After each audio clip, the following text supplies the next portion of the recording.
Hello, good morning and welcome cricket lovers to day 2 of this European Cricket International Series here in Budapest. Well, Hungary has been absolutely sensational and it's the final day of cricket here. It's been scintillating, it's been exciting, and we've certainly broken some records here. And today, the last day of action, I think we're going to see a bit of fiesta of cricket and maybe some more records being broken. I'm Rico Full. You're watching the European Cricket International Series here in Hungary, and the action starts right here, right now.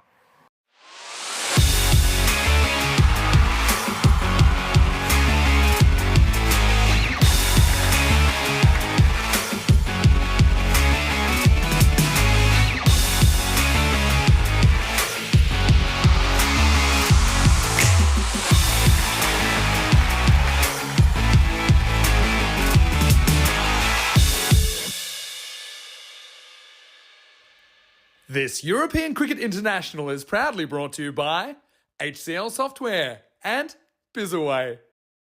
We certainly have seen a fiesta of cricket. First of all, of course, we had the European Cricket Series, where we had 12 days of action. The Budapest Blinders were crowned the champions, the new champions of Hungary. And now we've had, well, one day of very good international action, and we go into day 2. Of course, this is the European Cricket International Series with the host nation, Hungary, Portugal and Sweden. First up this morning, the start of day 2 is going to be Portugal taking on Sweden. This is going to be an interesting match. Let's take a closer look at the two teams. Portugal made a winning start yesterday. They beat not only Hungary, but they did beat Sweden. But they were beaten in their third game by Hungary, the only win that Hungary got yesterday. They have got players in good form. Suman Ghamiri has been sensational, over 140 runs he scored in the day yesterday. He was supported well by Kuldeep Gulaya and also their captain Najam Shahzad, but they were a little bit light or weak perhaps in the bowling department. Nipu bowled very well with the spin, but I think the seamers have to come good here today. Francois Stoneman, look out for him. I think he's looking to bounce back, and we're going to see some more consistency from Junaid Khan. What about their opponent, Sweden? Well, Sweden did go down to Portugal, but they did have 2 wins against the home side, Hungary, and they destroyed them in both matches. They scored over 150 in the first win, but the talk of the town, the talk here in Budapest, was the way that they won that second match against Hungary late yesterday, the last match of the day, I should say. It was quite sensational, and of course, Sweden, they've had good performances at the top of the order, haven't they? I think Romani has been really good. Sudas Khan, the 2 openers have been performing really well, but we needed to see something sensational, and we did see something sensational. Sahid with Sher Ali put on a 167 partnership, and of course, in that partnership, well, Sher Ali went on to score 116 of just 33 balls. It's the second time that we've seen him score 100 on the European Cricket Network, but not only that, they went on and posted over 200 runs in that match as well. That was quite sensational. So yes, the final day of action coming up here, and I think we are going to see another blast of a day. It's going to be scintillating hot. Temperatures could reach around 38 degrees here today, so it's going to be a cracking day, a lot of cricket, and I believe a lot of runs. Let's join the 2 captains in the middle. They're there with Sam Williams for the all-important coin toss, and right after that, join myself and also Charlie Hunt back in the comms box to talk to you more about some of the key players in this match. Sweden's a call. Tails. Tails is a call. Oh, it's a runner. It's a head. Okay. Big one on board. Okay. Portugal have won the toss. They're going to have a ball. Back to the comms box.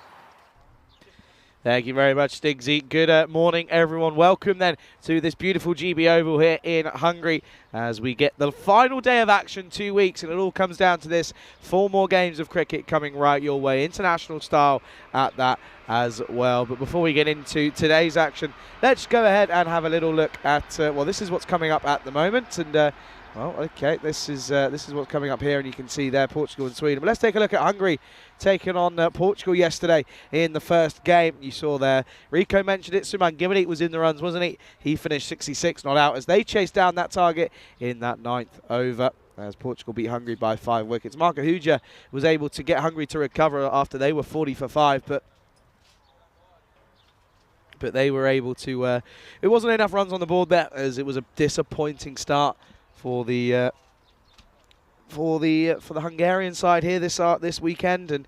But yeah, I mean, Najam Shahzad, both bat and ball, he was pretty crucial for his side leading from the front. Sweden, they took on Hungary, and Sweden did perform, didn't they? Finishing on 153 for 3, but that was simply due to the partnership from Sudas Khan alongside Samuel Romani. 78 not out for him off of just 25 deliveries. Sudas Khan was 47 not out of 19. At one point they were 30 for 3, but they were able to recover and put on a solid 120 odd run partnership in that for that third wicket. Hungary, though, they couldn't get there, could they? They ended up losing. Sweden then took on Portugal, and Portugal once again made it look pretty easy. This time it was Kuldik Galia who went pretty big early on in their chase, as Suman Gimari also contributed with the ball, though. It was Siraj Nippo and Mohammad Adnan who went for 2 for 8 off at just his 0.4 deliveries. And Khalid Zahid, he went big, but yeah, once again struggling as Sweden were all out for the first time. That was the first time we saw that here, and the only time that we've seen that in this international series here this weekend. As Adnan once again was pretty big with the bat as well, getting a quick 200 strike rate. You can't complain at that. Then the fourth game was a bit of an upset. Hungary, they sneaked a little victory in against Portugal. Portugal were lackluster with the ball, if I'm being totally honest, and the likes of Vinith Ravindran and Abhitash Prashar. Abhitash Prashar, by the way, batting at 6 throughout this weekend, or yesterday at least. I'd love to see him a little bit higher up in the order. But yeah, batting at 6, who drops down for him? That's the question. Once again, Gimari falling one short of his 50, and Sean Gomes finally was able to get a couple of runs under his belt.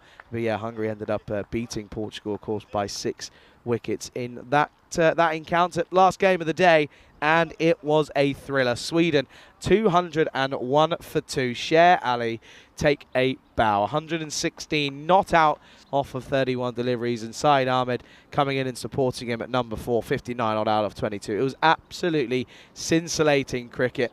And Abizar, well, you look at the scores above him, you say Abizar, it was a really tough day out there, I'm telling you. Hungary, though, they were never going to get that, were they? It was the 5th highest score ever by a side here on the European Cricket Network. And that's why Sweden at the moment are top by net run rate. Both 2 wins for each for Sweden and Portugal. Hungary just the 1, but Hungary are looking for a bit of redemption here this morning. We can look at the lineups here. You can see Ilmar Zuak is coming in for Sweden. He arrived late yesterday afternoon, so he comes in for his first involvement. He'll be opening the batting alongside Sher Ali as Portugal won the toss and elected to bowl first. No Siraj Nippo here this time around. So the spin option of Ashraful Rupu and possibly Suman Gimari, wouldn't be surprised to see him maybe get an over potentially. But of course, leading the front is Junaid Khan. And expected scores here, of course, by the supercomputer. 97 plays 106, and no real surprise that the average runs for Sweden are well above Portugal, just simply due to that 201 score. There is the man, the myth, the legend that is Sher Ali, who scores. He scored his 2nd ton on the network in this year, in this cricketing season, and he made it look easy. There was one point where he celebrated on 96. Everyone was a little bit, oh no. He was dropped on 97 by Ashlith Dadapuredi, who is, by the way, the man, well, the least man you'd at least expect to be putting one down. But Sher Ali was able to kick on, and he did bring up that ton. And he hit a few bombs after that as well. But you can see there, Junaid Khan is going to be the one who takes this first over as we get things ready. But a good morning to everyone tuning in around the world, to Kroom, to Rob, and to Dave B, to Keanu as well, and Liam Day as well. Very good morning to all of you. As you can see, Duncan, our on-field umpire, who's alongside Steve. And tournament ref for today is Sam Williams, as Junaid Khan is going to get us underway here in match number 6. What a delivery first up to Zuak. He comes in for his first involvement, and well, there is the Duracell Bunny himself, top run scorer in this tournament. Scored 140 odd runs yesterday, and was able to play a big part in 2 out of 3 wins for Portugal. But you can see there the opener in Zuak. Just having a look at the pitch here. Him and Sher Ali at the top of the order is very, very dangerous and very scary at that as well, because it just makes that tail even shorter. But this is a beautiful shot, and this is why I'm looking forward to seeing Zuak. We know what he's capable of. Slapped through the covers. Junaid Khan trying to go full, gets it wrong. It's in the slot, and it's a nice looking shot for Zuak. And it's a good time to welcome back co-commentator on this scorcher of a Sunday. It's Rico Full. Thank you very much to Charlie. And, well, yeah, a very good morning to everybody on this Sunday. Well, maybe it's going to be a super Sunday. It's going to be a super hot Sunday, that's for sure. It's good to see Zuwak join the side. This guy, well, he can whack it. Put it that way. I think whack in his name. Whack he does. He misses out on this one. But Junaid made a good start. A spicy delivery first up for him. But the reply then came back from Zuwak. Yeah, welcome everybody. Namaste, salam alaikum, sasri akal, Aibawan. And I know a few people will be not just tuning in here, but to the cricket in Malta as well, the Valletta Cup. It's its finals day there. Well, what a match in progress there at the moment. Of course, France, they were 14 for 4 at one stage, so they're getting a bit of a recovery, putting back together there. And the latest there, 41 for 4. Of course, they are playing Malta, so we'll keep an eye on that as well. But here at the moment, it's all eyes once again on Sweden, who I have to admit, a little bit surprised with the coin toss result. Portugal winning the toss and electing to take the field. So Sweden have an opportunity to pile on the runs and bat them out of this contest. Up in the air then. This is an early chance. Sean Gomes doesn't rarely drop them. And this won't be one because he takes it nicely. And Zuwak, who got a nice shot through the covers. This time Junaid Khan will get the last laugh. He gets a wicket. And that'll do himself and his confidence a wealth of good. First wicket down, 4 for 1. Yeah, doesn't get there, does he? And he doesn't get the ball in the slot that he wants. Junaid gets good lift, doesn't he? Good carry. And he just ends up hooking this up in the air. And yeah, Sean Gomes takes his time, takes the catch as the vice captain, and that's the first wicket. And it's a good one to get because we know how dangerous Zuwak can be. So joining the side, I think late last night or early this morning, he flies in, but not able to really get going. But Sweden are still strong, we know that. And what we saw from Sweden yesterday is that they can really turn on the start towards the end of the innings when they've got those wickets in hand. Well, Charlie has found a way to keep himself cool. That's a great one. Fanning away. Oh, mate, I'll tell you what, my arm's going to be, my arm's either going to be huge or tiny, one of the other, because this is this fan. It's an laminated piece of paper, and it's going to be in for a long shift today. I reckon I could sell this. I reckon someone would pay good money for this today, just as a fan, simply. New batter then is Khan. Sudas Khan that is, up against Junaid Khan, and Junaid Khan will be down the leg side for a wide. Yeah, Sudas Khan was doing the opening yesterday, so he's well used to being up there at the top of the order, and he was involved in some good partnerships yesterday as well. Remember, in the first match that we saw them, it was he and Samuel Rahmani who put on 121 partnerships, so he scored 47 of those, not out. So he's more than capable. Yeah, big time. This one will be a dot to finish. It's a good over. It only goes for 5. It's tidy from Junaid Khan. End of the first. It's 5 for 1. And you can see there already after yesterday's play, Suman Gimini at the top of the run scorers. Closely followed by Sher Ali. So 2 big batters for both sides. And then a couple of people. I mean, Rahmani, that 78's only off one innings. He didn't bat in the other, and he got a golden in the second game, that is. Takawi, top of the bowlers, but he was keeping yesterday as Sher Ali turned around and said, yeah, do you know what, gents, I think my shift's done. Yeah, and that's another reason I think they'll be happy to have Yaman Zuwak in the side. He's more of the regular keeper, so it gives an opportunity maybe not only to see Tawaki bowl, but also Sher Ali, who, well, not only did he score that 1 century, but he picked up 2 wickets as well. And it was just his match. And, of course, you touched on it. I mean, sometimes you need a little bit of luck, and he got a bit, didn't he, when he was dropped on 97. Here's Najam Shazad, then the skipper comes in, and Sher Ali in classic Sher Ali style. First ball he faces, pummels away. It's a boundary. Yeah, lovely shot. And, of course, I mean, we did an interview with Sher Ali, which probably you'll find on the old social media at some point today. But one thing that Sher Ali was really happy about is that he knew that his parents were watching, and he wanted to dedicate that century to them as well. So watch out for that. But yeah, he's a lovely gentleman. He really is. He's a gentle giant. It was lovely to have a chat with him. He's played a lot of cricket, has played some cricket, I think, in the UK as well. But he's enjoying his moment out there at the moment. You can see why plenty of teams would want to pick him up. That's a little bit wider, and it's not going to be given. And yeah, I think he gets away with this one. If I'm honest, that catches plenty of that line. Big time, he's got away with that. Yeah, and Steve doesn't call it. course, ties up. Tyrone Peters is probably waking up right about now, having a bit of breakfast. He's making his way, I think he goes home before he goes to off to Portugal. There's a Shazad again, this time tightens it up. And well, this eventually will just be one, as that's fielded by Rahman down there on the 45. Yeah, you're right. Tyrone Peters will be making his way there to Coimbra, to that beautiful cricket ground where the T10 night series will start. I'll be joining him there along with Simon and with Shub. We'll be making our way there as well. And yeah, looking forward to that starting on Tuesday. Might have Naik over on his way there as well. Pulled again, hasn't quite got all of it. This should be a chance, and it will be, and it's a good one to take from Mohamed Adnan, who's fielded well yesterday, but it's a big wicket to get as Sunais Khan goes for a 2-pull duck. That's a big wicket to get because he can pile on the runs, but he's not going to do so this time around. Yeah, I mean, he backs himself to get plenty off this going onto the back foot. You can see what he's trying to do. He knows that the men are inside the circle, but he goes more aerial than distance. A very easy, straightforward catch taken there by Mohamed Adnan. And it's going to be another duck. So it's an early duck this morning. Well, Sunais Khan is not going to be able to make any contribution in this one. And Derek will give a very morning to all of his fans around the globe. Yeah, it doesn't take long for Derek to make an appearance. Good catch as well, though, from Mohamed Adnan. That had a lot of time underneath it. As well, this is the thing, though, for Sweden, is with the introduction of Imad Zawak, as good as he is, it means that middle order just becomes even larger.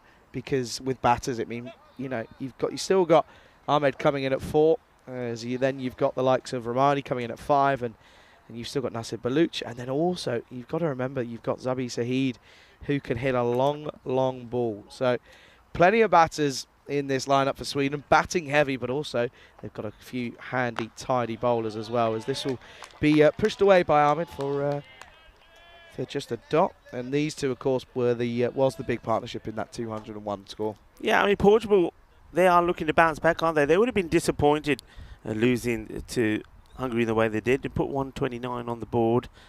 Saman Gumiri once again was the main contributor, 42 from him. They were happy to see Sean Gomes also score 30, first time he made a contribution. But they lost that match, and I think you made reference to it. They would have been disappointed with their bowling performance. They didn't bowl well, especially the seamers, didn't get the ball in the right areas. So they're looking to make a point here. And, well, so far, I must admit, I was surprised with the call at the coin toss, but it's working in their favour at the moment. This is the standing so far.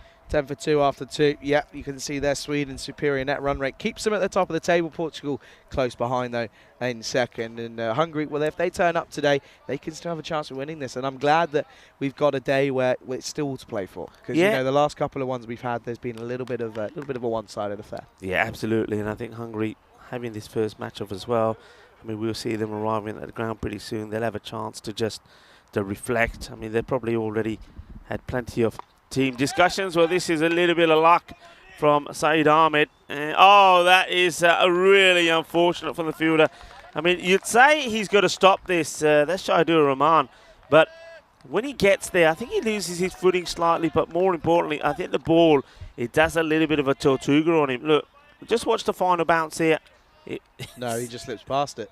He's just gone past it, Rico. And it's the early morning dew here. Just gone at 25 past 9. That's unlucky. He loses his footing, doesn't he? 4 runs. And Ahmed gets off the mark with that fortunate boundary. Well, there's nothing fortunate about this because this has been walloped sweet out of the middle of the bat. And that is Balle style. First one of the day, and it's an absolute beaut. Saw him hit the biggest one of the tournament yesterday in that exact same area. And I was speaking to the likes of Tizer and Stigsy in the last couple of days leading up to this tournament, this little ECI. And they were saying, look out for this chap.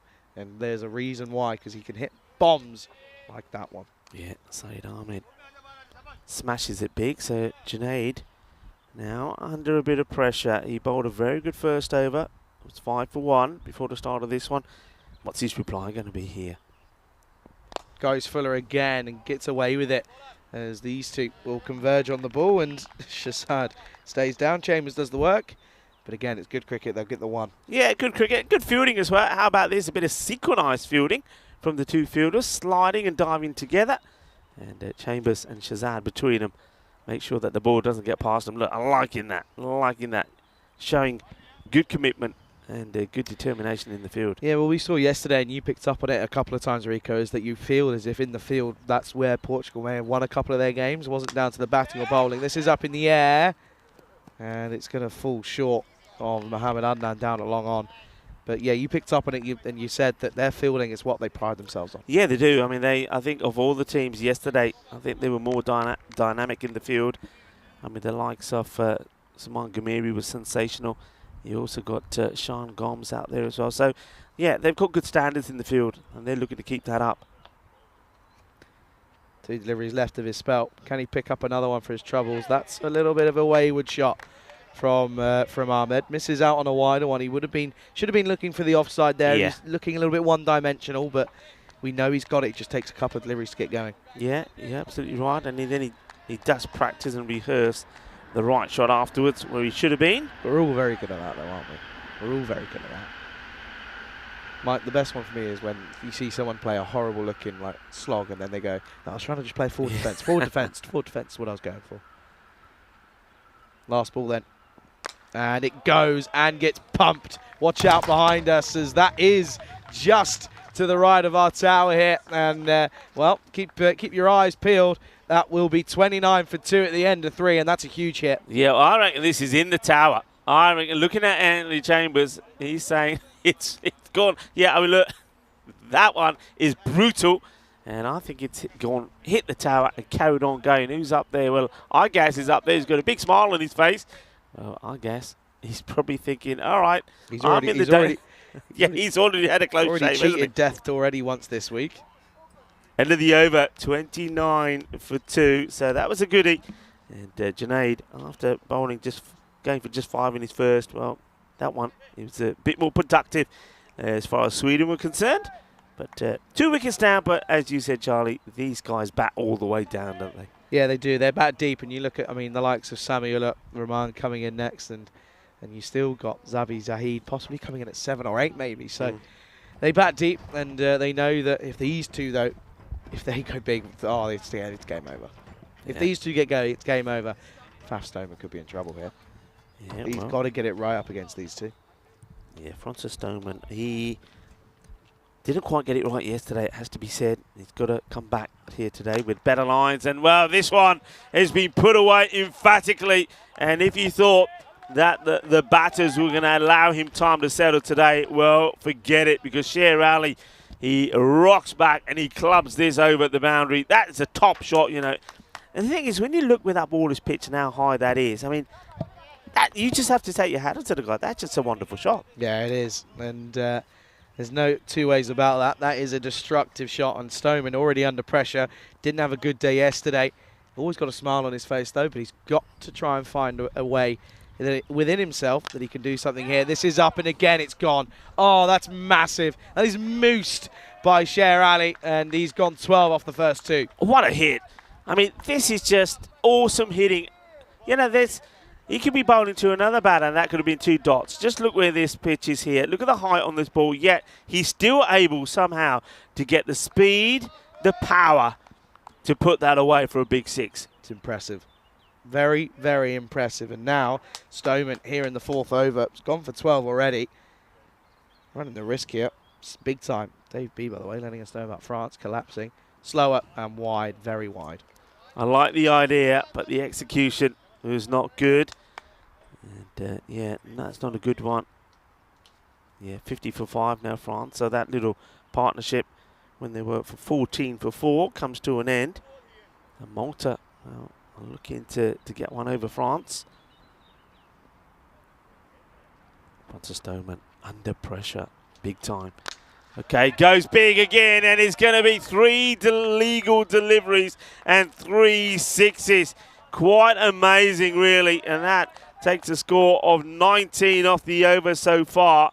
And you can see that it looks like Mohamed Adnan is just coming up to Francis Stoneman having a chat. I mean, what he's got to try and do, of course, it's easier said than done, is get the Yorker length delivery, full straight, or even if it's full Yorker length outside the off, so not allowing the likes of Sher Ali to get under it. But he is in such form yesterday. The man who scored a century the last time that we saw him bat went on to score 116 off. It was 31 deliveries.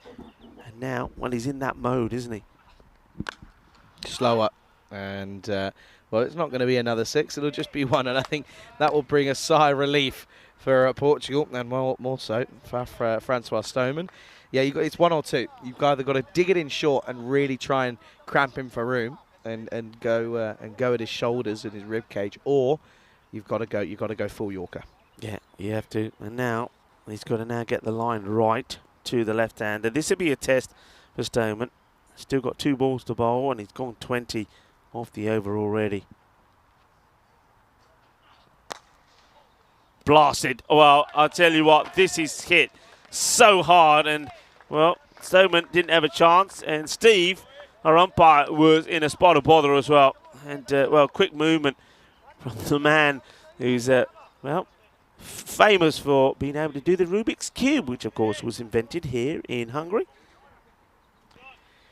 Wow, powerful, just brute power. I mean, Ahmed just says, yeah, don't worry, Ali, I know exactly what you're up to, and I'm going to copy you. Goes big.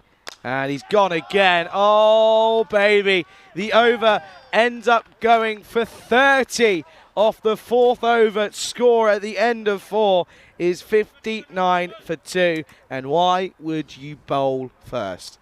Yeah, I mean, question marks over it. There's obviously tactics there, but let's just focus on the hitting that we saw in that over. It was quite incredible. 6-6 wide, 6 the single, 4 and 6. Both these batters are on song. They are hitting the ball big. They were the 2 men that put that 167 partners together against Hungary, and it looks like they're in destructive form here again this morning. That is the first supersonic over that we've seen in this international series. And Francois Stoneman, well, you got to feel for the guy, because after yesterday he would have gone back, he would have practiced, he would have been bowling, the coaches would have been with him. But, you know, when you got hitting like that, you just got to say, you got to take your hat off to the guys and say, look, they're in form, they're seeing the ball big, they're hitting it big. You got to do what you do and hope they make a mistake. This is a big call. Going to someone who is probably more of a batter than he is for his. He's in the team probably more for batting than he is his bowling, but he's the sole spinner. I mean, yeah, of course, Suman Gimri can probably offer you an over or 2 if required, but yeah, no nippo. So your sole spinner is going to be Ashraf Rupu. Taking a couple of wickets on the network, hasn't been too clinical as a bowler, but he's got to try and do something here. Well, sets his field. I mean, we are out of that power play, so he can have the 5 men back. What's he going Straight for away, here? 5 men back. Got to be. Yeah, interesting, though, on the leg side. Charlie, I'm seeing square leg, I'm seeing mid-wicket, but they're going without a long on, and that's because they've got a very straight long off. They've got an extra cover out as well, so I'm checking. Oh, there he is. I couldn't see him. He is there. He was behind the pillar and disappeared for a bit, but he's back in shot now. So standard field. Chance. No. Oh, it was catchable if the player could get there, because he didn't get under it. Have a look at this. Hits it pretty flat and straight, and the fielder would just come into the shot there. So that was a man that I was looking to see, and I was surprised there was nobody there. Well, he was there, but he was hiding behind the pillar. But has no say on it. Just hits it so hard, and it looks like Sher Ali is saying, time for the helmet to go. Can I have me cap? Well, he is facing the spin, so I guess I get it. And it's got to be stiflingly hot in a helmet, Charlie. Can you imagine? I could, no. Honestly, no. I don't even want to fathom it. I'm sat here dripping just in here. Yeah, This is mental. Yeah, well, he's He well. wants water more than anything. I thought he was asking for the cap as well. Now, this is the thing here, and it's not so. This is not the norm. It's people that have been watching the European Cricket Network for a while will know that we don't normally, unless a wicket falls or something, we wouldn't normally allow water to be brought on. But look, he's been there from the start. It is so hot at the moment. He's wearing a helmet, and I think common sense has to avail. If a player, if the batter out there needs some water, I think you've got to take it on, and you know, well done to Sam Williams there. I think applying common sense on another very hot day here in Budapest, Hungary. I might need a water break at some point. This is mental. Up in the air. Chance then here. Big one. Yeah, and taken. And it will be Rupu that gets the breakthrough. We're calling him the part-time, but he gets the big one. Well, all that water coming off, he can go and have an absolute buffet of water if he wants to. Gallons, because he's out, he's gone, his share rally, and it's the big one. And while Chambers doesn't drop much down here, he is listen, spoken to the coaches. He's predominantly in for being one of the gun fielders of the side, and that's exactly why he doesn't really put much down. And, well, that will be the end of Share Rally. He goes, score 65 for 3. Yeah, you got to say fair play to Ashrafal Rupu. And when he takes that wicket, he points to Staff Stoneman. So the two of them obviously had some chats about something. And as soon as the wicket goes down, he points to him and says, there you go, sunshine. This is for you. That's a lovely moment, but a great moment there as well for Anthony Chambers, who takes a great catch. He's a guy that really did impress me at the SCG when I was there earlier this year. And though he didn't make the international side there when they had the ECIs there at the SCG in Portugal, he showed promise. His fielding was superb. His fitness, by the way, can I just say, I mean, we've talked about some of the fitness levels from some of the other players here in the Portuguese side. We mentioned Kuldeep Gulaya. We've also talked about something like Sher Ali for Sweden. Anthony Chambers, I mean, he is looking trim and looking good. So he's put a lot of effort in his fitness.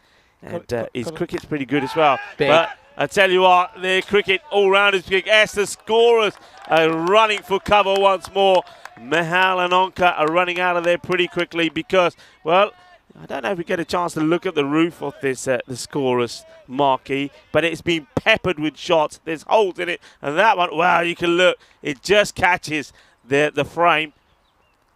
And this is another one. This one could be ending up pretty close to us. Just to the left of us is 6 more. One thing Sweden don't do, they don't let off. Sher Ali does depart. He goes to 31 of 10. Incredible strike rate, by the way, of over 300. And now Samuel Romani comes out and does what he was doing yesterday. Yeah. He's hit 2 big sixes. Yeah, he's come back. He did get a duck in one of those games, but he's gone big here. And now this is a lot of pressure on Rupu. Got the big wicket, but he's also been pumped here. Well, 18 off the over. He's taken 1. He's taken the big wicket of Sher Ali. But as we keep saying, Sweden, they're not going to let up. And hits this pretty well, but it will just be a single and will be fielded out there by Faf Stoneman. So the over comes to an end, and 19 from it. And it's another opportunity for us to welcome you for the first time into our cube. A very good morning to you all, and welcome to a hot, sunny international day here in Hungary. Oh, it's an absolute scorcher. It's ridiculous. This is absolutely mental, this sort of heat. I mean, I don't think I've actually witnessed anything like this. No word of a lie. This is incredible. Yeah, and especially on a cricket field. I mean, we're both from Spain, where it gets pretty hot, but I think some of the temperatures we've experienced the last few days, well, they've been stifling hot, and you've got to say credit to the players and also the umpires, you have to say, for being out there. And, of course, to all the crew, Spring Productions doing a great job here, and this, our guest Karina and Arthurs, and of course our own Blue crew. Well done everybody, because the work under these conditions has been absolutely astonishing. Yeah, big time. As in comes a lefty in Parveen Singh, and he gets pumped first up. Of course he does. It's Sweden. What else do you expect here? That's a lovely shot. That's all the way over to the nets.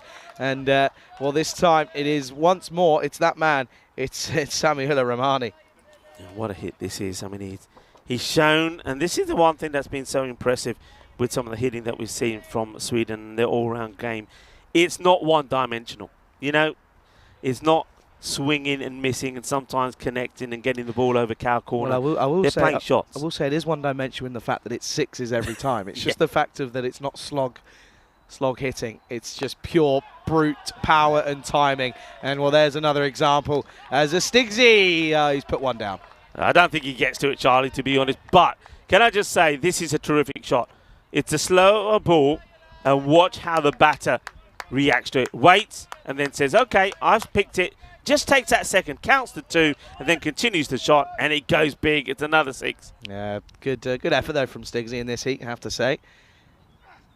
Oh, up in the air then, and could this be one too many? Man underneath it, he doesn't put it down.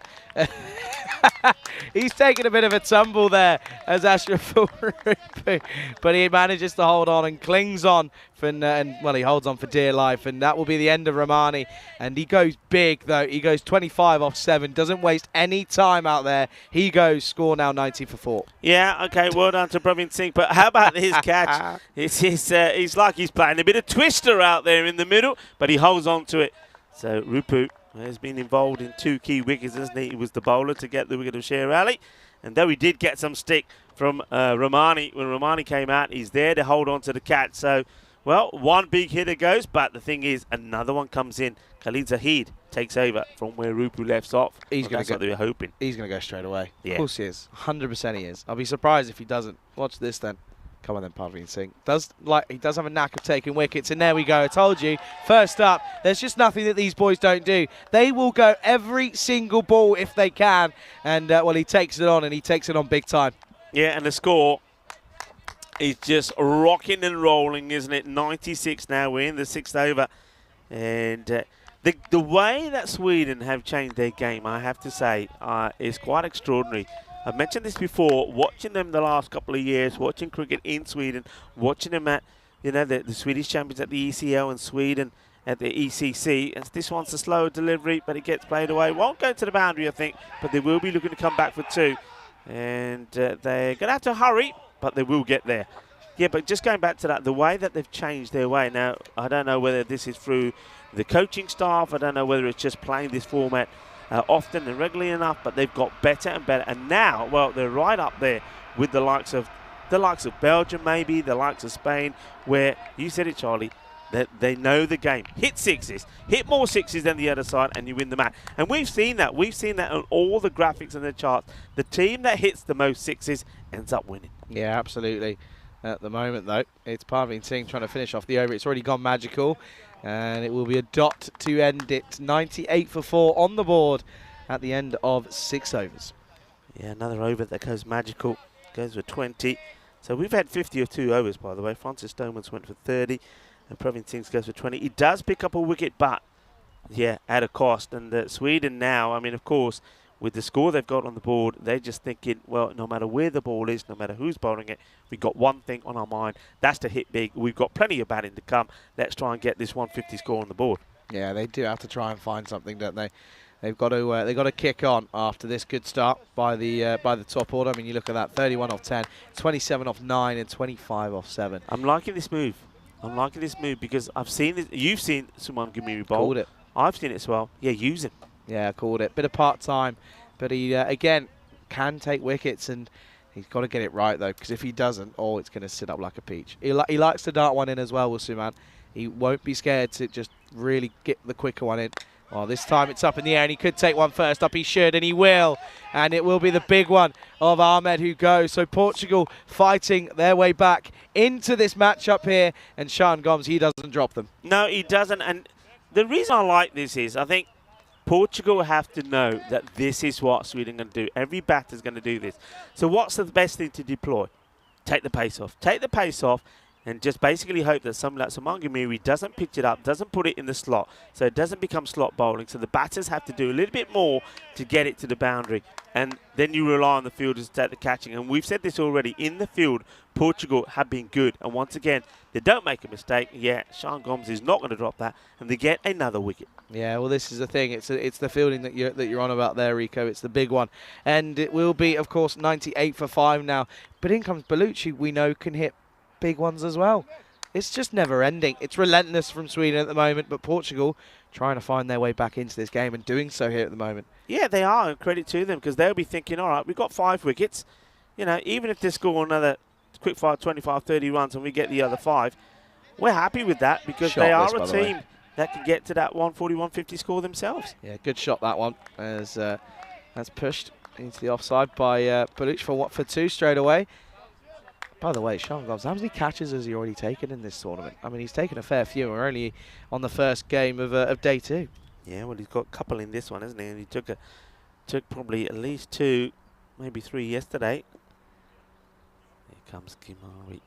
And the quicker delivery, that's well bowled. I think it gets a bit of bat on this, but that's a good delivery. I'm liking that.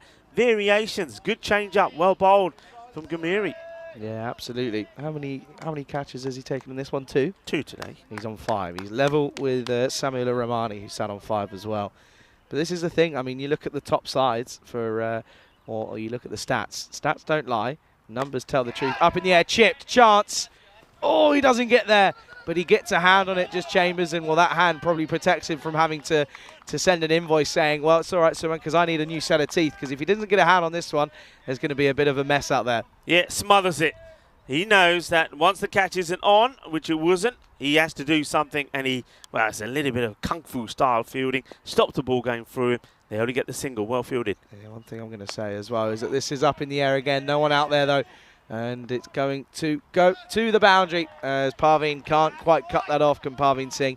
And it will be another boundary. But what I'm saying here is the 2 top sides in the tournament, they don't put anything down. They rarely drop anything. And you look at it, you have to look at the top 7 before you find Sheikh Rasik at 8 at the moment with the amount of catches that have been taken. Yeah.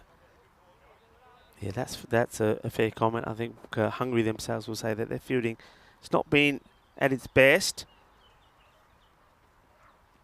Oh, well, this is just a full toss, and it gets absolutely crunched. So it's not a good finish to the over from Kumiri. Up until then, it wasn't bad. Only 8 had come off it, but he gets it wrong, and Nasser Baluch goes bang. Thank you very much. It's a 6 to finish, 112 for 5 after 7. Yeah, I told you.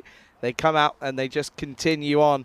You're already going at 112. And yeah, well, listen, if you want to have a little conversation with us and send us any messages, you can, of course, go ahead and do so.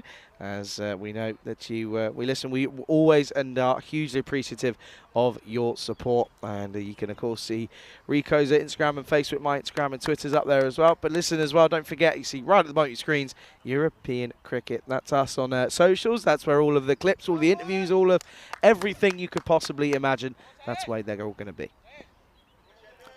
Okay, who we go back to here now? So this is something that worked for them at times. So looks like they're going to go with Shaidur Rahman to bowl. So they're going back to a little bit of seam. Here comes Rahman, the left armour. So change of angle, but he starts full, and this could be out. It will be. Well, it wasn't the best of deliveries, I have to say. It ends up being a full toss. And Zahid hits it pretty well, but he finds the fielder, and that's Praveen Singh. Takes a very good catch. Yeah, he does, and it's a Gundy ball, in all honesty. It's straight, but it's a full toss. Trying to, rather than going downtown, he opens up the face, and yeah, he goes straight to the fielder. So it'll be 112 for 6 here now, as Zahid goes. But he goes for not many deliveries, which is good at the moment. Yeah, I mean, it's an interesting shot that was selected there, full toss, so he's looked to hit this in that offside direction. I mean, it's one that which you could argue he probably should have been looking to hit straight, but he finds a fielder. Either side of him probably would have been runs, probably would have been a 6. So a bit of fortune there going Portugal's way. So Portugal, once again, they'll be happy with this at the moment. They're getting big wickets, and they're getting them pretty quickly. So 6 down here now. And, well, one Zahid departs, but another Zabi Zahid comes in. Flicked. Oh, what a shot that is. And what a shot that is from a man coming in at number 8, by the way. That's flicked. Flicked all the way for 6. Yeah, I mean, what can you say? I mean, you took the words right out of my mouth. Number 8 comes in, and what does he do? First ball. All right, it's not a good one. It's a little bit on the pads, and he just flicks this away. Casually, as you like he's been batting out there and faced 20 balls already. He just flicks it away for a 6. What a shot. Yeah, big time. And again, first delivery goes big, so 6 off 1 for the new batter. Listen, it's almost a guarantee for Sweden at the moment. As 118 for 6 now as we come towards this once more. And this is up in the air. No one there. I was expecting Sean Gomes to be there again, in all honesty. Yeah, a bit of a miscue this time, but a good change up from Rahman. And he just decides, okay, I'll go for the body. Gets away with it as well. So another one on the total, eyeing up getting close to that 120 here. But of course, like I said before, Sweden, even with 6 wickets down here, has still got their eyes set up at a 140 plus score, ideally 150. They've got to be looking at 150, going at just under 160 rate at the moment. A good bit of keeping and good work as well, but no back foot movement. So it's a dot, Yeah, it's still though. It's still an excellent bit of work though. Yeah, great work, good take. I mean, that ball's not slow. Good, clean hands and a good reflex reactions to just take the bails off. The umpire comes along to do his job. That's Duncan out there, and with Steve, our man in black for this one. It's warm. It is warm, isn't it? It's a bit of a heater, bit of a scorcher. That's the word of the week for me. Up and gone. That is huge from Belich. And well, at one point, I think a couple of the fielders down here at Long On were a little bit interested, but it just kept on rising and kept on going as he catches a piece here. Yeah, look, the thing with this shot is, and you're right, the fielders think, yeah, we're in here. When you normally hit the ball that high, it goes high, but not long. You don't go the distance. This does both. You saw it just smacking into the side screen. Another great shot. Gone for 13 off the over, and it will be a dot to finish. Good comeback from Rahman. It's not a terrible over in the context of the game. It's 1-2-5 for 6 at the end of 8. Yeah, it's not a bad over at all, is it? And if an over goes for 13, and you'll think, okay, he's done pretty well, and he got a couple of dot balls in there as well. But, yeah, Sweden got 12 deliveries. And, yeah, they know that go at 2 a ball, you get into that 150 mark. That's what they're looking to do here. And it looks like the captain is going to take the responsibility for bowling over number 9. We say it all happens in the 9th, and you can see that from Sweden. They're scoring at a good rate, even though wickets have been falling pretty regularly. But one thing that they do, they go out there and they want to hit sixes. And I'll give you a quick count at 8, 9, 10, 11, 12, 13, 15 sixes already in the innings. And I remember a couple of years back when I was admiring the way that Belgium were playing their cricket. And that was at the ECC when they totally surprised everyone with the way they played. And that was a quick chat with their coach.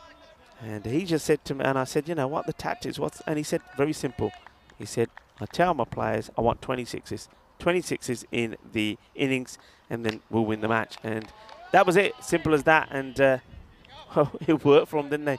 Remember, Belgium had an absolute storm in their very first ECC, and that was their philosophy. And you can see here that Sweden, they seem to be, well, they seem to be the same sort of tactic books, the manual. Yeah, that's the way we're going to go. Go out there, hit sixes.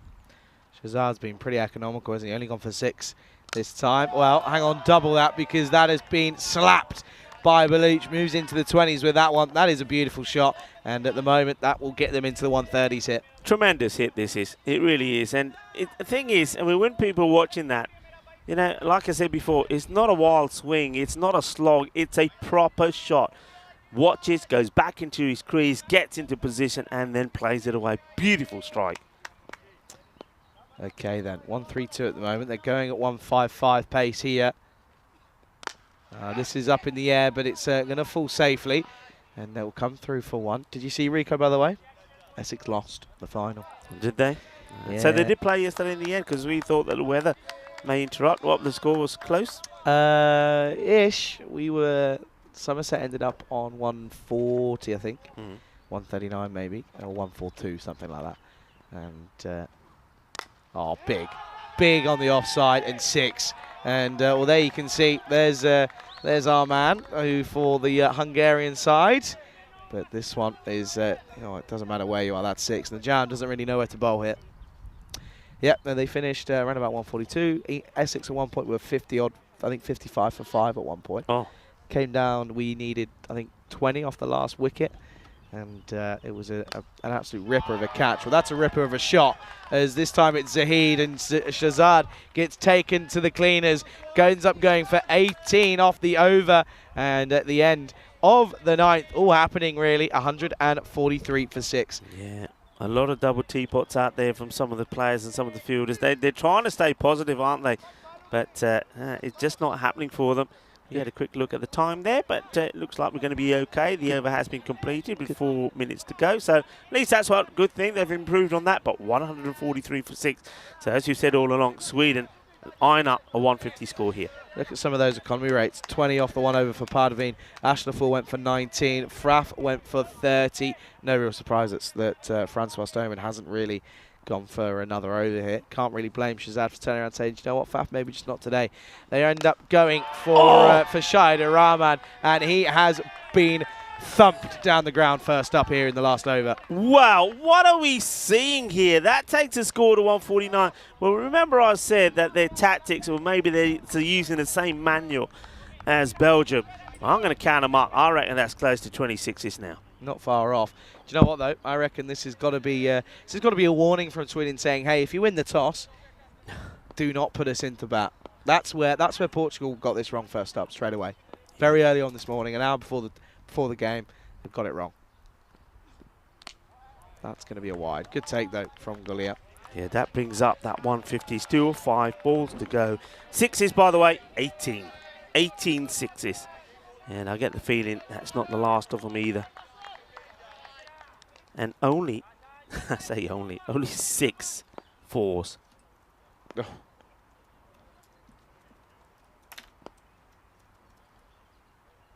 Okay then, what's the response? Again, up in the air, and again, I think this has gone all the way. Yeah, it has. Of course it has. Why are we even questioning it, Charlie? Because Baluch is going ballistic, and it's going to be another Maximo here. 6 carreras here, and well, of course it is, because realistically that's all they deal with. What a player. And I was saying yesterday, I wasn't talking about his batting because he didn't get too many opportunities, but with the ball, I'm expecting him to be dangerous with the ball as well. He just was a bit leg-sided yesterday, but yeah, he's going to be deadly with the ball as well. So I think we're going to see a big day here for Baluch. But at the moment, well, he's trying to get number 20 for the side. He misses out on this one. Good comeback from Rahman. I don't know who's the shortest man in the Portuguese side who's not playing today, because I tell you what, I get the feeling that Shahid Rahman is wearing his trousers. I think they're just pulled up for that reason. I think it's a style thing. Clearly. Is it a style thing? Or I don't. It's either that or he's just done it. No, because he keeps pulling up. It's part of like a ritual. You know how Steve Smith's got this touch pad, box pad, thigh pad. He does it before every single delivery. Okay. Oh my word. Good luck. Kuldeep Golia's got to be calling this one. Oh, Batter, get out of the way. Oh, well done, Golia. But Batter's got to get out of the way there. I know he was only trying to hold his ground, but look, Golia's turning around saying, get him out of the way. What's he doing? Anyway, it will end up being the wicket of Baluch, who goes for 38 off 13. Rather incredible. And yeah, that's going to be an excellent bit of fielding by Golia. Yeah, that is a really good catch. That goes a long, long way up. And good catch. Get the wicket. I just get an interesting one, that one. If he had put that one down, they would have been asking all sorts of questions, and people would have been saying, well, did the batter change his line? I mean, if you look, he's looking up. Now, he has time to avoid the keeper. So, I mean, he does try and go wider, but he then tries to hold his ground. If I'm there and looking at that again and I'm the umpire, I know it doesn't come to it, but I'm going to say you're out. I'm going to say that's a bit of obstruction there. But anyway, fortunately, it doesn't come to that. 156 for 7. There is still 2 balls to go in the innings. We see another marvellous knock from the batter. So Baluch will go 38 for 13. Yeah, absolutely. By the way, France, 78 all out. Ooh. 78 all out. That's rather incredible. They lost their last 3 wickets for just 10 runs, which is, of course, isn't great. But that's really poor. Really, really poor. There's a Takawi looks to go funky, but he won't. And it's ended up being a pretty good take as well from Golia with a lot going on in front of him. Yeah, he's a naughty boy, and he's going to be told so as well, because a dot ball at this stage of the innings, nah, he can't be having it. He cannot be having it. And he tries to get funky with his first ball, but it's a dot ball. And that's good news. So a ball to go. Get a boundary here. It's 160.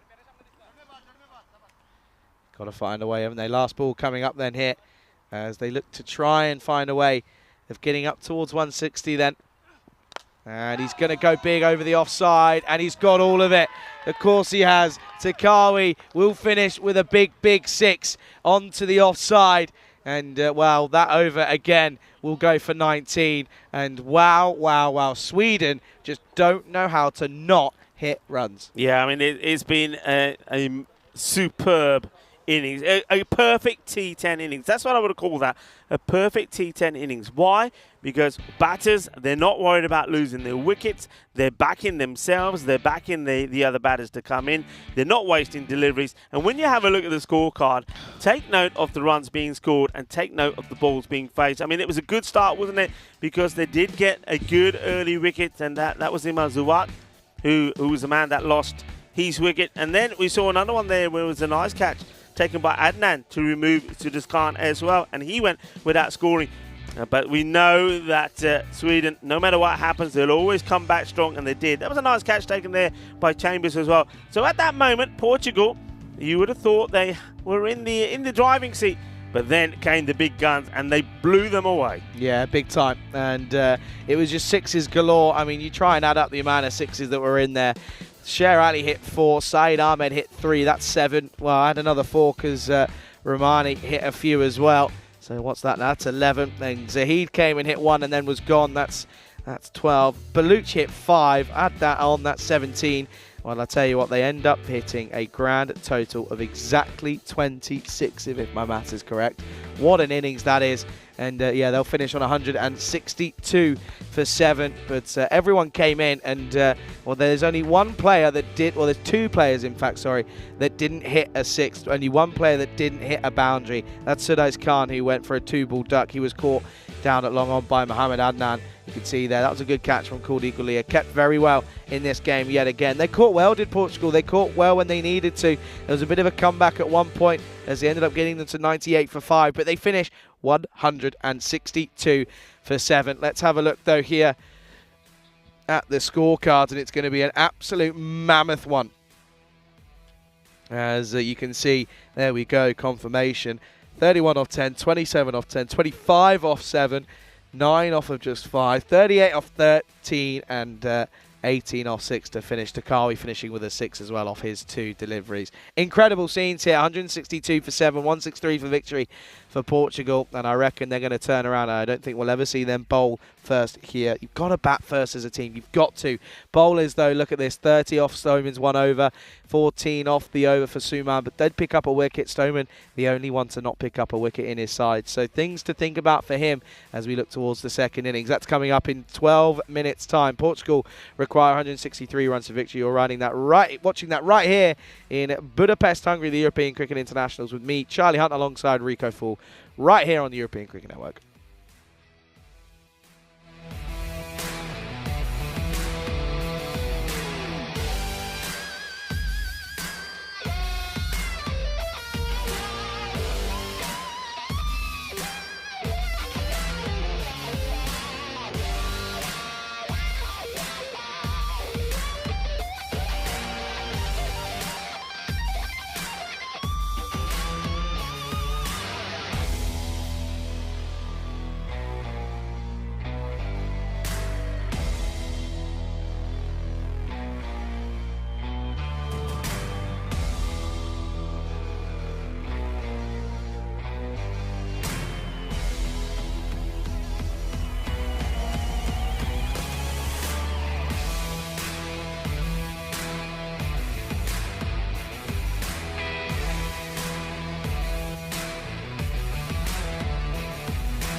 This European Cricket International is proudly brought to you by HCL Software and Bizaway. Good morning, everybody. Welcome back to this GB Cricket Oval here in Budapest, Hungary, as we get things ready for the chase here from the Portuguese national cricket side. They've been set 163 for victory here in match number 6, of course. Match number 1, though, of 4 here today. And yeah, at this moment in time, it's another scorcher. You can see there that changing the keeper for the first time. Zuak, of course, playing here in this tournament. He will take the gloves, as it will be Khalid Zahid who will take the this first over. He's got Mohamed Adnan and Kourik Golia in his sights. They've got to go at 16.3 here. And we're going to get this second innings right underway. And we're going to start with a massive 6. That's a great start then for Mohamed Adnan. And well, Pauli Butchie, he's not too concerned. He's wandering over. But what a great start to the innings that is from Mohamed Adnan. And at the moment, it's well, they're right up the rate. They're going at 600. It's a good start then. Yeah, looking at the conditions at the moment, I mean, the last couple of days it's been okay. We've had a bit of cloud cover, bit of something. There's nothing today. No cloud cover, no breeze. It is absolutely scorching. What's the response? Wide on the offside this time around.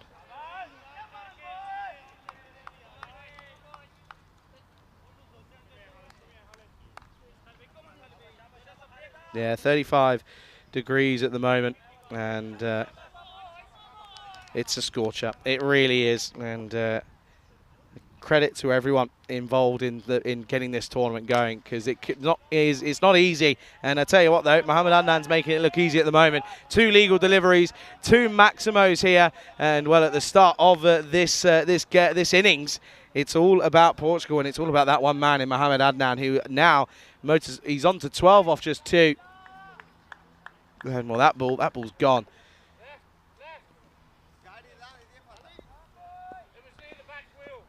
You can see there Duncan's pointing to where it ended up finishing, but to be honest with you, I don't know. I think it might have gone under the van, potentially the production van. But at the moment, though, what a start that is for Portugal. 13 off the 2 with the 1 wide in there as well. You can see there. What a boy. What a shot, though, from Adnan. 2 beautiful shots. Good afternoon or good morning still to everybody in the live chat, to Rob, I saw Woody was in there. Johnny, how are you, buddy? Good to see you in the chat as well. But to Rob, to Dave, to everyone in between, good morning to you. Good afternoon, good evening, depending on wherever you're tuning in from. Big shout out to everyone watching on Fancode as well, out in India. Full, and this time it's full enough in the block hole, and Adnan, all he can do is just get a bit of toe on this one, and it's again a good comeback though from Zahid. Hit some big bombs, didn't he? We know that's what Sweden look to do, and getting up to 160. I mean, this is the thing. In the last 20 overs, Sweden, they've scored a mammoth 363 runs in 20 overs. That is pretty impressive. It's well bowled. Saw him coming down early, but the thing that Adnan's gone wrong there is he hasn't quite got the first initial movement correct. And watch this. His first, he comes down the track, but his first track is away. Look at that, straight away onto the well outside the leg stump. Got first movement. If you're coming down the track, this is something that even I, as a player, I've had that issue. If you come down, you go away first. You've got to be straight. Or hold your ground and pump onto the onside. This is what Adnan prefers to do here. This will be 1 bounce 4. Didn't quite catch it, but still gets a lot on it. And the over's gone for 17 already. And well, at the moment they're above the rate. Good start this, but for Portugal, but more Mohamed Adnan. And good morning to Conrad as well in the chat. How are you, buddy? Hope you're well. Good to see you. And yeah, shame you're not here, mate. But I know that you're resting up, and that's going to be a dot to finish then. It'll be, it doesn't quite go magical, but it does go for 17 off the first. It's 17 for no loss, and that figure on your screens, 246, is the amount of matches we've had since the Golden Ball. And the man who was there all that 256 matches ago. Rico Full joins me back in the commentary box. And it's great to be back, and it's good to see that there's been a positive start here from Portugal. That's all I think everybody wants, that Portugal give it the best shot. And so far, well, thanks to the hitting there of Mohamed Adnan, that they do just that. And, well, they keep going at this rate, they win the match. As simple as that. Yeah, exactly. Gulia, he's watched that all unfold, that first over from the non-strikers. And it's going to be Bellucci. Bellucci, that is, of course, who will come on to have the second over, the other opener, the second opener at that as well. To Silkash, good morning to you as well. Just having a chat with his captain, is Bellucci here, to Chowdhury. Chowdhury is very straight on that long off boundary. Looks as if he's about to take off for a race as well. Look at him. He's keen, he's ready. Good start. And keeper here, of course, the one thing you've got to remember as well, and this is something that we spoke about a lot in Bulgaria, picked up on it a bit in Romania. It's constant throughout Europe, really. Zuak, okay, one thing you've got to say is that he can say that he's not faced this, he hasn't kept on this wicket. Yeah. He's having a little look, but he's got to come a little bit further forward. It's not going to quite pick up here. It's it's not exactly the quickest of pitches. This is slapped through the covers. What a shot that is from Golia. He takes a first look at the sighter. Second ball, though, pumps and pummels this through the offside. Splits the gap, 4 runs. Yeah, better from Golia. The first one, he just swung hard, really. It was a bit of a nothing shot. But this is more like it. He sees the ball. He holds his ground. Plays a delightful shot through the covers. 4 runs. And that's what they've got to do. They've got to believe. And I've said this before. It's what I was saying when Sweden scored those huge runs against Hungary yesterday. As the opposition, you just got to say to yourself, well, look, we've got to do what they did to us. And this one is going to be left. Well, the batter's a bit surprised here that the bowler's got away with this. Looking at it again, I think it's a tight call, but I think he may just squeeze it in. He does. Got it right. Yeah, he got it right. Conrad saying, all good, mate, and you see him in Coimbra. Hello to all. Hope you're enjoying the fun in the sun. Well, you won't see me in Coimbra. I won't be there. I've got a month off. Rico, though. Rico never stops. Rico's off to Coimbra. He'll be there for the first week. You'll have Ruddy, Corey Ruddy, that is, of course, Corey Rutgers joining you for that second week. And that's going to be a dot. That's, again, well executed. Yeah, that's where it's got to be. Yeah, and you can see now that Kulikulaya is saying, well, okay, if that's what you're doing, I mean, yeah. Perfect. Precision bowling. Doesn't get any better than that. Wide Yorker. Yeah, precision bowling. So now all of a sudden, you see, Kulikulaya is thinking, right, I need to move across there. And this is where someone like Bellucci now can say, well, okay, I know what you're thinking. I'm going to go full straight Yorker length delivery on middle stump. Let's see. And again, this time not quite as full, but again he's going, what? Oh, that's been called. Thinks about it long and hard. Does push it slightly wider, I will say, but there was that little movement across from the batter as well before. No, I don't think it's enough. I think that's actually a really good call from Steve, if I'm being honest with you. I think he's got that one wrong. And the bowler, Bellucci, feels a little bit hard done by, but Miggsy as well in the chat. Azhar Andani as well has joined us, and well, good. That's going to be a wide. Yeah. No question about that one. But yeah, no, good. Good to see everyone. And yeah, Azhar Andani, of course, we've seen him play a couple of times for the national side. Watch this one here again. Yeah, see that little movement across. Now this is where I'm the bowler here, because as I said, Kuldeep is knowing what Bellucci is trying to do here. I'm now saying, well, I can get that ball to come in as well. I'm going to be bowling that ball on sort of the middle of the leg Yorker, full length. That's what I'm doing. I'm not trying to squeeze another one in. And that's the one. And I think he's going to be gone here. I reckon this has got... Oh, well, Steve thinks... Yeah, that's the right call for me. He thinks about it. Good umpiring. Thinks long and hard. And that is what I'm talking about. Keep him out there. And now all of a sudden, you've already got the batter thinking, I know it's going to be there. How do I get across to it? Do I play it? Do I not? Will it be wide? Will it not be? You get it right on the money, and that is knocking the stumps over. It doesn't have to hit middle. I think it hits between middle and leg. Steve has a good, long, hard look, and then for me is the correct call. That's good bowling. So really well bowled, and they get a breakthrough, and it's a good one because, well, it's a good wicket to get. So well bowled, clever bowling, and well, that's going to be the wicket that they wanted, the breakthrough that they wanted. So Kuldeep Gulaya, LBW, Nasir Bellucci, he'll go for 4 or 5 deliveries. Really good bowling. I mean, he didn't do it straight away. He didn't do it when I said the ball before to do it. He went wider, but He gets him in the end. Clever bowling, good stuff, good cricket. Yeah, it is, and good to see that umpire Steve took a bit of time just to work out that one out. And well, in his eyes and in the eyes of Rico as well, he was pretty dead set on it. It was 3 greens and he was gone. And yeah, that's again, that's going to be a really good start then here as they end up getting the breakthrough. It's 23 for 1 here as Subhan Gimri has put on buckets of runs. He's going to come in at 3. Yeah, he's been in great form.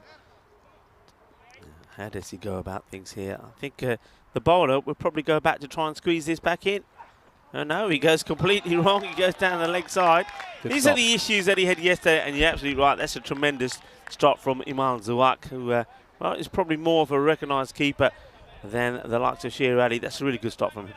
Yeah, it is. It really is. And yeah, at the moment though, it's well, Woody says it's a good start, but I don't think they'll chase down this total. The wicket doesn't help them.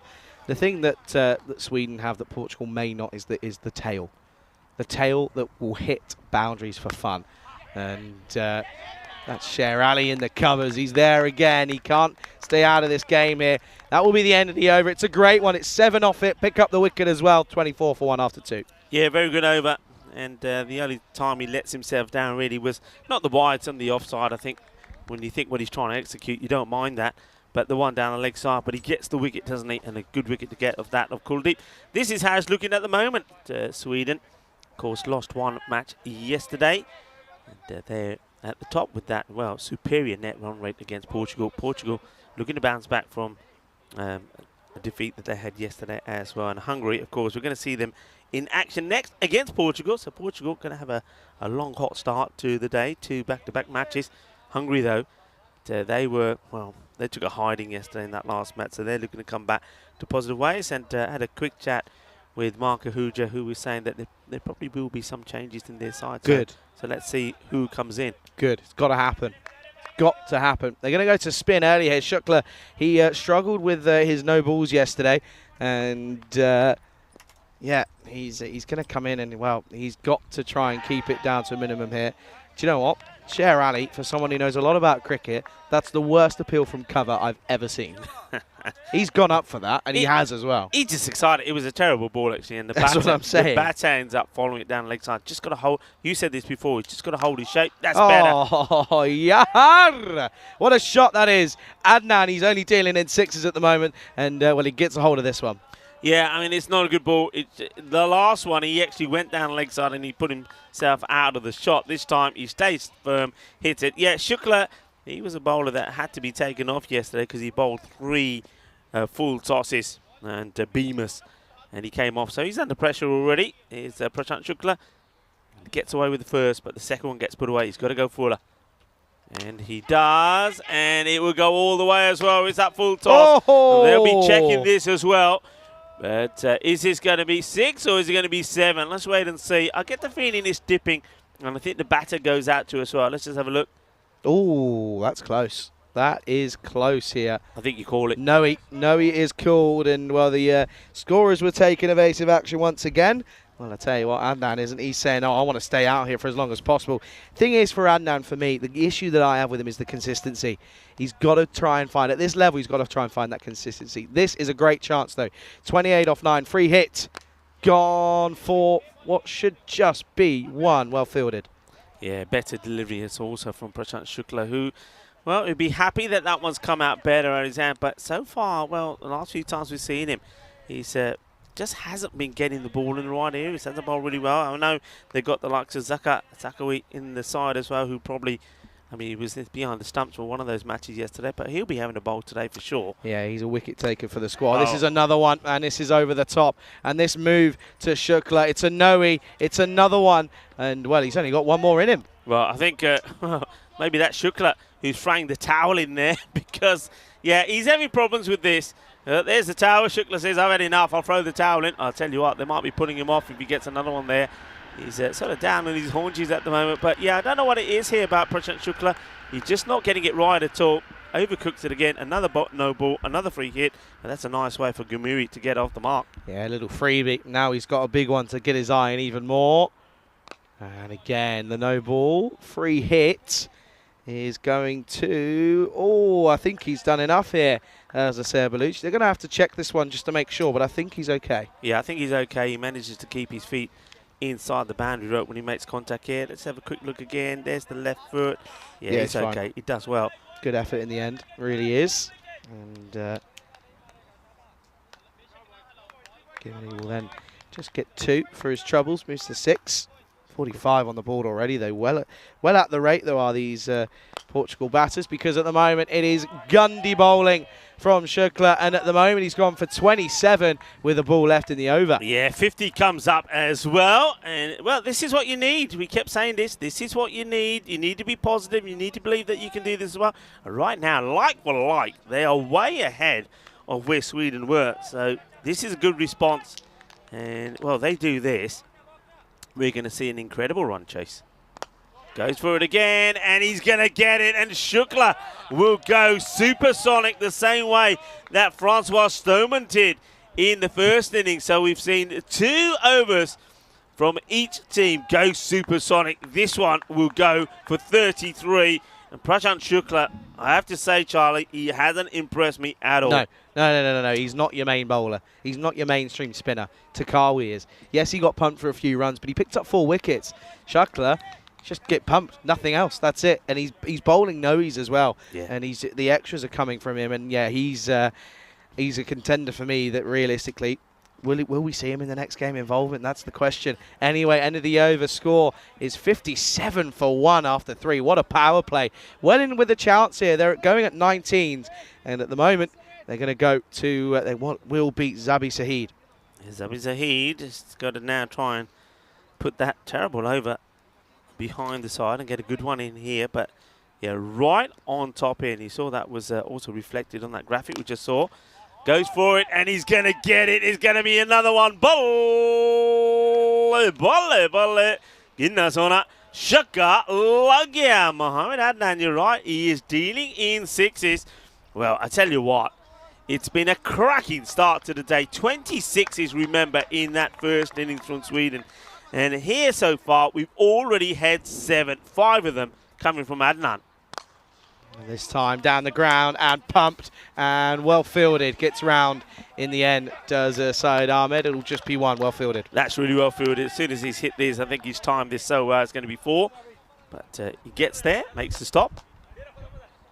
It's so hot. It's ridiculous, this is. The thing is, it comes and goes. I'm sort of sat there thinking, oh, okay, I can deal with this. And then it just goes, whoop. Yeah. Someone's turned the temperature up.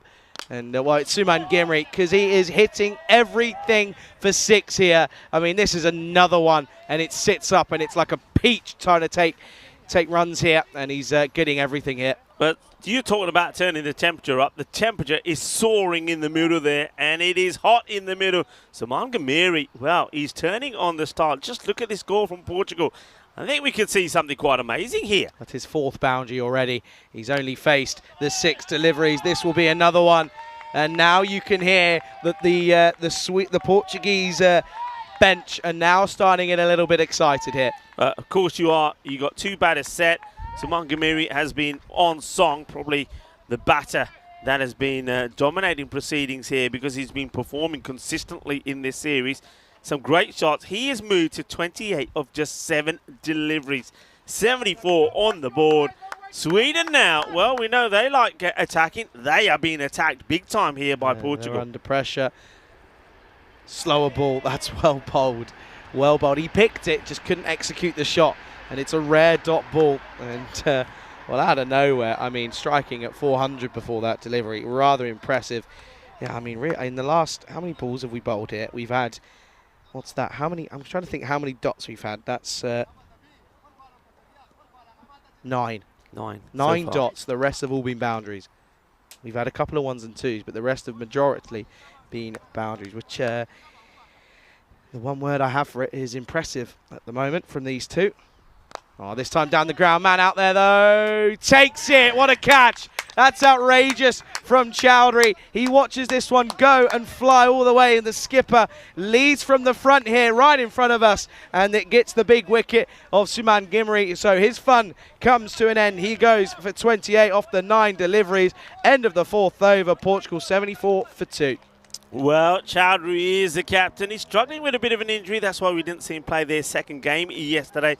Hasn't had to do much, has he, in this series? But when called upon, he takes what could be the crucial catch. 74 for 2. It's the end of the over. It goes for 17, but he gets the wicket with Saman Gamiri. However, Mohamed Adnan's still there. And if somebody else that can go big, Najam Shazad, the captain of Portugal, makes his way to the middle. Yeah, he makes his way out then, and here now it's going to be 74 for 2 at the end of 4 then. And well, this run rate, by the way, started at 16.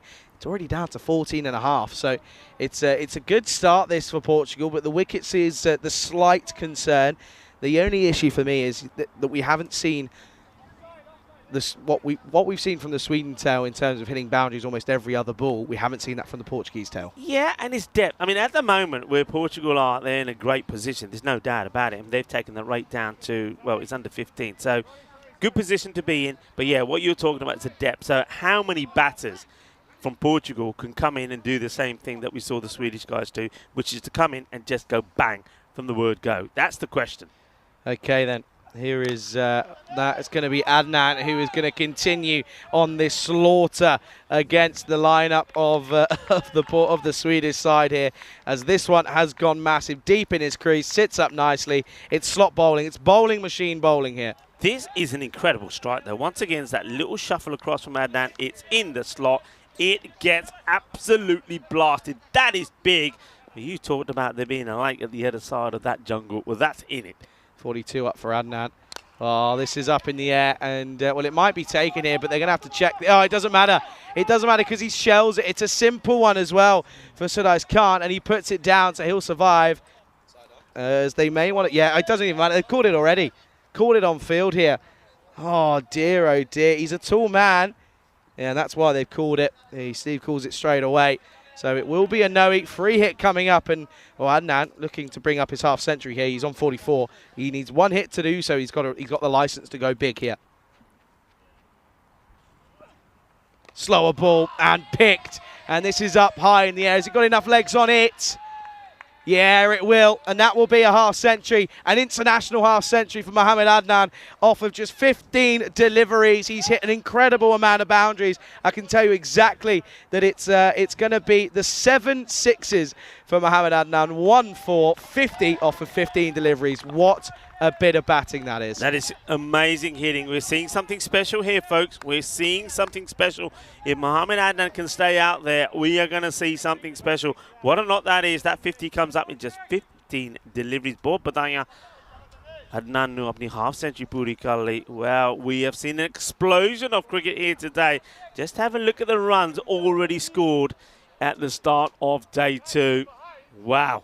And, well, maybe a little bit of that bronze final that we saw in the European Cricket Series being repeated here. Potentially. This time pulled, and he's gone for 6 again, Adnan. Oh, here we go, Rico. We're on for a screamer of a match here. Oh, this is sensational. Adnan holding the key at the moment. He's got his captain who's just come out there yet to face the ball. But just look at this. He is seeing that ball so well at the moment.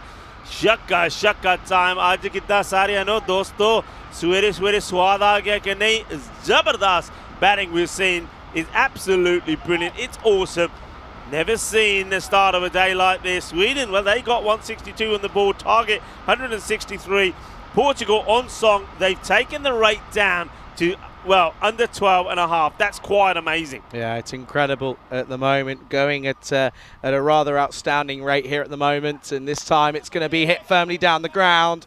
Well fielded, straight to Syed Ahmed. He doesn't put, he won't mess that one up.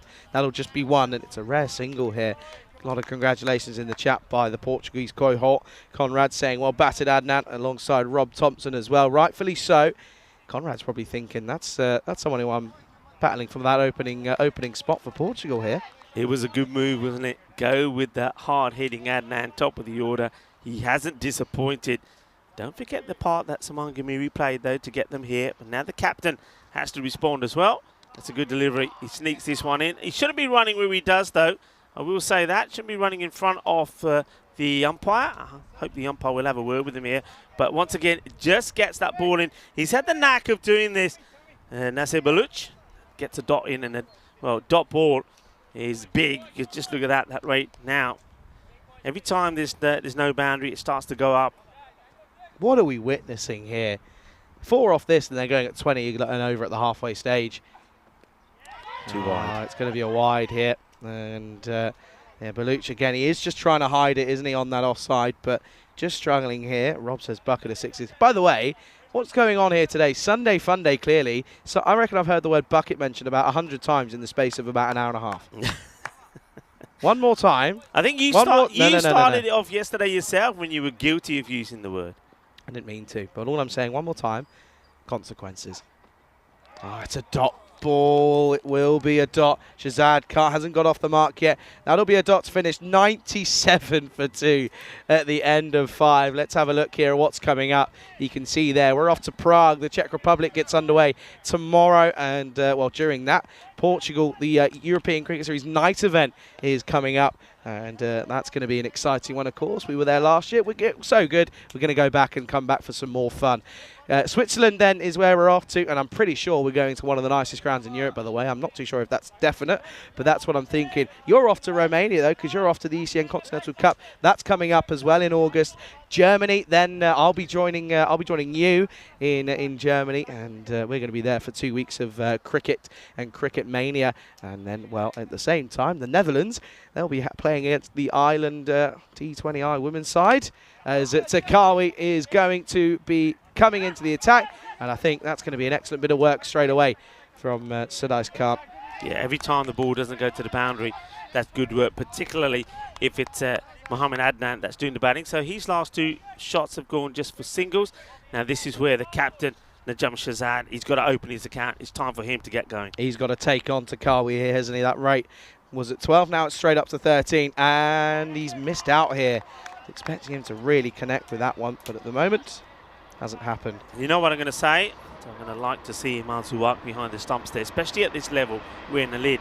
He's not wearing a helmet, and, well, you saw the way that one came up. Conrad, you've only done it to yourself. That's all I'm saying. Up in the air, chance, skipper. Could he go without scoring? Oh, he will. Good catch, Saeed Ahmed. And, well, that's a big wicket. I told you, Takawi, he's got to be your mainstream spinner. He's got to be, because he's not bowling ranked deliveries. He's getting wickets for fun. Yeah, it's a good catch as well. As the man's Ahmed comes in, smothers it. But, yeah, he's up there. You can see the Najam Shazad. He knows that his time is done. He's going to go, and he will go without scoring. And that's not what you need, because he also chews up 4 deliveries. So it's going to be a 4-ball duck for the captain. So he's going to be quacked off as the new batter that comes out, and it's Pravin Singh. So that's a bit of a change. No Sean Gomes. And do you know what? I don't mind it. Yeah. If I'm being totally honest with you, this just isn't Sean's game, in all fairness. It's nothing against him, quality batter, but this at the moment just isn't his game. So yeah, Parveen Singh, I mean, looking at our lineup sheets, he's coming in at number 11. That's a bit of an elevation. We know he can bat, though. We know he can. He's a talented all-rounder for this Portuguese side. Hasn't really shown it with the bat, but we know he's got it in him. Yeah, yesterday when he did come in, he played some nice shots, and he didn't hang around, and I think that's what Portugal, quite rightly so, are thinking here. Anybody that can go out there, that can hit it big, get him out there, see if they can get things going straight away. Oh, well bowled. Hiding it on the offside. Takawi, he impresses me. He does, but I mean, I'm lost for words trying to understand why Shukla comes on to bowl before him. I'm lost for words because he didn't bowl very well yesterday. All right, maybe it's just, I can sort of, but the only thing I'm thinking of is this one is going to go all the way. And it's going to be 6 runs as this gets over the Captain Chowdhury. There's a nice shot, and that's what Pravin Singh is out there to do. Oh, I was another one away. I was there. I was ready. If this was in 2 hours' time, I'm catching that. No word of a lie. All right, going to hold you to that. No, so just going back to that, I just think that the Captain Chowdhury's thought, okay, I know what bowlers I've got. Who's the weakest link? Have him on to bowl when we've got loads of runs to play with. Gone. And, well, it's clever bowling. This is class, and this is why I was gobsmacked when Takawi doesn't come on to bowl before Shukla. Beautifully bowled. He knows the batters have got to go after him. He's prepared to give away a wide to take the wicket. So another wicket goes down. All right, it's at the expense of 1 run. But 1 runs don't hurt you. What you got to do is get the attacking batters that are being sent out by Portugal out. It's another wicket, and Pravin will go for 6. of 3 balls. Yeah, you go. So 105 for 4, and it was, well, we've seen him come in at 4, come in at 3. He's going to come in at 6 here. Sean Gomes will come out, and listen, just because he's a talented batter and he's not, T10 might not be his preferred method of the game, doesn't mean he couldn't come out here and hit you a quick 530 off of 5, 6 balls. He really could. Yeah, the thing is you got to remember, right? Let's have a look at the rate. It's going to be, maybe it's about 14. You got somebody at the other end who is crunching it. Okay, the last couple of deliveries in the boundary, but Mohamed Adnan is set. So you need somebody who can play smart cricket, and that's Sean Gomes, and also put away the bad ball, but rotate the strike. If you can do that, and Adnan can keep hitting those big bombs per over, you're going to be there. Other thing you just pointed out to me, look at the time. I don't think they're going to make this. They're chewing up this these minutes here. Yeah. I mean, the only positive that you could think if they keep taking wickets, if they get up, what is it, 6 wickets that they start getting an extra minute for the wickets? Yeah. So, for them at the moment, if they don't do that, I don't see them getting in the time here. Sean Gomes will start with a bit of a pull and a bit of a sweep shot onto the leg side. By the way, something that's just happened in the chat that you've missed out. Yeah. I said no bucket. Conrad straight away said bucket. He's gone for 5 minutes. See you later. You can't do that. Just stop it. Stop it. You're not allowed to. I'm saying you can't do it. Just leave it alone. Because I tell you what, everybody's having a bucket load of fun. Because it's, what are you going to do? You going to ban me? Bucket, bucket, bucket, bucket, bucket, bucket. Cutie, cutie, bucket. Anyway, we're having some fun on a Sunday. Listen, serious stuff. Do you take that single? I don't take that single. I think it was the last ball of the over. Mohamed Adnan is the one man that can get you this win. Don't take the single. Try and take a 2. Try and get a boundary. As long as Sean can, then as long as Sean gets a single off this first ball, then you're okay. That's what it's got to be then. As long as he faces the next 5 for Adnan, then you're all right. But you're not far off. But yeah, Conrad, listen, when you can start typing again, if you say it one more time, mate. Oh, I'll tell you what. I might hide you off the channel. I'm honestly. No, I'm joking. Am I? Oh, double bluff. It's Sunday. Sunday fun day. Sunday fun day. Sunday fun day. That means a couple of other things at some point. So yeah, it does. We're going to have some fun. Oh, he's miscued this, but he's going to get lucky because it might even go all the way to the boundary. And it will go all the way to the boundary. Well, I was going to turn around and say just take the 1, but it doesn't matter. He gets a 4. Yeah. And, well, listen, it's 4 in the book. That's all that matters. As Syed Ahmed, who didn't bowl in the first 2 games, last game of the day, had to come in to replace Shukla. And, well, now he's coming in as one of the main bowlers here. Yeah. But he's got pumped straight away. He's the one you've got to attack. Because you know that Takawi's going to bowl the next. It's not a bad delivery. But intelligent batting takes the single, and now you say to Mohamed Adnan, okay, you know those big 6s you were hitting? A few of them right here would be good. And that's exactly what Adnan's going to try and do. So you can see the captain, Shazib, or Shaz, as he likes to be known, now setting the field. And this is now a big moment. The man who holds the key to this is Adnan. That rate, by the way, has just crept up to around about 14.2, but not by as much as you would think, and that can soon change with a couple of big hits here. Oh, gone for it, and he's not got anything here. The bowler's gone underneath it. Oh, what a catch! What a catch that is, Syed Ahmed. What a absolute ripper to turn around and take that off your own bowling. That is absolutely incredible. That is a great catch. Well, I'm not going to lie. I'm looking at Charlie saying, and I'm shaking my head and saying, nah, he ain't going to get this. He wants it. He doesn't seem to be in a good position. The hands are away from the body, and he clings onto it. Watch this. This is an amazing catch. Such a good catch. So difficult when the ball is away from your body. But he just says, I want it, and disappointment there, of course, from Adnan. But look, you can't be disappointed because you've kept your team in what a lot of people would have said was an impossible chase. He gets a 50 as well, but in the end, he goes through a super bit of fielding, off his own bowling and score as well. Syed Ahmed, that is a great catch, under pressure as well. Quality. This is the time that you ask your main batters and your main bowlers, your main players to stand up. Junaid Khan has come in at number 7 here. So this is what I'm saying, and this is what I'm going to come back to. I mentioned it right at the start. Yeah. Their tail doesn't normally bat as well as the Swedes does. And what a ball that is, by the way. Great delivery. Really good delivery. I've seen Khan play a lot of cricket, and he's one man that can come in and get you good acceleration in. And he can hit the ball pretty well, or whether he can go at the rate that you require, I don't know. You're looking at 3 boundaries per over at the moment. Yeah, it's now back up to 15s. Well, this could be one of them. It will be. And this is big over our heads, and well, that's going to be a really nice shot from Khan. Let's have a look at this one here. That one could be close. Yeah, I think they'll have a look at this because there's a bit of height on this. I think they're checking this, and it might be called, you know, because at that pace you don't want to be bowling this. They've had a look, and they've said it's okay. Dipping just. And now this one will be clothed onto the onside. And they're going to take the single. It will be 1 to end the over. It's 1-8 for 5 at the end of the 7th over. Hungary take on Portugal in what will be an interesting game here, because if Sweden take a victory here, it's potentially a battle for this second position. You can see there, first involvement though for Sachin Chauhan as he comes in first up. So there was a couple of changes, but I want to see changes in the line in the batting lineup though, as of course you can see there. We won't see that though. Hungary will be bowling first. Yeah, Sachin Chauhan, a good batter, good left-hander. I think it's good to have him up there. Thing is, though, one thing I'd say about Hungary is that you got the guys in there, but will you use them where they should be? And I know it's a tough one because you got. I think the problem with Hungary maybe is when I'm looking at batting and maybe compare them to the batting we've seen here from either Portugal or Sweden. A lot of those guys that are coming in are batters that open. So what they've got is they've got about 6 or 7 opening batters there.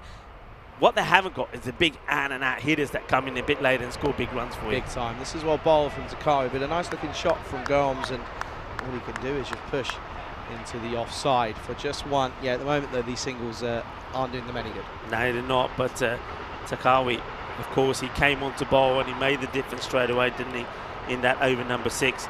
And now he's looking to get another nice tight one in here again. But, okay, it's high, and this one will go all the way. Bolle, kinna sona. And Junaid Khan, well, with his, well, that's his number as well on his bat, number 7. I don't think I've seen him play in anything else. He gives this a real good hit. Fancies himself, comes down the wicket, puts it away. I get the feeling here that Takari may be pushing one just wide of him again. Got to try something here, isn't he? And it happened last time that his second over ended up going for a fair few. He's gone for 8 already. Add another couple here because this is pumped down the ground from Junaid Khan, and it will be another Maximo. And you can see there, Simon's taking cover. He doesn't know where it's gone. Don't worry, it's over your head because it's a clean shot. Junaid, this is what I've seen him do plenty of times. He's seen him do it for Awarish, and now out here, he's doing it for the national side again. And that's, look, remember the rate.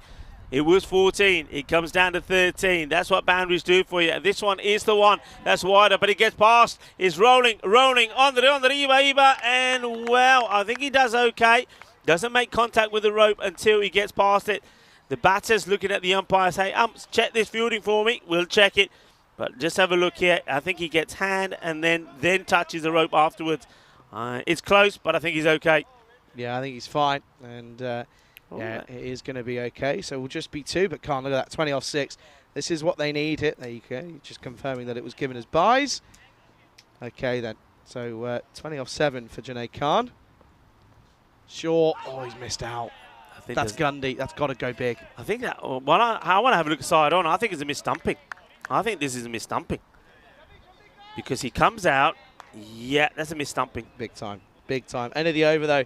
It's going to be a total of 1-3-4 for 5 at the end of 8. 29 needed off the last 2. Not out without a shout here. And if they were to chase this, by the way, what a chase it would be.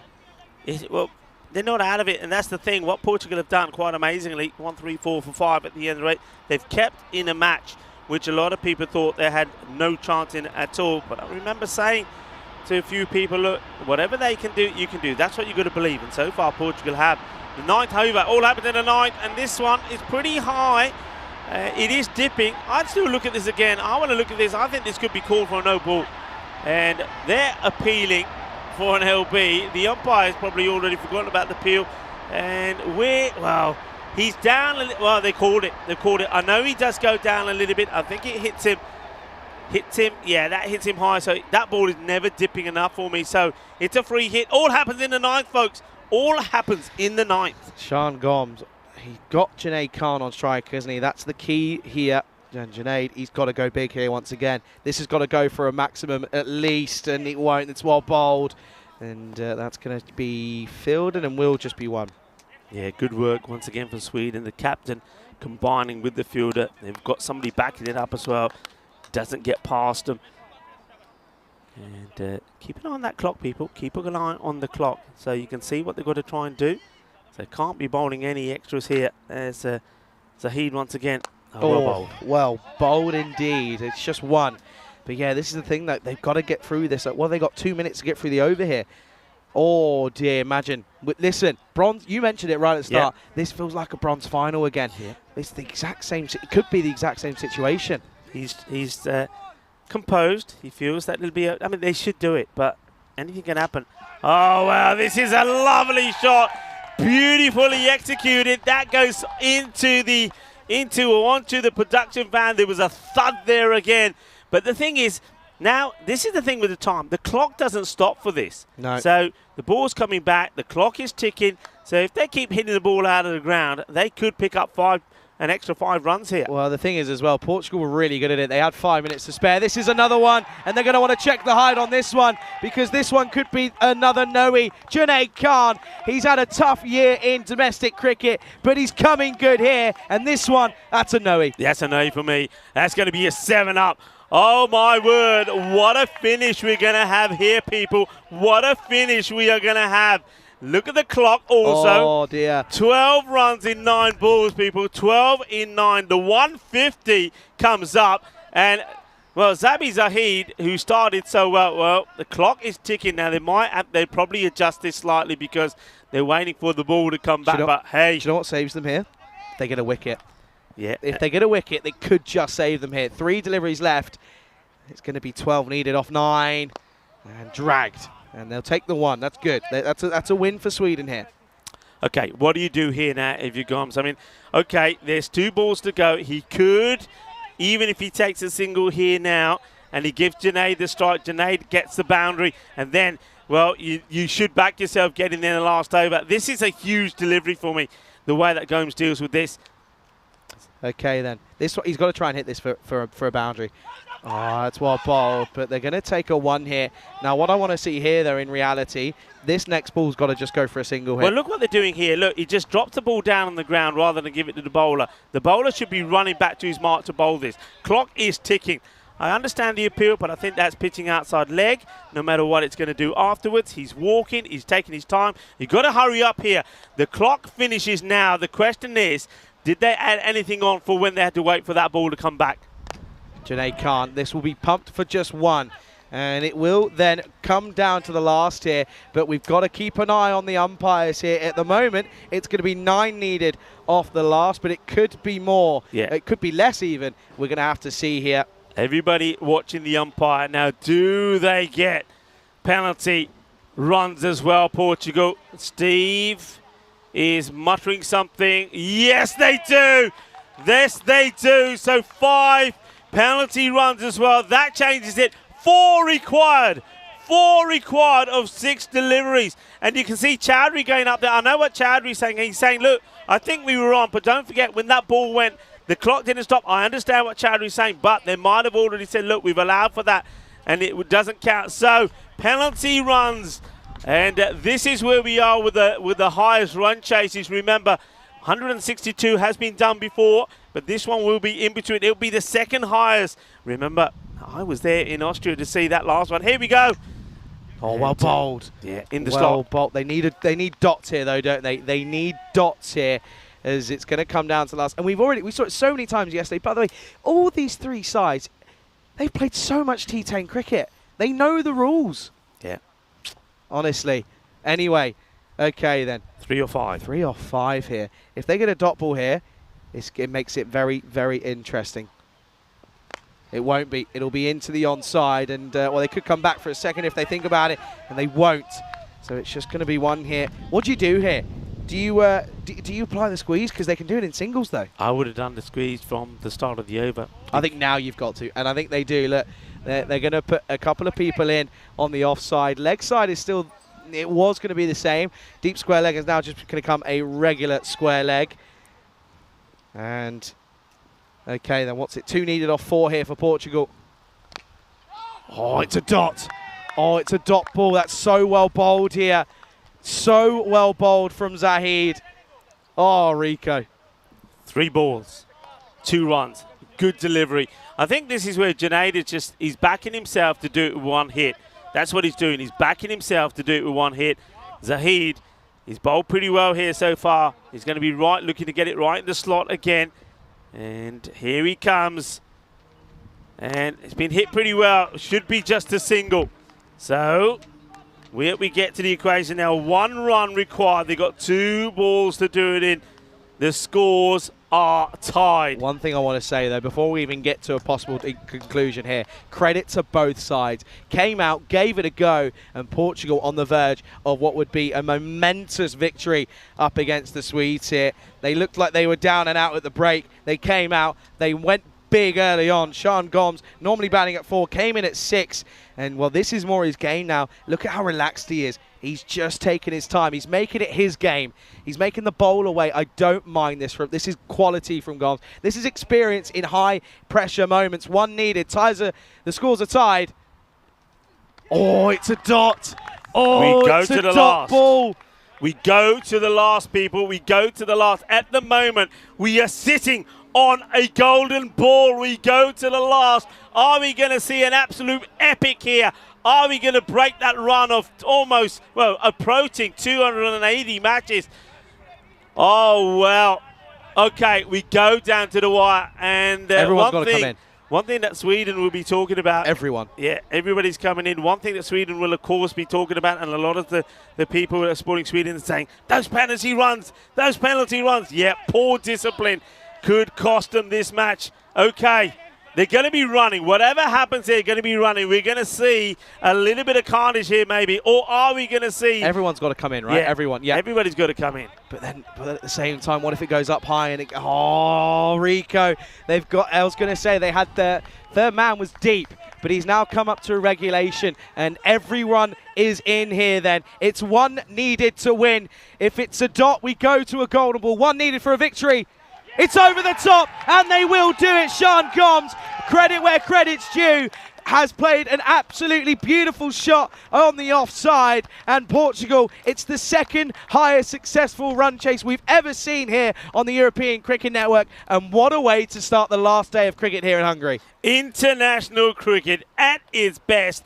Brought to you by the European Cricket Network. It does not get any better than that. What a match. What a start. Both teams played their part in this one. But Portugal, they do it. And I know there were some non-believers out there. 1 or 2 of them not too far away from me. But I said it. And I said this before. And I said yesterday when Sweden put big runs on the board. The only way you deal with it is to say, whatever they can do, we can do. You've got to believe. You have to have faith. And as a team, you have to come strong. That is exactly what Portugal did. What a win. What a match. What a moment. Wow, what a start to day 2. Well, if you weren't sweating, well, I bet you're sweating now, because let's have a look at these highlights here. And it was Kuldeep Galea who was gone early on. Again, hasn't had the best of tournaments here this weekend. And Adnan, though, at the other end, he was crucial in this chase. He went ballistic as he ended up on 58 off just 19 deliveries. He brought that half century up, by the way, on his 15th delivery. Suman Gimity yet again came in and went big, striking at above 300 in an intense pressure game where he knew he had to go big and go big from the off, and he did. He hit some nice shots, but it was a great catch from Shahab Chowdhury to remove him. He ended up going, but Adnan kept on continuing with his incredible hitting, and he brought up that 50, as I mentioned, off the 15th delivery for Najam Shahzad, though, a 4-ball duck. Yeah, 4-ball duck, but the thing is, though, I mean, all of that doesn't matter. That wicket there doesn't matter. What they did right was they kept going for it. And don't forget the part also Junaid Khan played in that, because remember I said when we saw the likes of batters come and go, and I'm thinking, all right, Pravan Singh has come out, Najam Shahzad, but really one man that normally does it is Junaid Khan. He came in after Sean Gomes, but what a part he played. 37 of 16, 5 sixes. Junaid Khan take a bow. So, you know, a man who's been performing for Portugal for years comes out there, does what he does. But you know what a match. It's quite sensational. And it really, the one thing that comes to mind about that match is, you know, always believe. Nothing is impossible. Always believe. And if you give 110% and if you play it as a team, you can achieve anything. Well, the thing is now is that these fellas will be batting again, and Adnan's probably thinking, oh, get me back out there. And yeah, that's what I want to say, though, by the way, is the fact that you got to stick at it. Never give up. Information on this game, 5-minute delay, no surprise, really. So that'll be coming up in 17 minutes' time here. And, well, I mean, take a look at this scorecard. I mean, by the way, once again, like the bronze final we saw a couple of days ago, 5 penalty runs coming back to haunt the fielding side. Yeah, it makes all the difference, doesn't it? I mean, your discipline is important. You know, yeah, you got to bat. Yeah, you got to bowl well. Yes, you got to field well, but you got to manage your time, especially at international level. You're not going to get any sort of help. You know, that's the rules, and they're being applied. The clock was stopped at certain times, but it ran out of time. 5 penalty runs, and then that really, you got to say, with that match going so tight because of that fantastic over right at the end there, that cost you the match. But look at that, 58 from Adnan, absolutely brilliant. We got good support there from Saman Ghamiri, who batted beautifully. 28 with just 9 balls. Yeah, okay, Shazad, choose up 4 balls. That could have made all the difference, really. But once again, it's not just the runs you're looking at, it's the ball's face, not chewing up balls. And Junaid Khan at the end there, 37 of just 16. That was a tremendous hit from him. With the bowling figures, you know what I'm going to say. There was that one error, which I still don't understand. Shukla coming on to bowl, going for 33. What was that about? I really want to know what that was about. And the other thing about that was they bowled him in the power play as well. I didn't understand that. So just a quick look at the bowling figures there, what I was talking about. You'll see him coming up on the screens in a moment. I mean, Zahid bowled brilliantly. 24 he went for wicketless. I think Nasser Baluch, his first over was great. A little bit too many wides, and the second one, he just lost his line slightly. Shukla, though, that one over 33, that really hurts you. The only way you're going to get chases like that in if you go big from the start, and that's what they did. Remember, the 50 came up, 57 of the power play, 74 at 4 over mark, 97 at the halfway point. So they were always in the game. That meant even though they lost a few wickets, it didn't matter because batters were coming out doing what they had to do. And one thing that surprises me a little bit, Saeed Ahmed just bowls a 1 over, gets 1 wicket for 12, and we didn't see him come back on and bowl. That is a real surprise, and they opted to go with the 9th over with Zabi Zahid, and that didn't quite work for them. But what a match. You can't take anything away from it. A lot of things come to play. Some of the fielding was spectacular. Was that match won in the field by the fielding? Was it won by some great bowling? Was it won by some bad bowling? Or was it won by some ill discipline when it comes to keeping an eye on your time? Well, you all have your views, we have ours, but one thing that we do know is that the action will continue here on day 2 of this European Cricket International Series between Sweden, Portugal, and of course the host Hungary that are back in action next. We're going to leave you with the mid-match summary, but remember the next match coming up in just under 15 minutes time. Portugal are taking on Hungary.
This European Cricket International is proudly brought to you by HCL Software and Bizaway.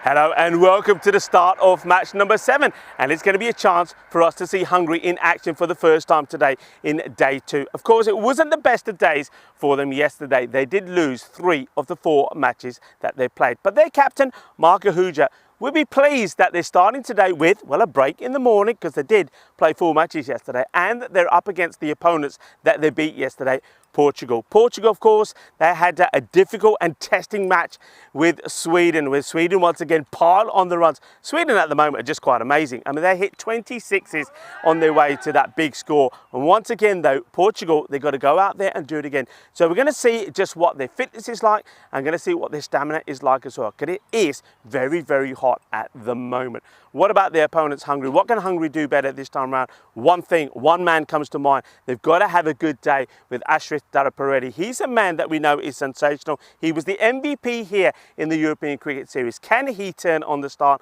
and get going? We saw good work from Vinod Ravindran. He's opening batting partner. Maybe he can continue in that form. But who else can perform? Can we see something better from Stan? Huja will mark himself. Marko Huja put a good score on here. Or will we see something from one of the other players? Maybe someone like Darshan come out there and score runs. One guy, though, that has been in superb form, and he really has peaked, I think, for this International European Cricket Series, and that's Abhitash Prashar. This guy yesterday was amazing for his side. He fielded well, he bowled well, he was quick and sharp, and then with the bat, the left-hander, he hit some big bombs as well. So watch out for him. Going to be a good match, it's going to be a good test, but Hungary know that if they want to stay in this, if they want a chance to be winners here, they've got to win this match. First, though, it's going to be the coin toss. Let's join the 2 captains in the middle with Sam Williams. Then right back over to us, myself and Charlie, to talk you through the first ball.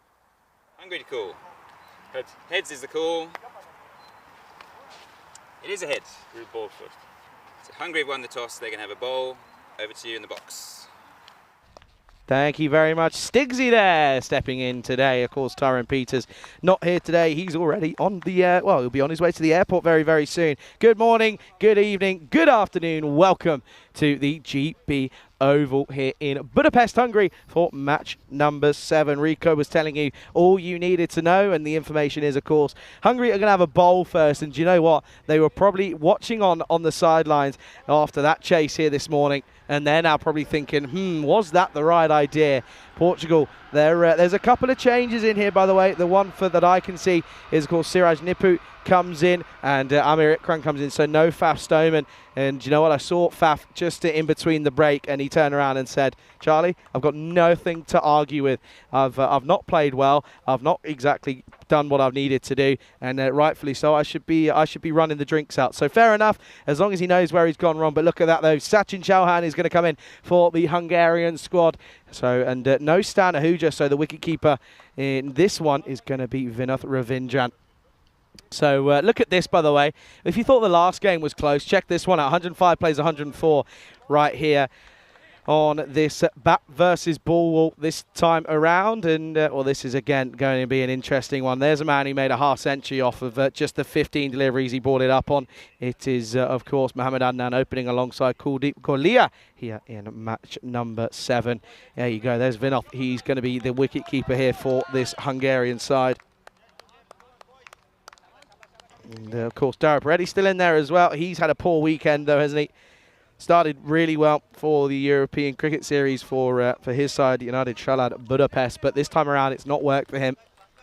There have been times where they've gone ahead and opened the bat or opened the bowling with spin. They're not going to do it here. It's going to be Abhitash Prashar, and we're going to get things right underway. So that's James. Waves us on through. Prashar with the first ball.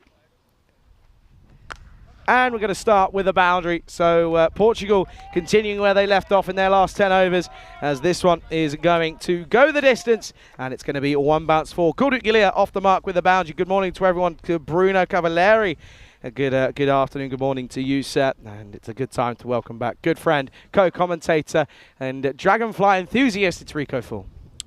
Thank you very much, Charlie. And I have to say, great intro, by the way. Yeah, I love the old Dragonfly. I'm going to miss them, actually. One above you. One thing I will say, I just think the bat versus ball wall there, 105 to 104, I think there's going to be a few more than that. But anyway, let's see. This is scuffed away. Chase is on by the fielder, and Rusick gets there. I wonder if he can have a better day today as well. You mentioned it, Astrid Taraparetti. Just didn't happen for him yesterday, but you know, you can't keep good players down for too long. Well, he's had a bit of a nightmare of a day yesterday. He's going to be looking to come back strong. One man who was strong yesterday is the man we're looking at there in the shot, Hitash Prashar. He, well, batted and bowled very well. I wonder if we are going to see what Charlie, you were calling for yesterday, maybe seeing him batting higher up the order. Yeah, I'd like to see it. But then the question is, where does he go? But Stan's gone, so could that be where he comes in? That's well bowled. Adnan, all he can do is just play this away. And good bit of running, though. They'll come through, and it will be runs. Yeah, it will be runs. So it gets tucked up a little bit there. And Adnan, I think he's felt this a little bit. He's now sort of down in his knees. I get the feeling, you know, he could have taken this one maybe in the goalies. Let's have a look at this again. I wonder, he's down. He's taking deep breaths, and I think, well, that could be some of the furniture's been moved there. Oh, dear. This doesn't help. This does not help, by the way. That does not help. I'm telling you that from experience. He's just got to, what he needs to do is he needs to stand up. That's what's going to help him first, and this is not helping. Well, it's not helping, and I don't think if the magic spray's coming out, that isn't going to help either. Water. Well, I do like the fact that they're helping each other out there. Rasik is trying to help him there. Water comes out, and you could pour some cold water on him, I suppose. But well, it looks like look for a moment. That's what he's going to do. But he decides he's going to have a drink. Yeah, it's never nice, is it? And that's why, of course, we wear the old protection. It hits him in the nasty area. He's going to check that everything's there, everything's right, and carry on. So, well, they don't want him to be injured, but this is what we saw in the last match. And just look at that, the second highest run chase that we've ever seen on the European Cricket Network we saw here today. 328 runs were scored in that match. What a match it was, 163 to 162. And Charlie's doing some counting with his fingers. 8 months on since we saw that Badalona Shaheen. And yeah, it was incredible, isn't it? First serious chase we've seen in the international series as well. So yeah. Portugal doing something that no one has ever dared to do. And it was very impressive in all reality. It really was. I wrote them off. I'll be totally honest. Wrote them off completely. Didn't think that the batting was going to get there, but they had the opener. One of the openers went big, and that's what they needed. Yeah, I mean, yeah, you said, yeah, you're right, and you admit it. You were the first to say no chance when the question was on. Now he tries to do the other batter. Well, and as he got him as well, 2 in 2. Oh. How about that? Oh, no. 2 in 2. Well, the umpire signaling. Look, we'll keep an eye on Guri. 2 in 2. Well, I tell you what. Oh, yeah, baby. And just look at Guri here. Guri will say, yeah, that's both of them. Guri, how many did that hit? 2 of them, he says. He says it hits 2 of them. Oh, dear. Well, I tell you what, if you can't bowl them out, well, why don't we knock them out? Well, that's another puncture. And, well. Stop the clock. Stop the clock. This is another. There you go. Look, Rico, right in front of us, by the way. Look at that. Well, I don't know what the population is like in Portugal, but I think the numbers might be going down. I don't think these two are going to be helping to add anything to it, is what we're getting at here. The numbers might be going down. Yar. Not good. Not good whatsoever. Okay, he's okay, though. He's back. And he's going to go into the onside. That'll just be one. And, well, these two, after being winded, have got to get a move on. Well, yeah, that's not ideal, is it? After both batters have been hit in the cojones, and now they are. Well, look, they're still struggling. It's not the ideal way. And the thing is, there, Charlie, it's not a nice feeling. But when it's hot like this as well, you're getting no relief from it anywhere. Okay, Prashar. Pushed for 1 into the offside. End of the over, 8 for no loss. And yeah, good start then. 71 days to go now here till the European Cricket Championship, the Euros of Cricket coming up here in the end of September. That last week is where all the action will be coming. And, well, it's going to be, is that 6 weeks, I believe? 5, 6 weeks? Not too sure. You'll know more about it. I won't be there. I'm busy. You'll be there, though, Rico. And, yeah, you're going to be enjoying that one right in person. I will be there. Cardamania, of course, it is the big one. I cannot wait. And we keep saying this. Look, if you got some holiday time, well, book it now. Get yourself there between, well, any of that time, starting on the 25th of September, of course. get yourself down to the beautiful province of Andalusia in Malaga. That is the Cardiff Oval. And the thing is, enjoy the cricket and also enjoy the area. And Malaga is an absolute beautiful part of the world. It really is, if you've never been. And you've got everything. You've got the mountains, you've got the tropical climate, you'll have the beach as well. And of course, well, you can check out our hotel partner as well, Sunset Beach Club. And you'll have a wonderful stay. And this is a nice hit. It's an up and over. It probably, I think, goes all the way. Yes, it does. No hesitation at all from umpire. Umpire Guri puts him up like he just don't care. Lovely hit. 6 runs. Shaba, shaba, shakalagya. Yeah, nice shot. Uppercut into the offside. Good looking one from them here. And yeah, good shot this one. But not the best starts for Mohamed Sakhlain. Well, Jonathan Woodward, are you back with us? Well, Vinny Sanders saying he changed channel because he thought Portugal had no chance. Well, Jonathan, you should know better. You've seen a lot of cricket, and that is a lovely shot. The pickup on this is absolutely sweet. Well, Mohamed Adnan, he had a few issues in that first over. Well, he had a few pressure issues because it was a big touch pressure that was causing him a few troubles. Well, now he's feeling better. The blood is circulating well, and he pumps this out of the ground. Big hit. Big six. Oh, yeah, cracking batting out there. And that's a really good start this from Adnan, isn't it? Once again, he's getting it going. He's lining them up here. He's 14 off 4. Sakhlain, 2 balls, 2 sixes. And again, and he's got it. And it's not quite out of the middle, but he will take on the shorter boundaries here, and he's going to get it, and he's going to get all of it. I tell you what, something special on here. That's 3 in a row. That's brilliant hitting. And, well, good news coming through. Dave, is that for real, Dave? You're going to be there? Well, Dave, can't wait to see you. And he's saying he'll be there at the Euros of Cricket at the Cardiff Oval for the European Cricket Championships. He'll be there on the 8th of October. All right, can't wait to see you, Dave. And I will gladly give you a tour as well. The more the merrier, as we say. So come on, Dave's booked his ticket. What about some of you others? Come on down. Come and meet us. Come and enjoy the fun and the festivities of the Festival of Cricket. Oh, this is a biggie. What a hit that is. Sensational stuff here at the moment. Sensational. You cannot believe what you're seeing. And it's another 6. Are we on for something sensational here? And look at the way he holds the pose. 6, 6, 6, 6. 4 sixes on the spin. Are we going to see more magic here in Hungary? What a cracking batting this is from Mohamed Adnan. He is going big, isn't he? And he's chewing up this from Sakhlain. It's getting hit nicely at the moment. Well, he was hit there, and now he's going nuts because he's blasting them all over the place. Can it be 5 in a row? Oh, it's a Gundy ball. It'll be a wide, and it might go all the way. Oh, my goodness me, it will. It's going to be a minimal. Well, the batter would have felt he's missed out on the chance, but it'll come straight back to him because that won't count as a legal delivery. So we're back on here. It's going to be a minimo. So we've gone 6, 6, 6, 6, and now 5.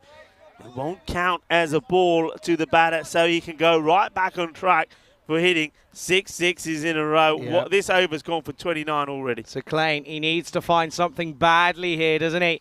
Got to find a way of changing things up. They go short up. This is up in the air. Vinod takes it, and it will be the change-up that they were looking for as it ends up being the big wicket of Adnan. He will go. He goes for 26 off just 7. Doesn't chew up many deliveries. Gets the maximos that he was looking for, and eventually that's actually quite a good bit of bowling eventually because he gets the comeback. Yeah, I get the feeling that the man there taking the catch, Vinod Ravindran, will take a lot of credit for that. He ran over to Sakhlain when Sakhlain was in trouble. I say this a lot of times. If you've got a bowler in trouble, don't just leave him there in the heat, struggling, wondering what to do. Go and give him a bit of support. That's what Vinod did. And Vinod probably said to him, hey, you know what? It won't be a bad idea if you just try one short. He does, and he gets the wicket. So it's just another typical over on the European Cricket Network. Big comeback. Big comeback, of course. And To get that wicket, though, was not going to be easy, and he went for the shorter one, and he couldn't quite match it. But a good catch, though, by Vinitha Rinjan with the gloves for the first time here in this tournament, and it's a good showing. Kroom saying he's trying to sort some stuff out to get himself out to Carter as well for the ECC. Good news. Shame I'm missing out. Really, really big shame. Anyway. Where are you? You at uni? Yep. Pull a ciggy. In my last year, start of the year. You can come down. Well. You can come down for 3 days. Yeah, I reckon you can come for 3 days. Okay. Come down for 3 days. When? It depends. Listen. What? If I don't have anything on a Friday or a Thursday, if the flights are cheap, they won't be. But if they're cheap, then I will. Oh, Gundy ball, no ball. It won't be out, and well, he knows that as well. It's a good catch, but that's another. I can't believe it. It's another supersonic over. So far in every innings that we've had today, so this is now 3 innings on the spin, we have seen a supersonic over. I just knew it is going to be a supersonic day. It has been so far. The cricket's been stunning. The batting has been amazing. I said we were going to have a feast of runs today. So far, it's exactly what we're having. So, Klein, can he finish well? The answer is probably, well, better. The fielder makes the stop, gets one hand on it. It'll just be a single. That's Muaz Ul Hassan that makes the stop over there. It will be the end of the over. It goes for 31. I was not mentally prepared for this onslaught of runs this morning when I woke up. I was not ready for it. And it's, I thought, I'd have a bit of a detox after 201 off of one innings yesterday. Nope, we're straight back into the thick of it. 39 for 1 after 2. Adnan, he was the big wicket to go for 26 in that over. So Klein goes for 31 off the over. This is the updated standings then. And the big thing for me with that win for Portugal, the net run rate doesn't really change because it was such a close encounter. Yeah, I mean, it's... Ooh, yeah, just have a look at that. It's going to be close, and Sweden, of course, will be looking to bounce back when they take on Hungary in match number 8. And by the way, just for a moment I'm getting down on my knees and praying because this is beautiful. Overcast conditions. The sun's gone. I think there's about, 20 clouds in the sky, but I don't think it's going to last very long. It ain't going to last too long because that little mini cloud that's out there will soon be blown out of the way, and the sun, like it is now, it is going to start to come back and continue to bake us. And Charlie, you're going to need another towel as Rasik comes on to bowl. Speaking of which, this is there's a half an appeal from a couple of fielders, but well, umpire James won't be bothered. Yeah, Rasik, the bowler, doesn't appeal himself at all. He just goes right back to his mark. The man is always smiling, loves his cricket, enjoys his cricket. Let's see if he can be smiling at the end of this one as well. If you can get Hungary a win here. If Hungary can win this one, it certainly opens up the day, and any one of the 3 teams can be victorious. Well bowled. Ooh, a bit tight, but it's probably a good call actually. In fairness, thing is about Rasik. Found this out yesterday, by the way, Rico. In terms of ICC qualification, 11 days. 11 days for Rasik, apparently, until he qualifies. So he's a big addition to this Hungarian side going into the rest of the year, and of course qualifiers coming up next year as well.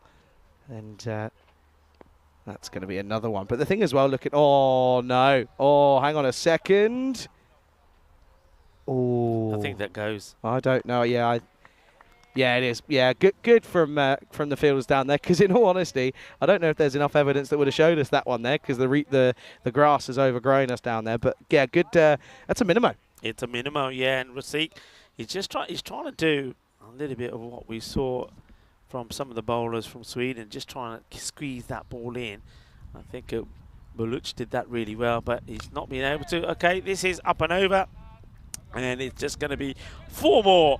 So cuatro carreras más. So you could say that one ball just cost 9 runs with the 5 wides and the 4.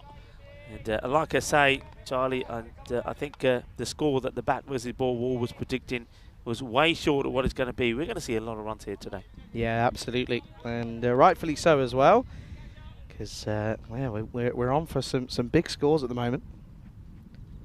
Rasik once more, and well, this is straight up in the air. Rasik says, "I want it." He don't drop him, and he ain't going to drop this, and that is the wicket.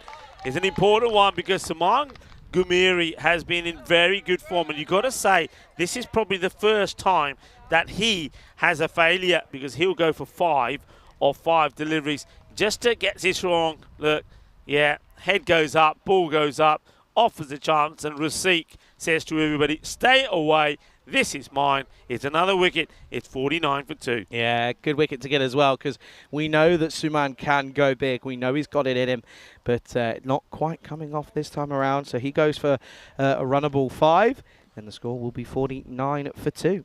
Yeah, and I quite like this here with Portugal batting first. I think it's a good foundation laid for some of that Sean Gomes to come out, and he has the opportunity, I feel, to be looking to bat all the way through this innings now and get himself a half century. Yeah, because I mean, that's his style, that's his approach. Kuldeep hasn't worked at the top, has he?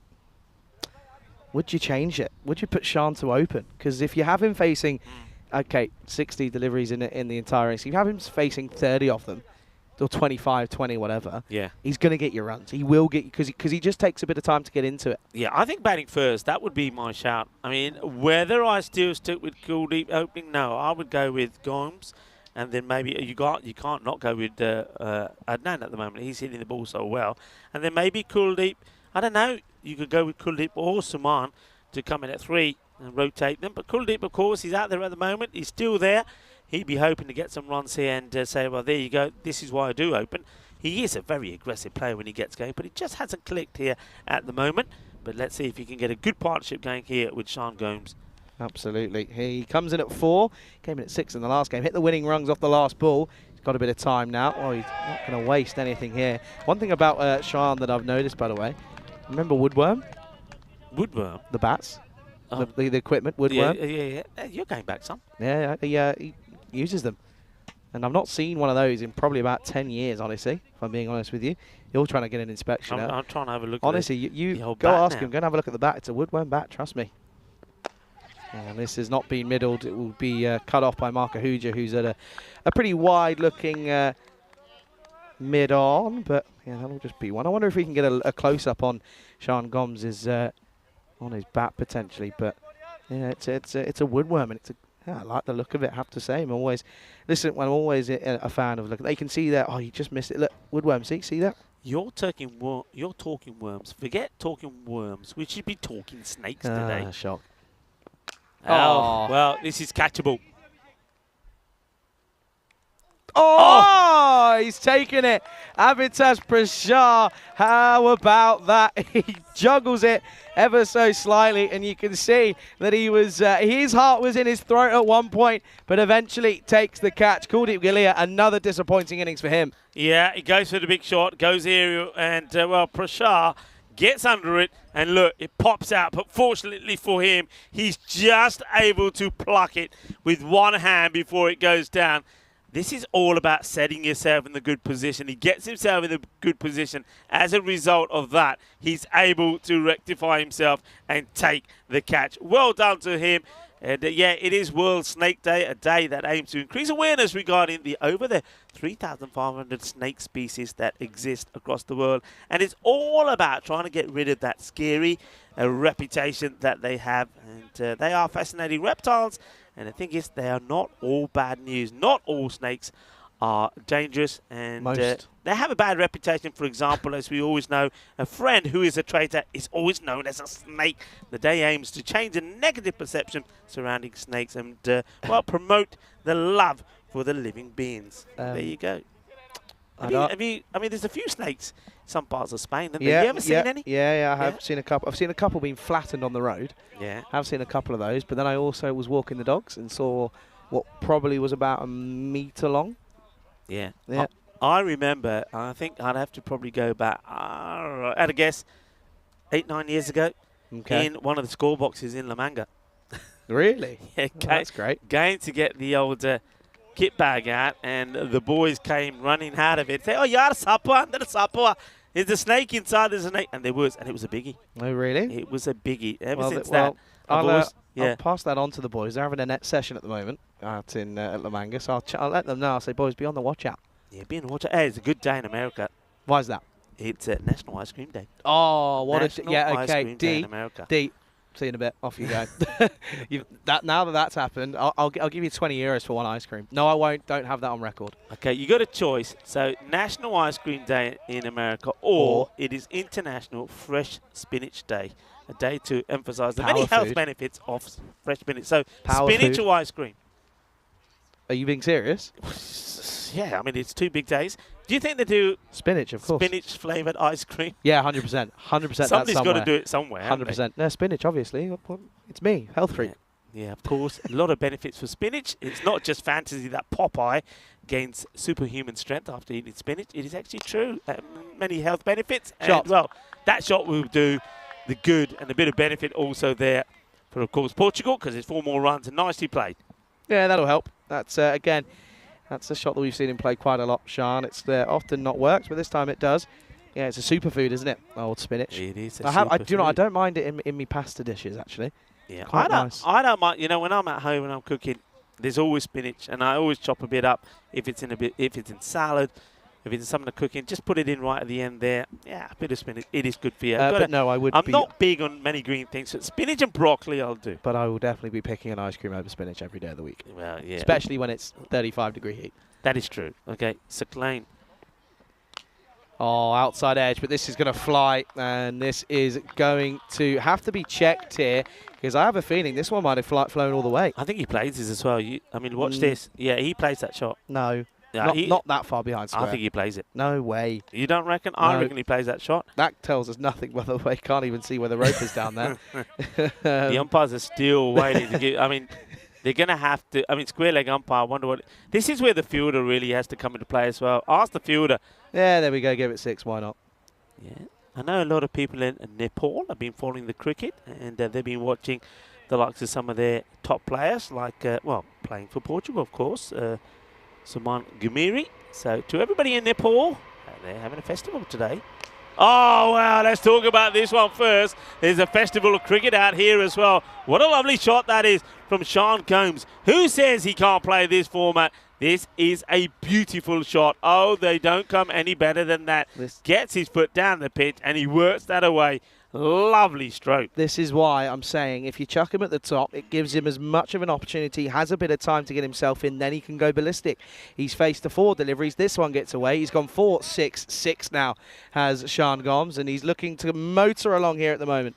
I must admit, I have to say, I was very surprised that Seclain got this second over. And this one is in the gap, is beautifully placed. It would go all the way. Balle. Ginna sona. Shaka lagya. And yeah, shaba to everybody in Nepal. And it's Soni Sankranti, which is where worshippers flock to Shiva temples to do special pujas. And according to Nepalese custom, it's the month of cleaning and eradicating dirt. Nepalese people worship and beat Nongolo, I think they call it, which is massive bamboo plates to cure diseases such as eczema. So, festival in Nepal. So, to all of our Nepalese viewers, I hope you're having a fantastic day. Back to the action here. And Seclain, yeah, I've got to admit, Seclain, I mean, he gets his 50, doesn't he? 55 he's gone for. He went for 31, a supersonic over bowling the second. Why? As a captain, I'm trying to think this. As a captain, when you see so many runs on the board, as I get head-butted by a wasp, but when you've got so many other bowlers, batters are on top, why bring Seclain back? I mean, his confidence has to be low. He's going to be even lower now. He's got a ball to go. He's gone for 55. And, well, add 6 more to that. And I don't think I remember the last time I've seen a bowler that has gone for 60, 61 it will be, off his 12 balls. So that is really going to hurt. I don't know. And, well, Mixer Maximo will sometimes tune in from time to time. Is that a record? Is that the most runs a bowler has gone for in the European Cricket Network series or even the ECIs? I think it is. I don't remember anyone going for 60. And Charlie's joining me back. Charlie, can you ever remember a bowler bowling 2 overs a game for more than 60? Nope. Simple answer, no. No, I have not. And, yeah, first one went for 31. The second one goes for 30. It's going to be 80 for 3 at the end of 4. And once again, looking like they're ruining the idea of bowling first here, Hungary, as they're going to go to spin in this 5th over. It's Dara Pareddy who will be the option that they will opt for. And he's got Shazad. He's yet to face a delivery. And his first one is going to go for 4. This is a beautiful shot. He's strong through the V, and this is a prime example of it here. This is a lovely looking cricket shot. Yeah, beautifully played. Shazad, he's had to wait a bit of time before he gets out there. Remember, it would have been, I mean, a great win for them, of course, against Sweden. Incredible win. He would have been disappointed with his own performance when he played out 4 balls without scoring, was out for a duck. But the thing is, that it doesn't matter. That it was in the past. They win the match. He knows that form comes and goes. This is his turn to shine. And at the moment, Portugal, well, they're probably looking to go at the same sort of score again, 150 plus. Probably.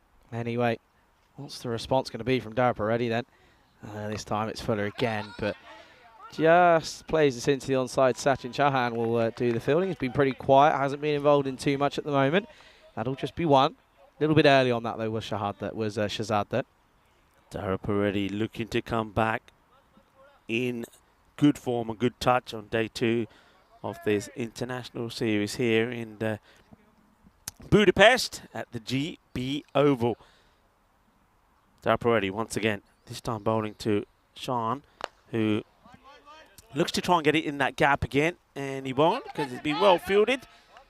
And the throw, not the best of throws, has to be said, but applause from Darap already for making the stop on the fielder that's out there. And it's nice to see once again the likes of Yadwinder Singh in the side. I think, and he's in his usual spot as well, where he took some brilliant catches for Duna Bogdani.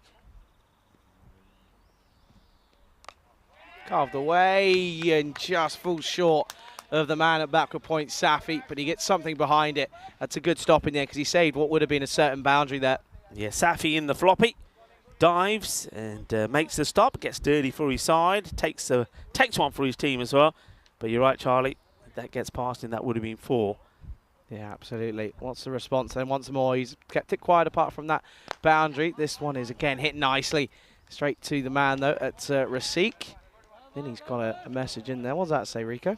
Well, what's he saying here? I was asking him about the most runs. He's saying Farhan Chaudhry in the European Cricket Series in Sweden went for 59, and which beat the previous record of 57, which was by Gökhan Alta from the Turkish club in ECI yes. 22. So that is the most. In other words, that is the most, because before then, 59 it was. So it's not a record that Sakalain will be happy with, and that's not a ball that Darap Peretti will be happy with as well. 2 wide. I think maybe he's expecting the batter, Najam Shazad, the captain of Portugal, to be coming out to go after this, but Shazad stays in his ground.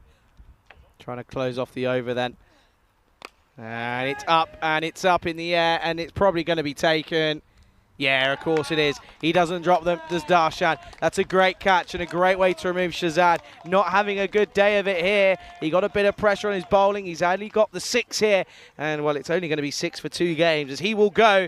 And it will be the 4th wicket down. It's 89 for 4 at the end of the 5th over, halfway stage. 89 for 4 on the board. Charlie Hunt here alongside Rico Full here in the commentary microwave. And it's a scorcher. It is an absolute scorcher. Everybody is sweating buckets, Charlie. Sweating buckets, buckets of galore. What we need is a bucket of ice. That'd be nice. It would be nice. You're not fighting. Charlie's not fighting, of course.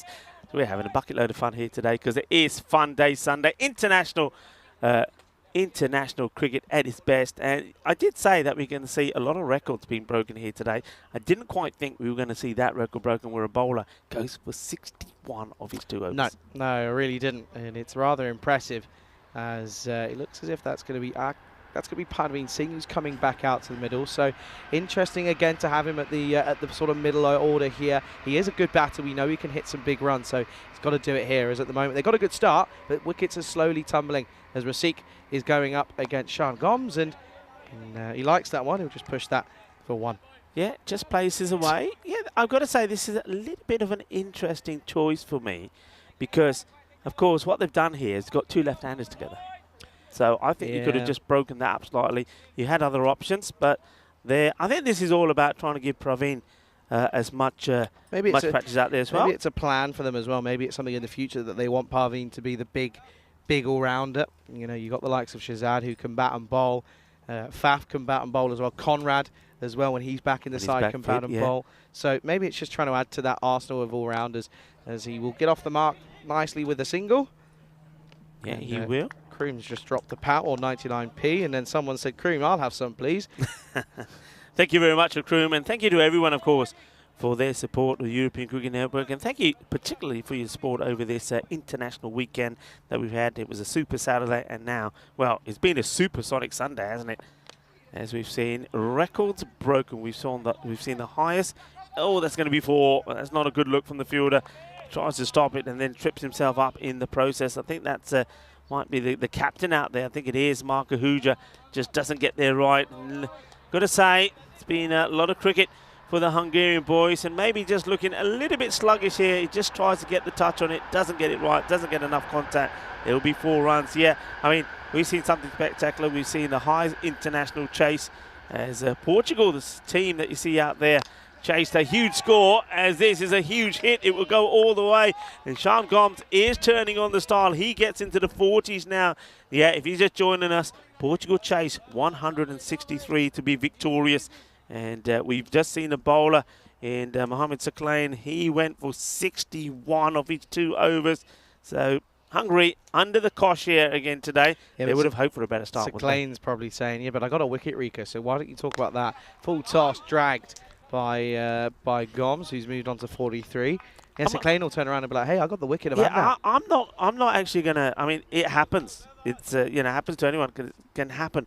But I don't think it's Saklain's fault. I just think, for me, I think the captain gets it wrong. If a guy goes for 33 or 31, goes supersonic in the second over, you don't bring him back to bowl the very next opportunity you get. I think that's right, but at the same time, at this level, you've got to have the intelligence to try and find and work out a way. Yeah, you do. 60 off 2 overs, Rico. Yeah, but you're putting a guy who's under pressure already under pressure. When you've got other options, you know, you've got other options that could bowl. Obviously, you couldn't go into Rasik there, but you go with, I mean, it's the end of the power play. Try Dara Peretti a bit earlier because they've gone after the pace. Anyway, you can see there that's the end of the over.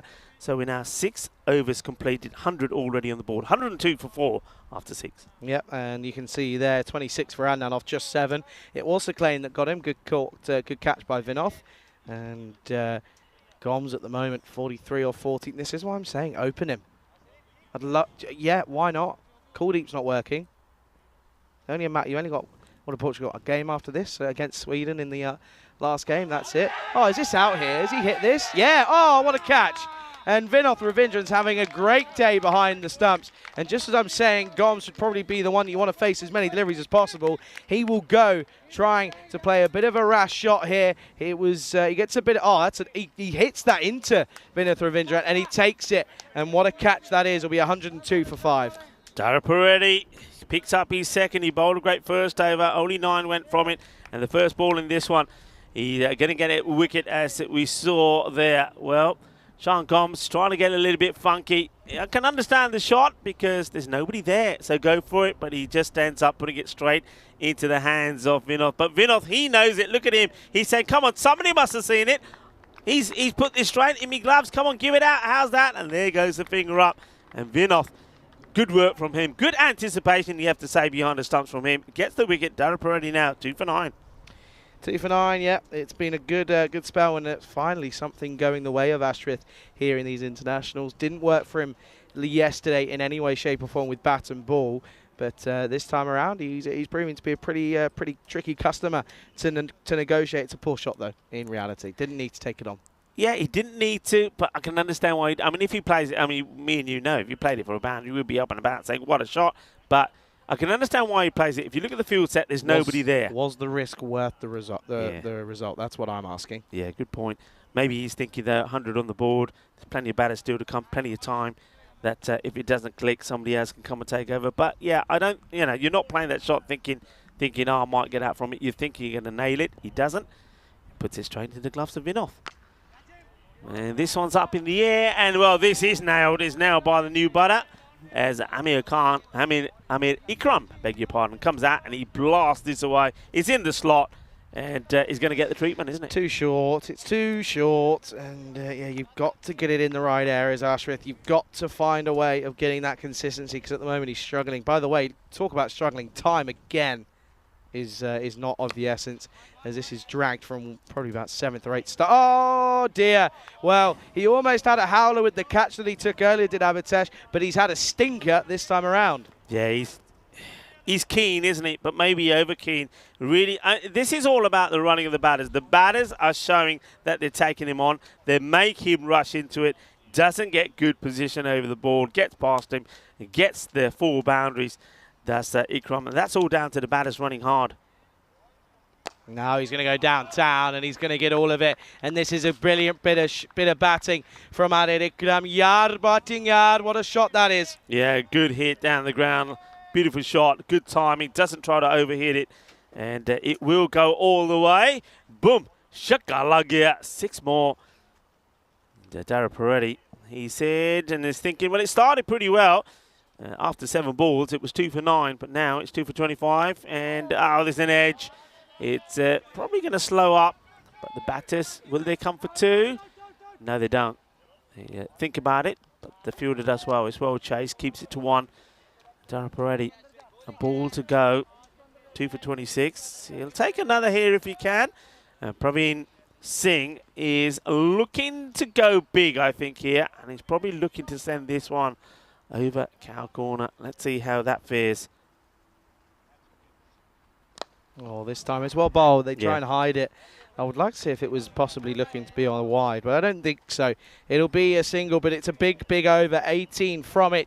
Score at the end of 7 is 120 for 5.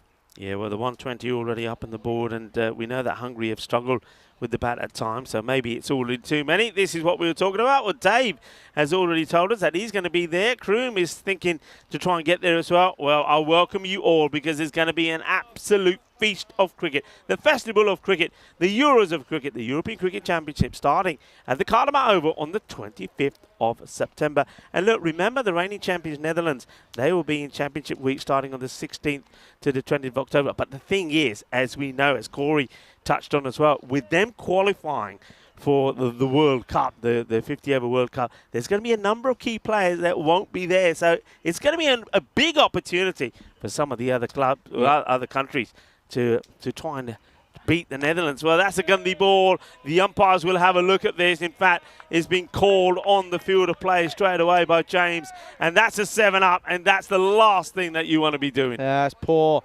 Muizul Hassan hasn't performed well here this weekend. It's got to be brutally honest, as yeah, that's not the best from him. And yeah, it's a good shot though from Parveen to get it away.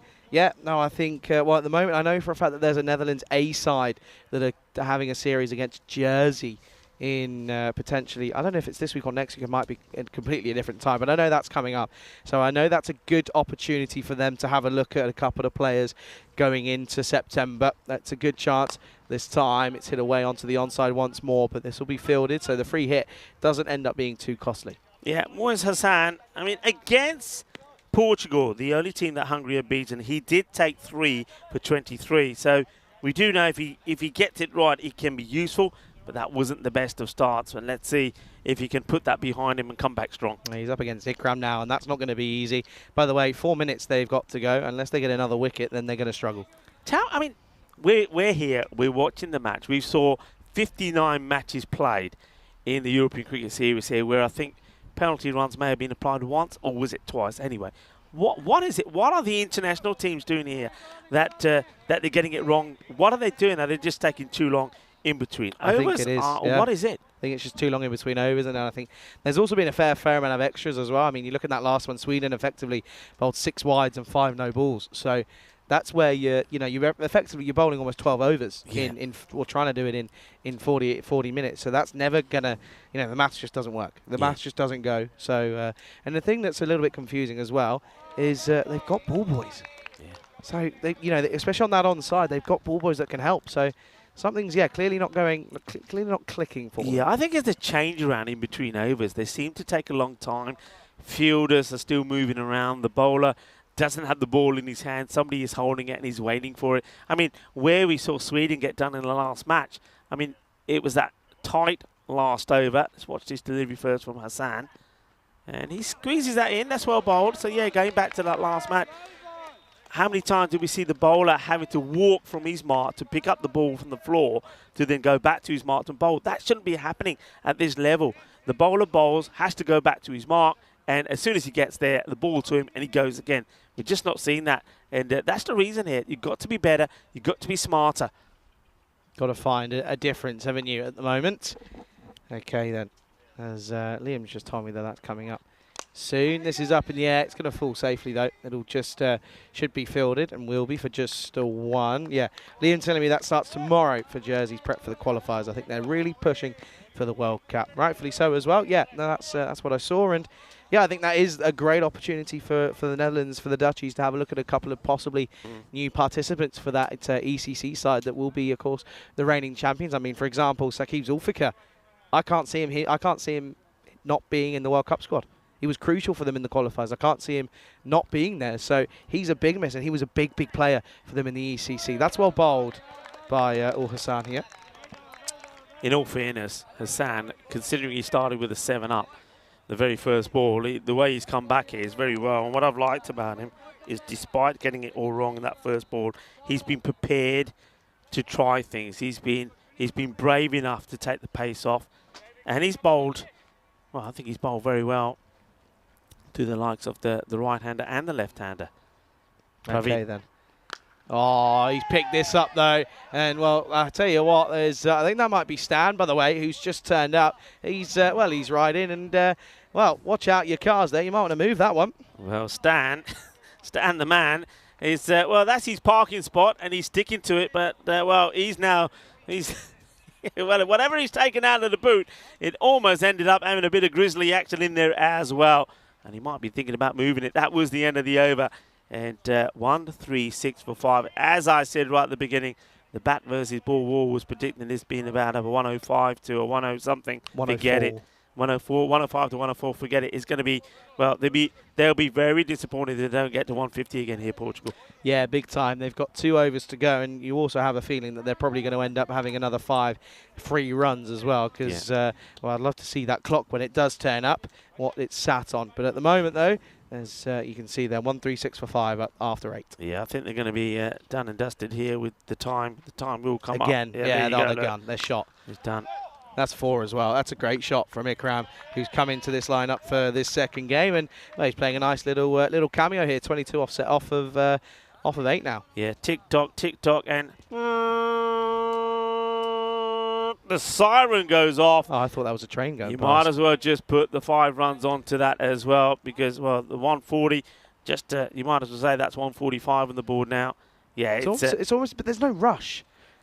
I don't know whether, you know, I know it's getting communicated to the umpires, telling them that they're close. Yeah. There's no rush though.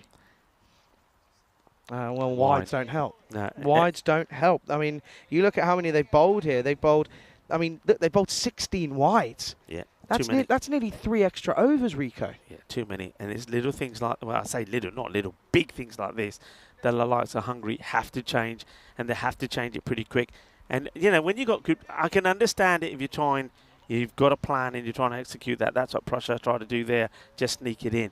But some of the wides have been bad. Some of them have been bad bowling. You can't be having that high up in the air.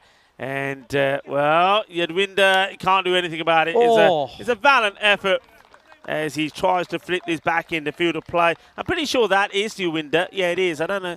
He's obviously not wearing his own shirt. He's got Abbas's shirt on there. But, yeah, tries, but he's always leaning over the rope. And I think as soon as it's a great effort because he stays inside for as long as possible. When he makes contact of it, he hasn't gone over past the rope back. He was never going to get that. Good hit there from Ikram. Yeah, big time at the moment then.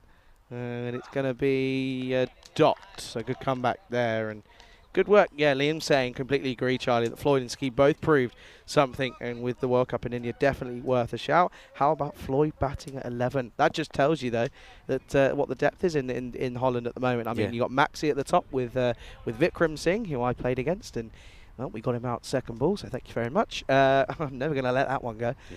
But, yeah, I mean, the thing is that I learned when I was with you in Romania. I actually played against a lot of those boys, which is, you know, quite incredible. But the thing that says about thing for me is this will be a catch, and well, that probably won't save them from a 5-run penalty because they're well behind. But yeah, at the moment, that's a good one to get though. As Ikram was looking to get going here, that's a good catch as well, and that will be another wicket to go then. So that'll be 147 for 6 here in the 9th over.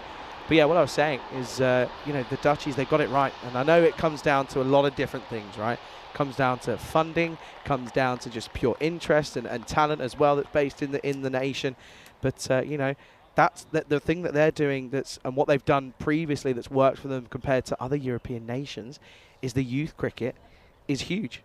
And they're pulling players through. They're going right from under 11s. They're pulling them through, playing in under 17, under 19 tournaments, and then they're coming all the way through the A squad, through an 11, and then they're into the first team. Yeah, I mean, of course, finances come into it. You need the financial support. A lot of these European countries don't have that. It's starting to happen. You need partners and sponsors to come on board. But then also, though, you need proper coaches. You need world-class coaches. That will make the change. And when we look at teams that have had those coaches deployed, we can see the change that's there. There's been a huge change. There's a cultural change. The change doesn't just spell from the way you improve with bat and with ball. The change comes from the way that each individual player looks at the way that they're preparing for tournaments, your diet, you know, your fitness regime. You've got fit players out there, because what we've seen, I think this is a great example of what we're seeing here in Hungary. Fitness is everything, because you're sometimes going to be playing a lot of cricket under extreme conditions. Sometimes it can be bitterly cold, sometimes it can be really hot. You've got to be fit, and I think it's a lot. It's about the diet plan, the nutrition, the performances, keeping things like your weight in check, and then also, well, improving things that you get wrong. This is high up in the air, Yadwinder. Yeah, Jagade Fateh from Yadwinder Singh. This is what he's been doing all the way through that European Cricket Series for Duna Baghdadi, and it's good to see him out there. And I like this guy. I do really hope that he gets an opportunity to bat a little bit higher up the order. He came in yesterday low down. I think he came in about number 9 or something. That's not where he bats. He's an opener, and he was out first ball. He had no option to go out there and swing hard. So maybe he does get an opportunity, but what I do like is the fact the likes of him, the likes of Rafiq that have come into the side, also the likes of Hassan, they haven't let themselves down, and this is a really good catch. Goes a long way up. Good safe hands from Yadwinder Singh. Yeah, it is a good bit of work to remove the batter in Junaid Khan. So, well, he was the man of the hour in the last game. This time around, he's gone for a golden duck, so he will go. And yeah, it's going to be 148, which practically is going to be 153 for 7 with 5 runs. That'll probably, most likely, almost certainly be coming after this ball, if legal, of course. Oh, it's going to be an outside edge. It's going to run. It'll be 1 bounce 4. So Rupu gets a bit of luck early on. It'll bring up the 50 at the end of the 9th. It's 152, but again, it's probably going to be 157 for 7 as we come towards the last over here, and we're going to have to keep an eye on the umpires yet again, because I have a feeling we're going to see another signal hit. Yeah, the umpires will be patting their chest with palm wide open to signal 5 penalty runs, and you'll see that on the camera. But you made a very good point, and I want to address this. The umpires, in communication with the tournament referee, Sam Williams, will be informing. There we are. Yeah, they would have been informing the fielding side all the way. They don't just do this now. All the way through the innings, they're saying, you're 1 behind, you're this behind. Come on, speed it up, you're behind. It's no shock. It's no shock. Got a question saying, is 5 runs really a big enough incentive to get them to move on? I mean, would you turn around and say, okay, make it a 15 run or a 10 run? No, you know why? Watch last game. Why did Sweden lose?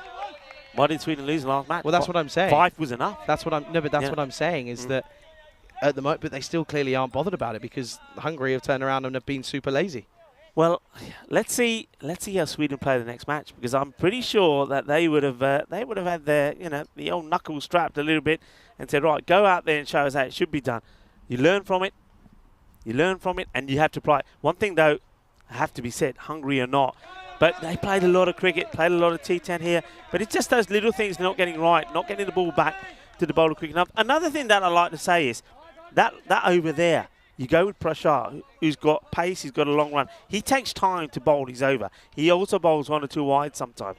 That was the over where you could have just given the ball to somebody and said, you know what, come on, bowl me a quick over in 2 minutes because I want to save 5 runs. And we haven't seen a lot of that as well. So it's a way that you look at the bowlers and who's coming to the bowl and when they're bowling as well. So when you're running tight on time, which is down to you anyway, because you haven't managed the time well, one way you can get yourself out of that hole is to give that 9th over to somebody who can bowl it pretty quickly. And Prashar isn't that man. Yeah, no, he isn't, is he? At the moment, he's not working. So Portugal, they scored 166 to beat Sweden, who set them 163, and now, well, is 160 again from them. The runs that we have seen already today are incredible. The question is, have Hungary got the same sort of desire, the same sort of fight, and the same sort of skill to do what Portugal were able to do to Sweden and shock them and go and get these runs? Yeah, there's a chat here, Kroom saying Blast and others have got the extra fielder that go into the ring. That's not enough for me. I am not a fan of that rule, if I'm being totally honest with you. As that's going to be, is that going to be out? Well, he's got to watch the ball for a moment. It's not. Oh, they're going to get the most comical single that you'll see. This will be buys given. Yeah. The bowler is appealing. The wicket-keeper is lobbing the ball back, Vinov, to the bowler. Watch this. He's appealing. Nobody's looking. Here's the ball. And the batter say, you know what? Hey, let's go now. All right, then. And they'll take another one. Yeah, big time. As it's going to be, yeah, so that will be 1 to the total at the moment.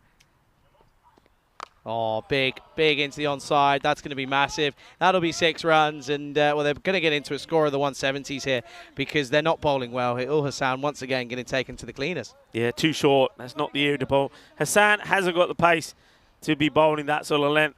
And batters at this level are going to put that away. And even though Ashrafur Rupu hasn't been out there too long, he's not going to miss out on that one. So ball to go, 168. Look where he's standing here, by the way. Oh, there's Gundy. Absolute no. Gundy gets it all wrong. So no ball. Free hit it will be to finish the innings. Yeah, that's bad. That's really bad. And they're verging on almost an hour, by the way, for this one innings, which I don't think I've actually ever seen. It's not good. It's not good enough. It's just not good enough, I have to say. And in this heat, you want to be getting through and as quick as possible so you can get back into the shade. But no, nothing from Hungary. It's not good enough. And yeah, I'm not impressed. And free hit then, and it's going to run away, and that'll be a boundary. He gets through, so that's even worse for Seclain. He's had a terrible time of it. Went for 1 for 61 off his bowling. Lets a boundary go in the last over, in the last delivery, and it will be 173 for 7 at the end of the 10th there. And realistically, Hungary have got it all to do. I'm not going to write them off because I wrote Portugal off in the last one, but and I ended up eating my words there. But it's going to be a tough one to chase down here. It's going to be a tough one. It's a tough one to absorb because don't forget that Hungary have conceded in 2 matches. When you think of Sweden scoring 201 against them, and now we've seen a big score here. They've conceded 374 runs in their last 2 matches. And, well, this was a good comeback, you'd have to say, from Seclain. But the problem was they was able to pick up that wicket. The other runs, other batters were liking what he was doing as well. That was a good one there for Rasik. Rasik backed himself. As well, we're getting some more of our lovely friends coming. I'm going to miss these dragonflies. They've been absolutely beautiful. They've made me feel a little bit special sometimes, coming and landing all over us. That's what some people have said anyway. Yeah, you take that one from me. No, I'm all right, thank you. Sean Gomes, he was gone. He played a nice little innings, though. He ended up finally getting some runs on the board. That brought out Ikram, and well, Ikram had a bit of fun, didn't he? Mohamed Adnan also did so, and well, this one was another good-looking shot, but eventually was straight to the man, and it was a good catch to remove Amir Ikram, who was getting going in fairness. And yeah, you can see there a bit of attention for old Rasik, possibly having a bit of struggles with the arm. Abitesh, though, this time around wasn't the best from him. He struggled in the field, but also struggled with the ball. Yeah, nice catch there from Yadvinder Singh. It's nice to see him getting his name in the book, but there was a lot of pain, isn't there? And then right at the end there, that's one that well, Seclain couldn't get hold of. Another boundary, and they will finish on 173 here, Portugal. Same thing, though, I will say to the likes of the boys from Hungary that I was saying to the Portugal boys, really, is that, okay, they've done it the same way that Sweden scored 162 against Portugal. What's the reply? The only way to reply is to get the boys together and say, look, they did it, we can do it as well. Stay positive and let's try and make history here. That's what they've got to try and think to do. Have a look at that scorecard. Good contributions all the way around. But the key thing, once again, is nobody chews up deliveries. And Mohammed Adnan, he's been on song, hasn't he? I think he's been defined for the top of the order. 26 of just 7 balls, 43 of 15 from Sean Gomsa. He's hitting the ball pretty well. And, well, there was a quick fire 19 from Pravin Singh. He ends up not out, actually, carrying his bat all the way through to the end from when he came in. Amir Ikram, 28 of 11 from him as well. And even Rapu getting 14 of just 4 deliveries. The only man to fail this time around, but he's allowed one once in a while, was Saman Gumiri, who was called and bowled by Sheikh Rasik of 5. But, I mean, this is the big one, isn't it? 61 Sakleen goes for. 2 for 24. Prashant, he's always going to take wickets for you. 2 also for 24 for Rasik. And Dara Paretti picking up 2 wickets as well. 2 for 27. But, yeah, the big issue there was Mohammed Sakleen, who, though he did pick up 1 wicket, and it was an important wicket to get, I suppose. You get the wicket of Mohammed Adnan, who was 26 at 7 at the time, but too many runs being conceded. But, of course, the other big talking point is just the discipline in the field. 26 extras, 17 wides, 3 no balls, 1 bye, and then, of course, that results in, because of all those extra deliveries that have to be bowled, that result in 5 penalty runs as well. So not a good look for Hungary. You've got to say, they're not really doing themselves any favours. And the only way to put a smile on their face is if they can do something special. We saw Portugal pull off an amazing run chase. It was the second highest that we've seen on the European Cricket Network, the highest that we've seen in the international cricket. Well, Hungary can do one better. They can pull off the highest run chase that we've ever seen if they can get to 174. Join me, Rico Full and Charlie Hunt, when we come back in under 10 minutes' time for the conclusion of match number 7.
This European Cricket International is proudly brought to you by HCL Software and Bizaway.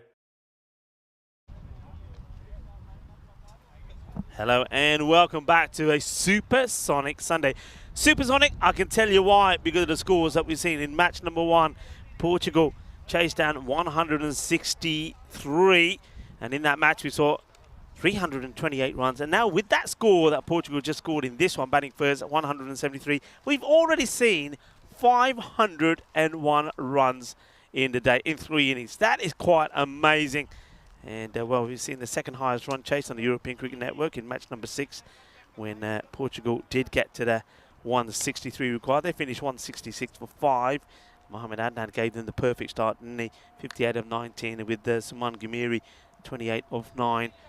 And, well, penalty runs, you have to say, that Sweden gave away could have been the key in that one. That's where the teams have to tighten up. Very warm welcome to everybody, and it is a warm welcome from a very hot and sunny Budapest. Here in Hungary, yes, the heat continues to batter European cities around the globe. And was looking at some of the temperatures in Italy, going to be around about 48 degrees in the coming days there in some parts of Rome and other areas, maybe Milan as well. So yeah, it's going to be hot. I know back home in Spain, some parts of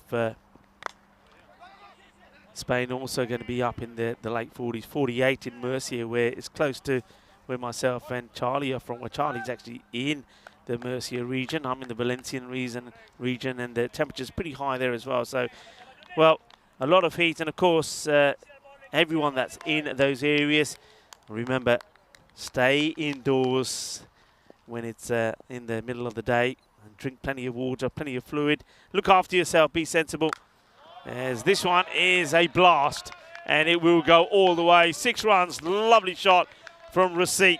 This I like, I gotta say, this I like. He's an opener, have him up there opening, and Rasiq plays a lovely shot. And I just hope that he shines. He didn't do bad with the ball, did he? And, he took 2 for 24, which when you consider how many runs were scored, is not bad. So Vinoth Ravindran and Rasiq out there opening up. Yeah, I don't mind it at all.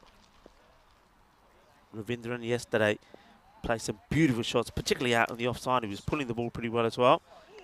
And Rasiq just misses out on this one.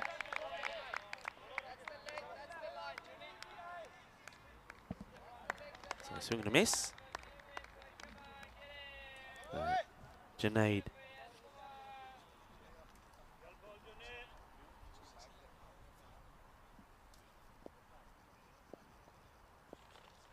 In comes Junaid once again.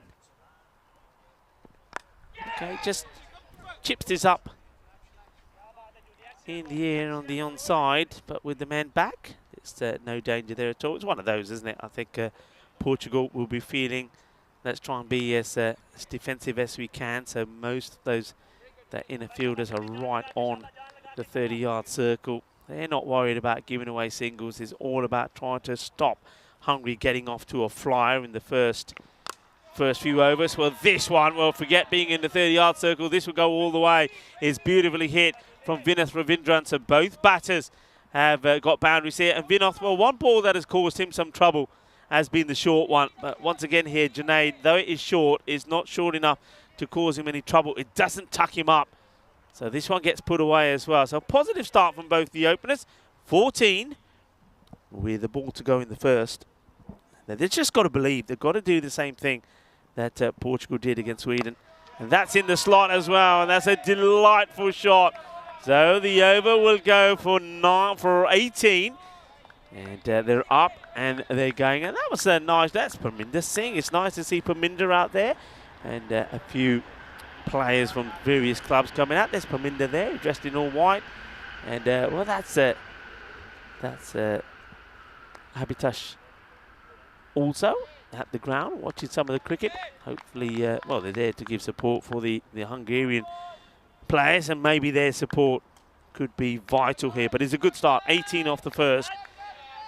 247 matches now since the Golden Ball. So the 250 is, well, about to come up. Or is it? As Najam Sazad comes in the bowl to find time to welcome back into the cube Charlie Hunt. Yeah, thanks, Rico. That'll be pushed for 1 by Rasik, and I'm glad to see a bit of a change here. Really am glad to see that they're working to look forward to something different, because in all honesty, it's clearly not worked for them. It's something that you can't listen. If it ain't broke, don't fix it. But it was broke, and it needed looking at.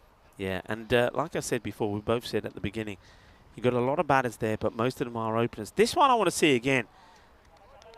Okay. Just have a look. What have you seen? Front foot. Ooh, okay. I saw a front foot, which was, I don't know, maybe I'm seeing things. He went a long way forward. He's fine. Yeah, he's okay.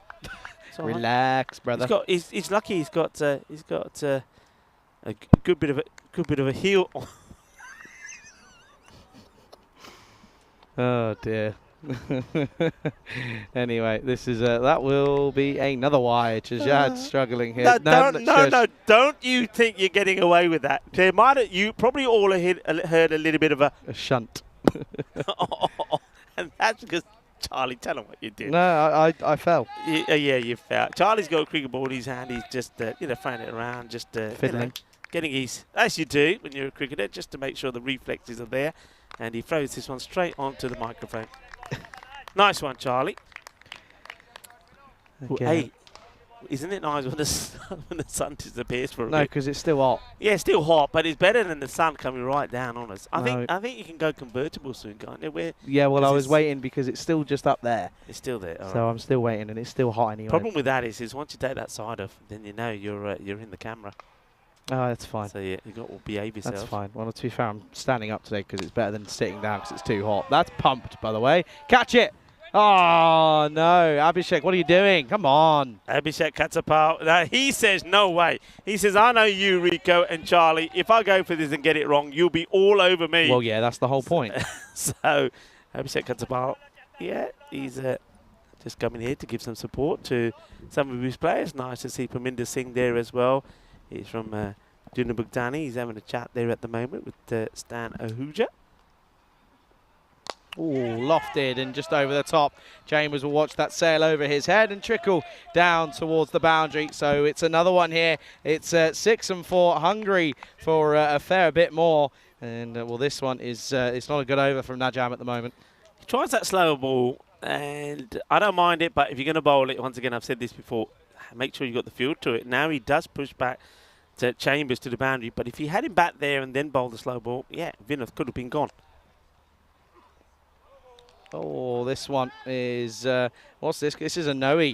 And what's this for? Is this for? I get a feeling it's front foot. I mean, I know the one I thought I saw before, he was okay. Let's have a look at this. He is toying with the line.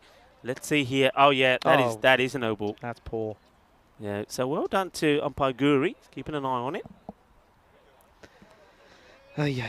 Anyway, yeah, this over's gone for a fair few now, hasn't it? It's not quite the most positive for Portugal here. Yeah, coming through. So we're in the course the last innings of this second game. We got of course the next game, which is Hungary taking on Sweden, and then Sweden take on Portugal, and we're done. We're addy, and we'll be tuning into what's going on in Malta after that. Of course, a lot of cricket here this week. We've had 3 simultaneous events. The one in Netherlands is finished for now, and at the moment it's just us here and of course Malta. But even still, though, from Tuesday we're back to 2 events on every day, with the Czech Republic, but also the European Cricket Series night event in Coimbra. Yeah, looking forward to that as well. There's a slight delay here while the scorers get things sorted, so a chance that we can reflect to the chat. And Gordon Stevens, he's dittoing what we've said. It's nice to see Rasik at the top of the order. And Vera, what I would say to you, don't be silly. Watch and you'll know the answer. It's simple as that. Don't need to be asking who's going to win. The whole idea is to watch. Hey, what's happening in Malta? How did that finish? Malta did it pretty comfortably out there in all reality, which is no surprise. But yeah, it's so Malta will qualify for the final up against the Swiss side, and that's going to be an interesting one. Looking forward to that one later on here. And all that we can see there, this is what's coming up at the moment. Romania, I think this might be the is the fourth place playoff? It is. Luxembourg, you can see there, 22 for 2. And that's a nice shot from Barker onto the onside. Looking pretty good there. He's moved on to 15. And Mishra, look at him. He's picked up 2 wickets. We saw him when we were in Romania. Yeah. He picked up wickets. He's picked up wickets out there as well. Yeah, Mishra, the old swing king of Romanian cricket. He does bowl well, but looking very nice and sunny out there in Malta as well. I mean, having a look at those shadows, I think the sun is high up and pretty hot there as well. We see the likes of Barker and playing some nice shots. And remember Barker from Khartoum as well. He's a very good player, and he's got Cameron Gill out there with him. So let's get a chance to have a look at the cricket that's happening there at the moment in Malta. Of course, Vinny Sandhu is there. And I suppose we should say congratulations to the women from Thailand. Yeah, big time. They won the series there in Netherlands. Yeah, but I also want to say congratulations to all 3 sides out there, because all of them ended up on the same points. Yeah. So I mean, that just shows that you know, there's a lot of talent coming up in the ranks or in and around Europe, and the women's game is going absolutely it's going berserk at the moment. And well, that's of course just been told by the fact that we've got more women's events. We've got 3 more planned already this year, with probably more in the books. Yeah, I mean that's great. And I know that a lot of people were last year when we were saying, you know, what do you want to see? And a lot of people were saying, we want to see women's cricket. How about some women's internationals? Well, you want it, we're delivering. And of course, big shout out to the likes of Daniel Weston, Roger Finer, and James Scanter, who worked behind the scenes of getting that done. Of course, Daniel Weston, he's probably in Malta today, by the way, because I know he was delayed getting there yesterday. Some more delays on the old airways. That's no surprise. Have you sorted your flights out for your trip to Portugal yet? I haven't. I'm waiting for the message to come through from Bizaway, of course. Bizaway, our travel partner, and then I'll start booking that, and hopefully that runs smoothly. It normally does. I can always rely on Bizaway. I've got a nightmare on Monday, if I'm being totally honest with you. Just the way the cookie crumbles, I guess, at the moment. But again, this over is taken a while. But yeah, we're back into it. And this one has been chomped onto the floor. Yeah, I got a stinker tomorrow. Proper stinker. Yeah, is it 3 o'clock or something you've got to leave? Yeah, my alarm's going to be set for 3:15. Oh, yeah. That for me, see, when I've had to do those, that for me is like, forget sleeping. Don't worry about it. Because I know I wouldn't wake up. At the same, no, I will wake up, but at the same time, I'll be so groggy and just horrible. Yeah. I think I will probably get a couple of hours in. Then up to the airport, and then got an hour and a bit flight up to Milan. Yeah, but wait. It's not a How many hours shot. You in Milan? Good shot that is, by the way, from Ravindran. He's looking to he's saying, listen lads, I'm going to get us off to a start here, but I need someone to support me. That's been the issue for them, and that will be the end of the over. It's 38 for no loss after 2. 6 hours. 6 hours in Milan. Ouch. But do you know what the worst thing is? What? I have to check out and check back in again. No, it's one of those. Yeah. So my plan was, right, I was going to think, okay, do you know what? I'm going to be in the airport for 5 hours. I was going to pay €30, get into a lounge, live it up big style. But now it turns out I can't even do that because I've got to wait till the check-in opens again. Nightmare, Rico. Absolute nightmare. I was even considering at one point of looking at, in like Gatwick, for example, you can book a hotel for like 4 hours. Yeah. I was thinking of doing that and sleeping and having like a nap. Yeah. But now I have no idea. Maybe you can check, see if they've got this, luggage, where you can lock the luggage away and go into Milan for a bit. I'll be too tired though. I'll be too tired. I'd rather just find somewhere in. It's not good. The good thing is, though, you've got a break there, haven't you? All right, it's going to be not a good journey, but then you've got some holiday time. Yeah, I've got some holidays coming up. A bit of time. I'm sure you'll be following the cricket, no doubt about that. But I always follow then we'll the see you in Dresden. I look forward to that as well. I'm looking forward to Dresden as well. Beautiful ground, yeah, of course, and I can't wait for that one. And coming. Listen, my 4 weeks off will go thick and fast, though. I know that for a fact. They'll go thick and fast. Siraj Nippo missed out on the first game this morning. He'll be disappointed he wasn't part of that tremendous effort as he comes back and he's going to start what should have been a dot. Is now going to be a couple of runs here potentially. Nippo never fails to entertain us. He's a lovely guy, Siraj Nippo, and in the action straight away. And of course, there's got to be a bit of a Nippo highlight the ball into him, ricochets through his legs, and they'll get a single. I like the move to have him in the power play here, the last over. Looking, of course, Ravindran was very, very promising up against the pace. Now he's trying against the spin, and that's going to be a dot ball. Yeah, it's well backed up, fortunately. So there's not going to be any buzzers there, as Charlie would say. Yeah, going to miss that from Charlie, the old buzzers. I'll throw it in now and again.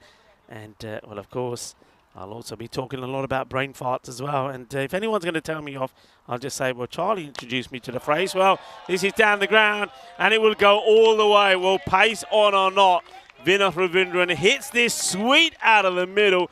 Sweeter than a bowl of rasmalai. 6 runs. And I tell you what, sweeter than a chimney cake. I'm going to miss the chimney cakes, you know. I'm going to miss Charlie off here. Just went, I think he's finally experienced a chimney cake. No, I've not, but I'm dying to try one. Have you've seen it now, haven't you? No, yeah, well, I've been told where to get one. Shot. This one, this time over on the offside, and it's another boundary. Nippo being taken on here by Ravindran. Yeah, this is what you got to do. It's a nicely played. So come on, what you're seeing, where you're going. Stigsy showed me where he went for his day off, and he said that was the best one to go for. So I might ask someone to drop me off on the way, because if I don't go as soon on the way back, I don't think I'm gonna get there at all. The good thing is we should be back a bit earlier today, because only 4 matches. That's true. I know we've got some tidying up to do, and we've got to dismantle this cube. Of course, that'll come after the presentation, of which we might get a couple of interviews in there, as this one is pumped. That's huge. And if Ties was here, he'd be getting the old horns out. That's massive. Yeah, pump up the volume big time. This goes big. And liking what I'm seeing here. I'm liking what I'm seeing. Good hits. And Hungary, well, they're hungry for a victory, that is for sure. And they're hungry for some runs. And Vinod Ravindran, well, he was one of a few batters yesterday that did have a good day.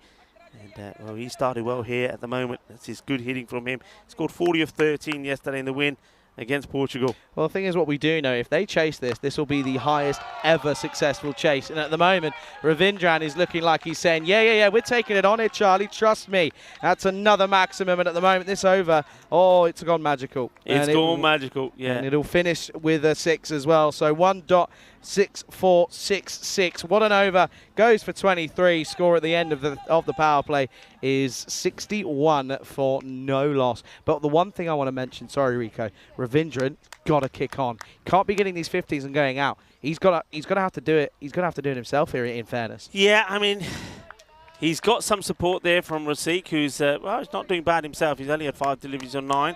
But have a look at that. Look at the power play. Now, that says 60. I thought it was 61. There's an error somewhere. Yeah, it's not should me. Be 61. I reckon it's 61. The thing is, though, don't forget this. 61 came off the 1 over of Saklane as well. Mental. So 2 overs. They after 2 overs, off he spelled. That'd be very impressive. They've just got to keep this up, though, haven't they? Got to keep this up. Got to keep the momentum going. Oh, now he steps across and he's manipulating the fielders now as Junaid Khan comes back into the attack. And, well, he went for 18 off his first and he's already gone for a 4 here, as this time it's Rasik who gets in on the action. And I'm loving this move to have him at the top. Yeah, it is. It's the sort of thing we were calling for yesterday. Say, look, you've got these guys. We've seen them open. They did well in that European Cricket Series. If they're openers, then open with them. And if you've got too many openers in the side, then you need to be looking at the squad and the selection a little bit differently. When they're using Rasik here, and I like what he's doing at the moment, and he's going to be, well, he's going to be in a good zone at the moment because this partnership is looking very handsome. Oh, and again, hit firmly. Chambers has a lot of work to do. Gets the old long barrier out, and that will just be 1. It's one of those, isn't it, where Portugal will be saying, it doesn't matter, stay cool, stay calm, because as soon as we get 1 wicket, that's it. We're in here. But well, of course, thing is, yeah, I was going to say, but of course, that's exactly what Sweden would have been saying when they were bowling Portugal. That's the thing. Portugal know exactly what they've got to do here. It's wickets that are key. And this time, he opens up the offside. And this is when you know a batter is in fine form. And with that shot, he'll bring up 50 off of just 15 delivery. Similar to, by the way, how Adnan did it off the 15th delivery. This time, it's a beautiful cover over the top of cover. And it's another boundary. Delightful shot. And Vinod Ravindran, a lovely guy.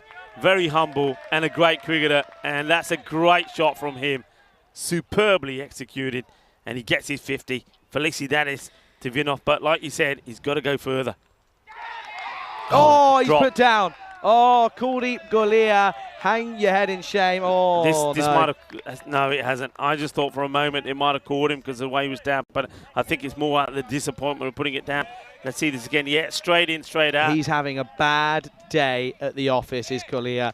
Missed out a couple of stumpings, and he's also missed a catch now. And the one thing as well, by the way, Suman Gimri is a class keeper. I'm just telling you that now.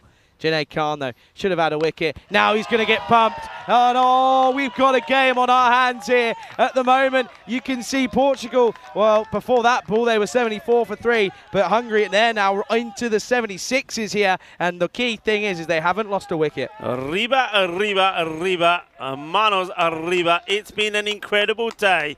It's been a feast, a festival of runs.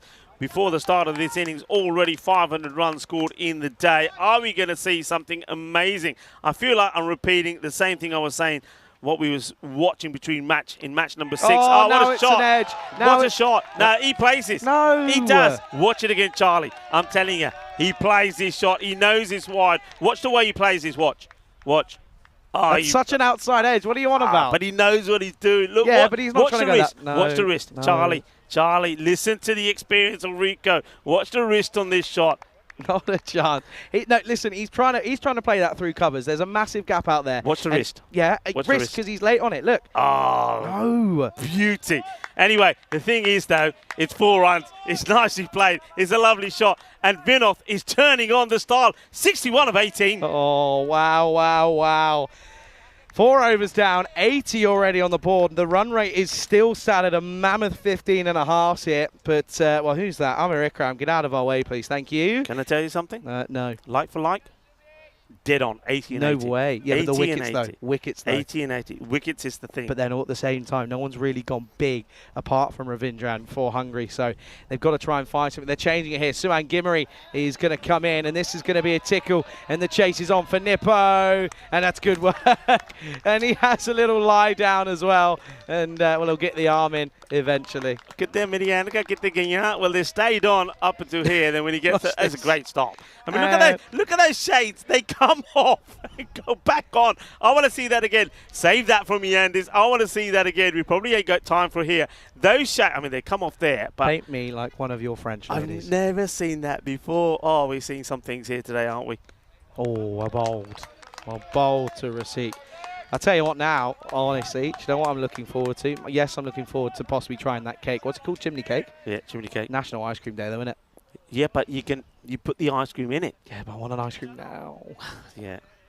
I think looking at you, I'm not one to talk, but looking at your T-shirt, I think we both need one now. We are sweating buckets here. There's no word of a lie. But how about this? Okay, Yamiri coming on here, just slowing it down a little bit here, Suman. Yeah, just a little bit. He's getting it nicely as Suman at the moment for his side, the Portuguese national side. I'm waiting for another comment saying, Suman Gimri, Nepal. Yes, but he's qualifies Portugal. Yeah, but that's, yeah, you know what? Yeah, no worries. And, of course, I know a lot of Nepalese are... Oh, yard, baby! Ravindran, that's a cracking batting, and he's caught all of that one. Yeah. Are we going to see something special? Shall we be talking about another 100 here? Should we? I reckon why not? He's had a life, hasn't he, when he was put down behind by Kuldeep on 51.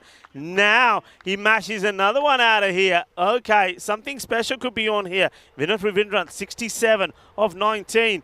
Got to find a way to remove him. And there's that shot again. Oh, that's a great shot. That is a great shot. That one he means to play. Yeah. That one he 100% means to get away because he plays it late. And watch this here. Look, that one, look, opens it up and he's looking there straight away. Yeah. Yes, I'll give you that one. The other one, you're wrong. And using the wrist as well. Similar shot. No, I'm not wrong. He knows what he's doing here. And all I know is what we're not wrong about is that we're seeing something amazing here. And, well, are we going to see the same sort of thing we saw in match 6, the first match of the day? If we are, then I tell you what, how are we going to cope with it? Oh, now it's going to be into the onside and it's going to be 4. And Suman goes for 17 off the over. And oh dear, they will finish on 97 at the halfway stage. And correct me if I'm wrong, on instincts, I have a feeling that's neck and neck. I'm going to check it out here. Portugal after 5, where were they? And, well, after 5 overs, they were sat 89 for 4, so not far off. And, well, don't even bother doing that at the moment because I don't want you to take your eyes off what you're seeing here because this is going to be an exceptional chase. But, of course, if you've got any messages for us, both myself and Rico, those are our social medias. One thing, though, please don't ring us. Yeah, and thanks to everybody that does get in touch. I always have great pleasure in getting back to base and looking at your lovely messages. And thanks for all your support. Thanks for liking what we do. And we certainly do like the fact that we're keeping you entertained. And, of course, your support for the European Cricket Network is amazing. And, well, stay with us. Stay tuned, because I tell you what, we've got some cracking matches coming up here today. This one, well, this is going to be amazing. This is going to be amazing. People just can't believe what they're looking at. Louis Bruce is saying Chimney Cake are quality, Charlie. They certainly are. And well, a nice one now. Take your word for it. Here's Parveen Singh then. And this is over the top. This is 6. And, well, this time it's Rasik getting in on the action. That is brute power from the other opener. And he's sat there. He's had the best seat in the house. Now he's getting involved in the action. This is what I'm talking about. You got the talent. You got the players. Put them in the right order. Put them in the right place. The crowd are loving it. The players have turned up. The 100 comes up, and it comes up after, well, just 31 deliveries. Okay, then. Here we go. Goes Fuller again, and this time it's pumped once more, and it's into the spectators' 10. And, well, the watching on viewers, they're big Hungarian fans, and they're liking what they're seeing here. Oh, well, this is what we're talking about. This is incredible. This is European cricket at its best. There is no better, no more better or entertaining cricket anywhere in the world to watch. What are you watching anything else for? This is what you got to be watching. Just look at it so far. 10 boundaries already in 6s. Gun D from Singh, and that is just, at this level, you can't bowl there. He goes for the slower ball, and you can see what he's trying to do, but he doesn't get the execution right. He's way down the leg side. It is a Gundy ball. It's filthy. It gets put away. Oh, this is sensational. Just have a look at the last 6 deliveries here now. I think they've all been boundaries. Yeah, they have. 6, 4, 4, 6, 6, 4. Incredible. And Praveen Singh has gone 6, 6, and 4 already in the first 3 balls here. We're going to see something special here again, folks. I just get the feeling something special is on. And Rasik, 33 of 13. Vinod Ravindran, 75 of 21. Goes for it again. Gear, Shaka, Lagia, Ginna Zona. Oh yeah, this is huge. And look at Stan Ahuja. He's standing on the boundary as well, and he's giving them all the support. Come on, boys. He's saying, come on. Oh yeah, this is something unreal. Unreal. Cannot believe what we're seeing here. Are we going to see the biggest run chase ever on the European Cricket Network after seeing the second biggest? Here we go then, and it's an outside edge. When it rains, it pours, Rico. And well, Parveen Singh, he's sat there, hand on hip. He doesn't know where he can bowl. Yeah, I mean, it's the thing is, though, Charlie, you got to look at the field here. How many runs have we seen go into that third man area? Okay, Vinod, he's executed some shots down there as well, hasn't he? We've seen that one, and an edge. That is a proper edge that goes down there. You've got to look at the field. I think this is an important moment right here, right now for Portugal. They've just got to take a few seconds here and say, right, let's think about this. Who are we going to bowl? What's the field? Let's get this right before this game just disappears from us. Last ball of the over. Well bowled, but it's a good shot as well. And he's not going to quite get all of it, but they're going to get 2, and that's a big win for them out there, that over. It goes for 28. Score at the end of 6 is 125. Yeah, and look at that, the applause from Vinod to Rasik. These two, what a partnership this is turning out to be. That one as well, that was a good ball, but it was really well played. Clever cricket all round, good cricket all round, but Hungary at the top here at the moment, unbelievably. 125 without loss after 6. Yeah, and it's going to be an interesting chase, though, isn't it? Because this could go anywhere now. I mean, a wicket will change everything, won't it, in reality? Because at this point, a wicket here, you break up this partnership, which is worth 125. New batter comes in, Dab ready. He's struggled all tournament. Will he be able to get something going? Will he even be required at the moment? And, well, just a gentle reminder, if they're to chase this successfully, it will be the biggest ever successful chase here on the European Cricket Network. We saw one earlier where which was rather incredible, but this one is now, that's going to be Nippo, and that will be that'll be a dot ball to start. Nippo went for 23 in over number 3. Now coming back on here, trying to spin Portugal back into this contest. Hit well, but the fielder should make the stop. He does. So these two deliveries so far, only the 1 run. So this is where it could change. They know it, but I don't think it's a bad thing that the batters change over here. So Rasik will go back on strike. He's on 45. 1 big hit, and he brings up his half century. He's first playing international cricket. It's a good delivery from Nepo. And I don't know why Nepo needs to be fielding this. He's just there holding his head, thinking he almost squeezes one in. But so far, this is the over. This is the fight back that Portugal needed. Yeah, big time. And 48 needed off 21 now. Rasik's on 45. He's in with a shout of playing an absolute blinder. He already is. Nepo, they've got to try and find a way of getting him away. And they will go on the offside, and he'll get enough on it. And that'll bring up his half century for Razikov, just 18 deliveries. And at the moment, Hungary looks as if they're going to chase this down here with relative ease. कितनी बढ़िया batting ਅਸੀਂ ਦੇਖਦੇ हैं शेख रसिक ने अपनी half century पूरी कर ली winner Ravindra ने भी अपनी हाफ सेंचुरी पूरी कर ली पार्टनरशिप बहुत अच्छी है it's a big chase for 2 men they've got their half centuries and now well they're doing what Hungary haven't been able to do before they're going and going well and they're keeping the runs ticking away. Nipu, can he get the breakthrough? This is well hit. No, he can't because this is going to be 6 more.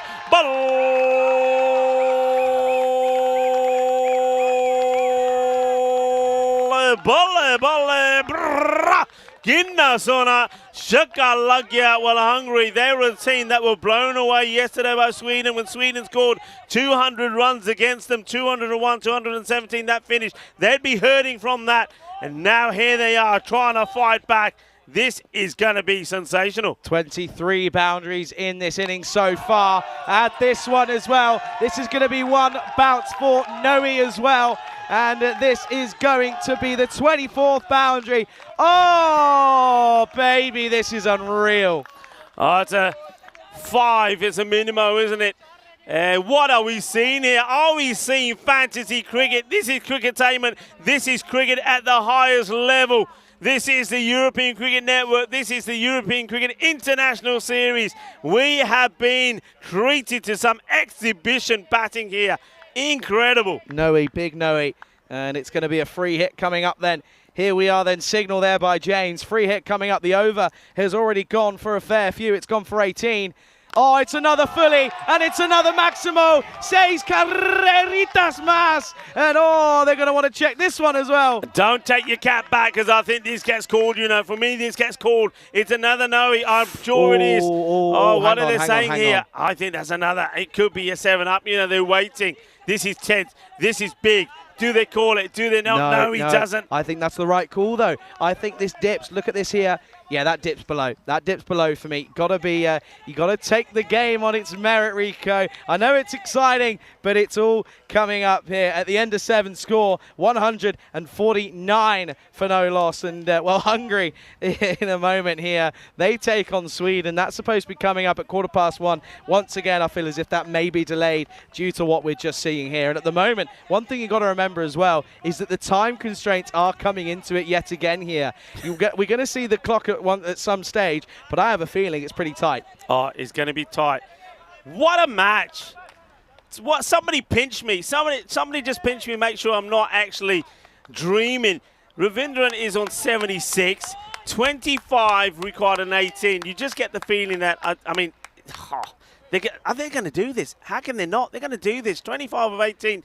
And Saman Ghamiri is going to come on and bowl again. He's coming round the wicket. He's been hit pretty well. He's going to get it in the gap, is he? Oh. Bit of footwork. They will come back for 2, though. That just slows up, doesn't it? And they get a little bit lucky with that one. But at the moment, this, I mean, listen, this is what we were talking about, right? Shrugs just mentioned, I'm going to bring it up as well. The fact is that's excellent bit of work, by the way. I know it's off the boot, but still it's incredible. The fact is here, Rico, the last couple of tournaments we've had, the T10 internationals have been a little bit lackluster, in all honesty. They've been a little bit one-sided. This weekend has been the best cricket, alongside Friday, best cricket I've seen in 5 years of my life. Best batting, put it that way. Everything. Everything has been the best. This is dragged. Doesn't go. Well, I'm going to disagree with you in terms of the bowling. I'm sorry. And I don't think the bowling has been the best, but in terms of the hitting and the batting, we have not been disappointed. It has just been a blast. It really has. Well, you know what? Some of you talk blast. This is what proper blast is all about. Oh. Forget the fake stuff. This is the real stuff. Forget the fake stuff. Okay, then. Suman.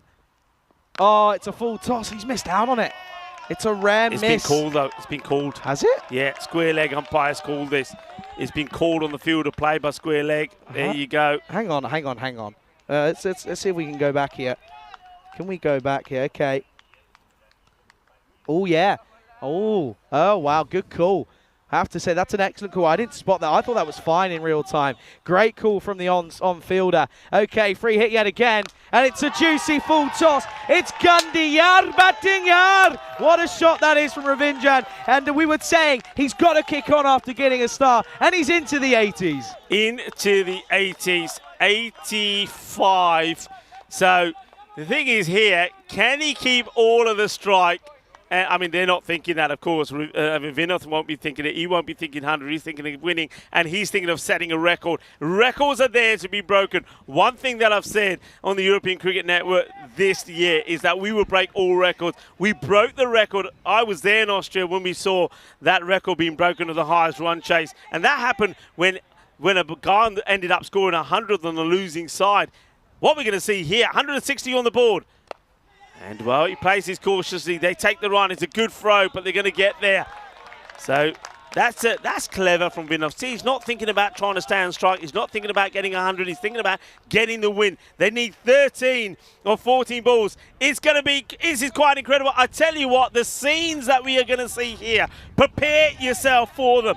It's theirs to lose. We're going to get a crowd invasion. We are going to see something incredible here. You're seeing it here on the European Cricket Network. The highest run chase that we've ever seen is on here. They got to 161, 13 required.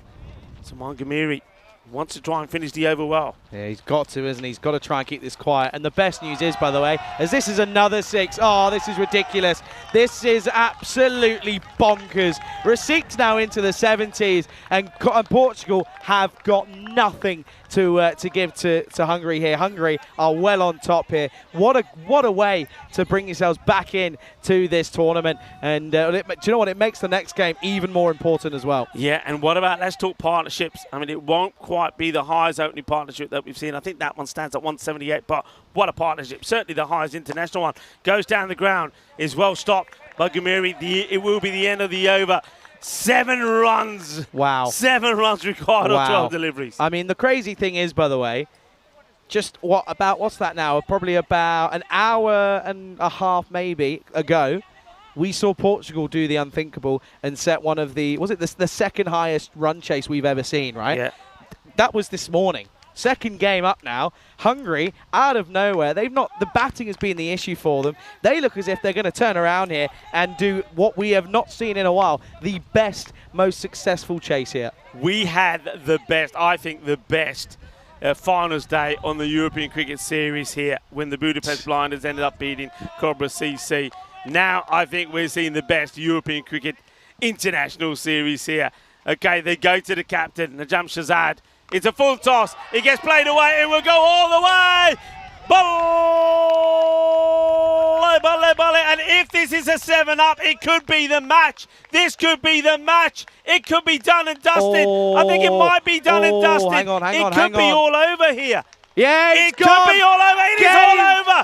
They have done it with 12 balls to go. We have seen the highest run chase ever on the European Cricket Network. I can't believe it. They can't believe it. They don't know if it's over or not. Now they get the message. They're running on. We have seen something incredible. What a moment. What a day of cricket. Hungary have done it. And you know what? There are people out there that think I'm mad. There are people out there that think that Riga don't know what he's talking about when I said you just got to go out there and do the same thing that Portugal did.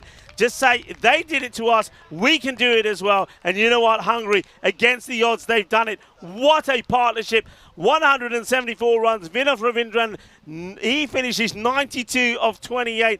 And Rasik, 74-24. We know the guy is class. We know he should be up the order. Finally, they get the right people at the top of the order, and we see one of the all-time classic matches. What a win. What a performance. Absolutely unbelievable. Oh, incredible scenes here. And Hungary, they've got to do it all again, though. They take on the Swedes, who Sweden yesterday put on 201. So it's high hitting, high entertainment, quality cricket, and it's coming right up, supposedly in 12 minutes' time. But we're waiting to hear on confirmation of that. These highlights are going to be some of the best highlights we'll ever see. Again, what did I say at the end of the last innings? I said, I don't think it's over. I wrote them off last time, but I actually turned around and I said, but I'm not going to write them off this time. And thank the Lord I didn't, because they've done it. And you know what? They've done it with 2 overs to spare. A little bit of information, confirmation. That game next up is delayed by 5 minutes. Oh, wow. Can you believe what we've seen out here? I can't believe it.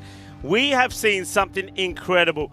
And 2 matches, 2 of the best matches that you will ever see on the European Cricket Network. We saw match number 6, 162 to 166, and now this one, quite amazingly, 173 to 174. Yes, folks, you heard me right. It has been an incredible day on the European Cricket Network, and it's been an absolute pleasure to be here and watch every single ball. Yeah, it's been a pleasure to be alongside you as well, and it's incredible. I mean, some of this hitting, but you know what? Don't take anything away from the hitting. The bowling was abysmal. There's no 2 ways about it. Full tosses, wides, no balls, free hits, everything that you could ask for. Slot bowling and absolute scenes here. Hungary, they have set an ECN world record of the highest successful chase. And the thing is, though, as well, they looked like they had no chance. They've only won the 1 game before this one. They ended up getting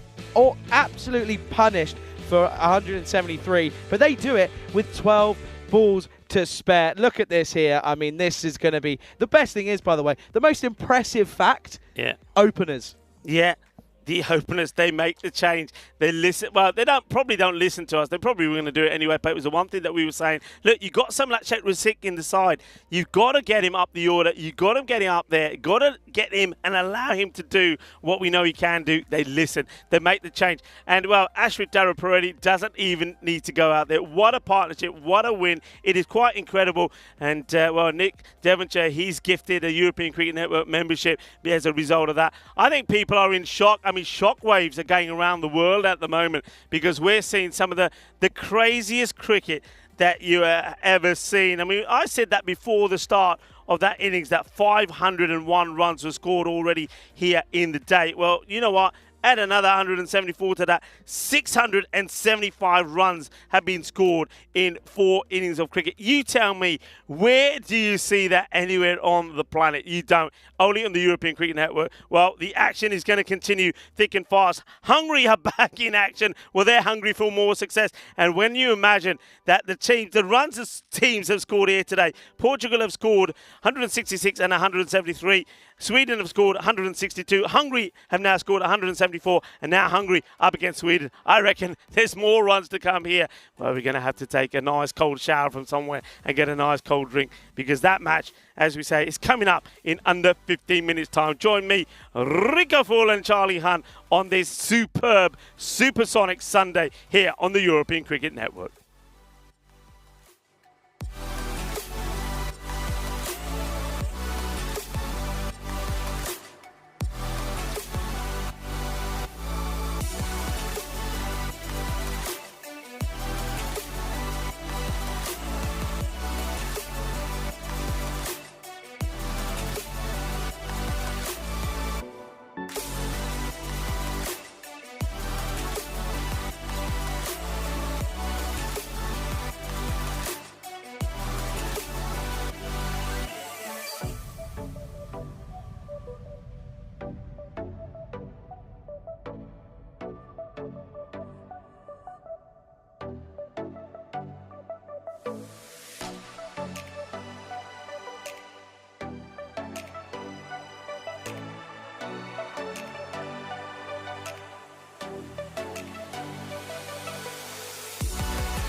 This European Cricket International is proudly brought to you by HCL Software and Bizaway.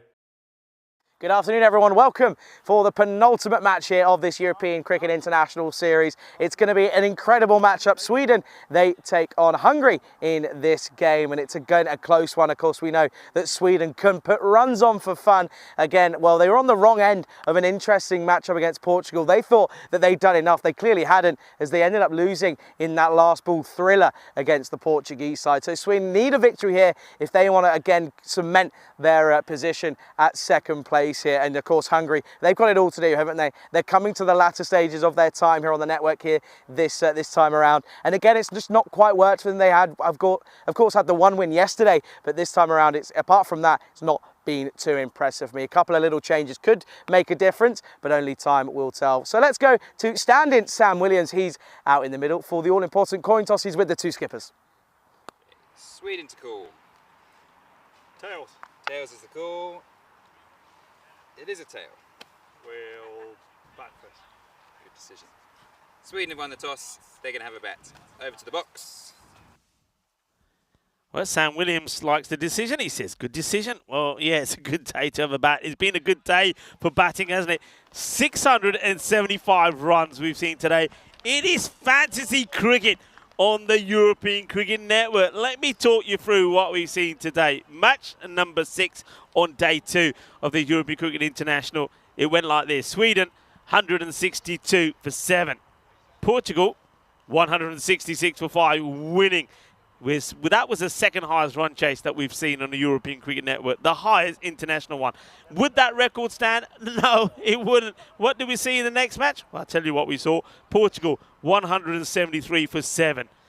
Hungary, 174 for 0. If I told you before the start of that match, or at the halfway point, that Hungary were going to win by 10 wickets with 12 balls to go, you'd think I'm gone loopy and you would have sent me away somewhere. Well, I'm still here, folks, because that's what happened. And, well, you know what? The bat versus Paul Wall is still taking information from I don't know who.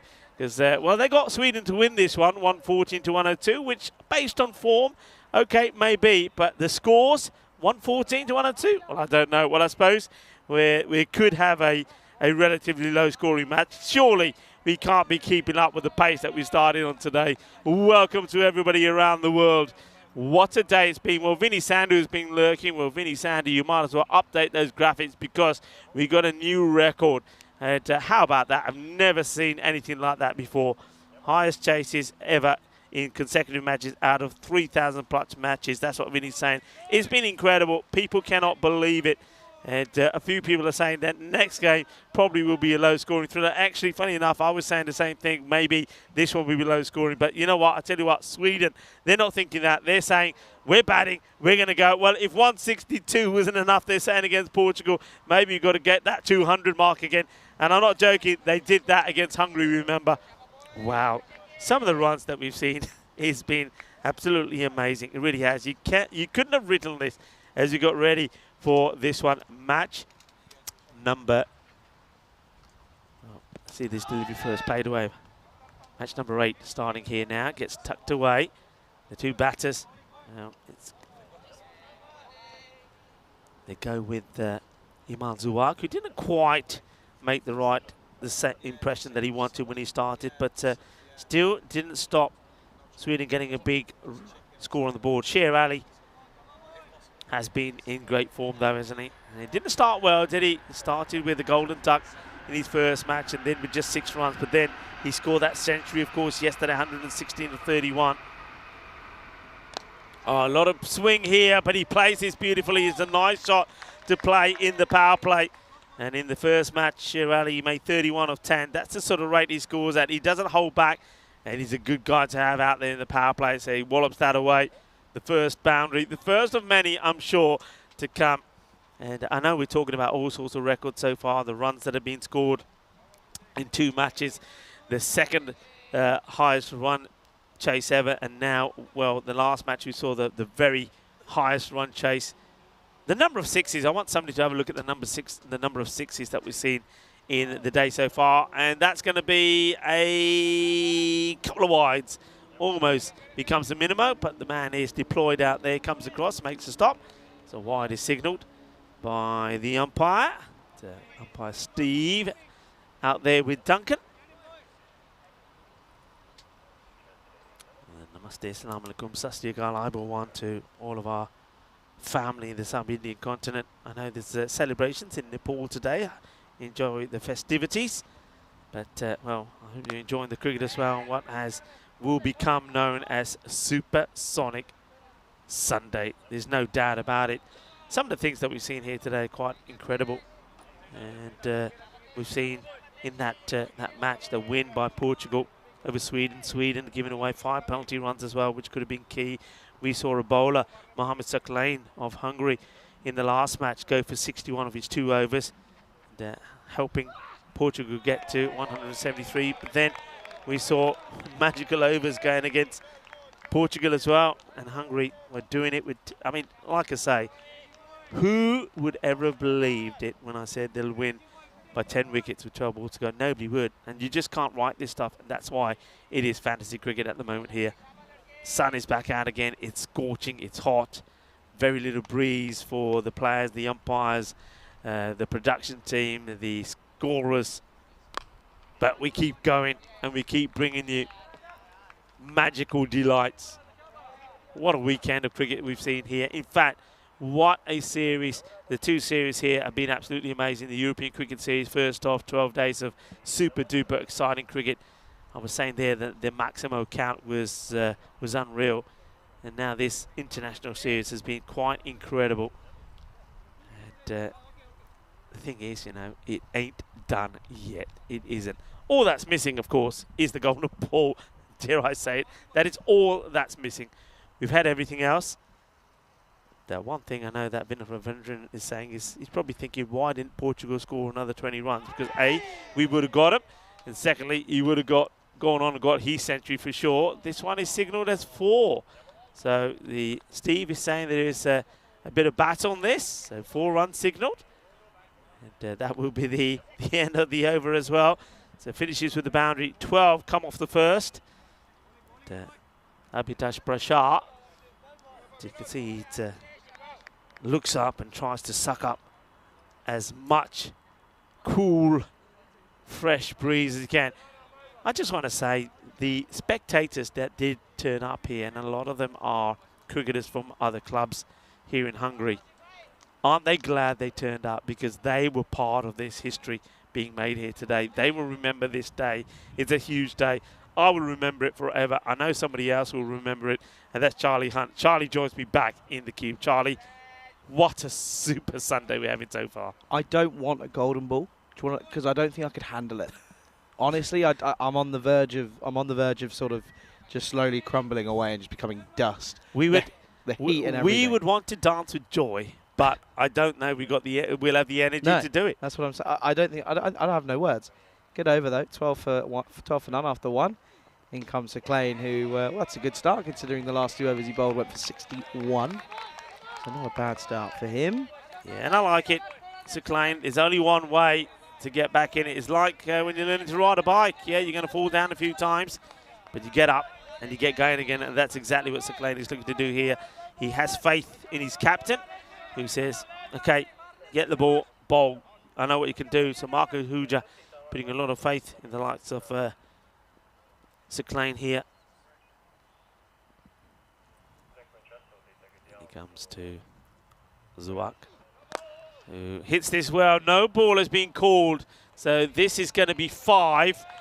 And I get the feeling this could be called because of a foot fault. Yeah, that's we're going to have to see this one again here, I think. Let's have a look what we see here, and could be, not sure though. Anyway, it doesn't matter. All we know is that it is a no ball, and that is going to be a free hit. And yeah, they've got it all to do. Yeah, free hit coming up, so license to go the full Monty for Zuak. Gets it away. They'll be looking to do the same again here. Again, gone for 5 though, and that's going to be a wide. Sakhlain has not had a good time of it on the international stage here. He's not happy with this one. He's a little bit confuzzled at this one. Yeah, it was a tight call on the no ball, but of course the umpires have to give as they see Why is it. he asking a question about that one? It has come in, but it's not come in enough. Yeah, it's not coming enough. I think it's just pure frustration. And it's been a frustrating morning for not just for him. Hey, I'm not just saying Sir Klein. It's been a frustrating morning for all the bowlers. Very few have got away with things. And, well, you're not going to get away with that because that is right in the arc. And, well, that's where you want it. He gets it. He punishes it. He hits it big. And it's going to go all the way. Boom. Shakalagya. Yeah, good shot again. Picks it up pretty nicely, does Zuak, and you can see there Sher Ali. He says, yeah, come on, buddy. This is your time. I've had mine. Let's see you give it a go. But, yeah, good start, though, early on here this time. Have I just seen what I think I've seen, by the way? It looks like lunch has arrived. Stanner Hooger's restaurant again. Great, tasty. Not right now, though. Oh, if there's any naan breads or something, I'll have them. Nothing else there, I don't think. I might go give it a look in a second. Oh, that's going to be outside the offside. And there's a dot ball. And Zuak's a little bit frustrated that he's not cashed in on that one. Yeah, he's going through the thought process now in his mind how he should have played this. And he probably feels that he should have rocked back and looked to hit it over the top. So let's see if he makes a change. Sir Klein will be happy that he does get a dot ball in. Gold dust. They have been gold dust here today because there haven't been too many. So Klein gone for 12 already off the over. And this is going to be up in the air. He does drop it. And, oh dear, he's just having a bad weekend. He can't get it right, can Ashworth. It's not easy, and he's got it wrong. What has happened to Dara Peretti? Because there's no way that the man with so much talent, who was taking catches for fun, can go to this sort of form. I mean, what is it that's going through his mind? Is it just pressure? Gets it completely wrong. He can't believe it. The batter, well, Zuak can't believe that he gets a chance.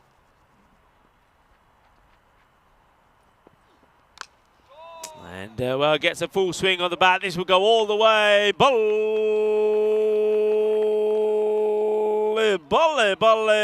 Ginnasona Shakalagya, the power of Sher Ali. Well, we say Sher is a lion in Punjabi. Well, he is a lion, isn't he? As he just doesn't know any other way but to attack. And Sir Klein, well, of course you're going to hurt because he knows that he should have been waiting for a new batter to come out. Instead, the catch goes down from Dara Peretti, which is, well, just once again shocks everybody as he drops Zuak.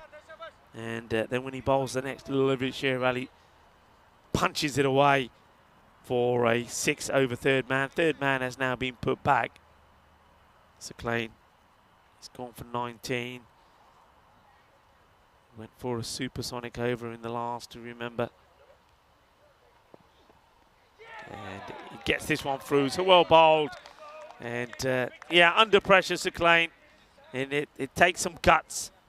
And it takes, well, you got to be strong and strong-minded and strong-willed, and he worse. He gets that through. 31 without loss.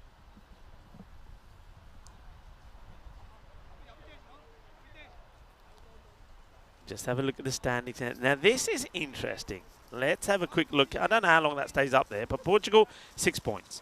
One of these two teams could also go on 6 points. And then that means it could go right down to the last match. So the last match, which will of course be Portugal taking on Sweden, could be the decider. But we also could get to a point where all the teams could have 6 points. So net run rate could be huge. Of course, net run rate is what decided the women's T20Is in the Netherlands. And all the teams play brilliantly there, the Netherlands, Scotland and Thailand, as this one has been mashed away, but Thailand were the victors there. And Zuak at the moment is the victor here, who is looking to make the most of the life that he was given by Dara Peretti. And they go with Rasik to bowl this over. Rasik, who's was great to see him opening the batting, great to see him involved in that partnership of 174. He was 74 not out of 24. I think it's now, can he turn it on?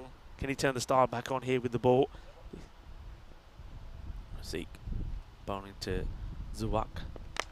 And he goes down on one knee, doesn't quite get this. Is it out of reach? Oh, it's a brilliant effort from Dara Peretti.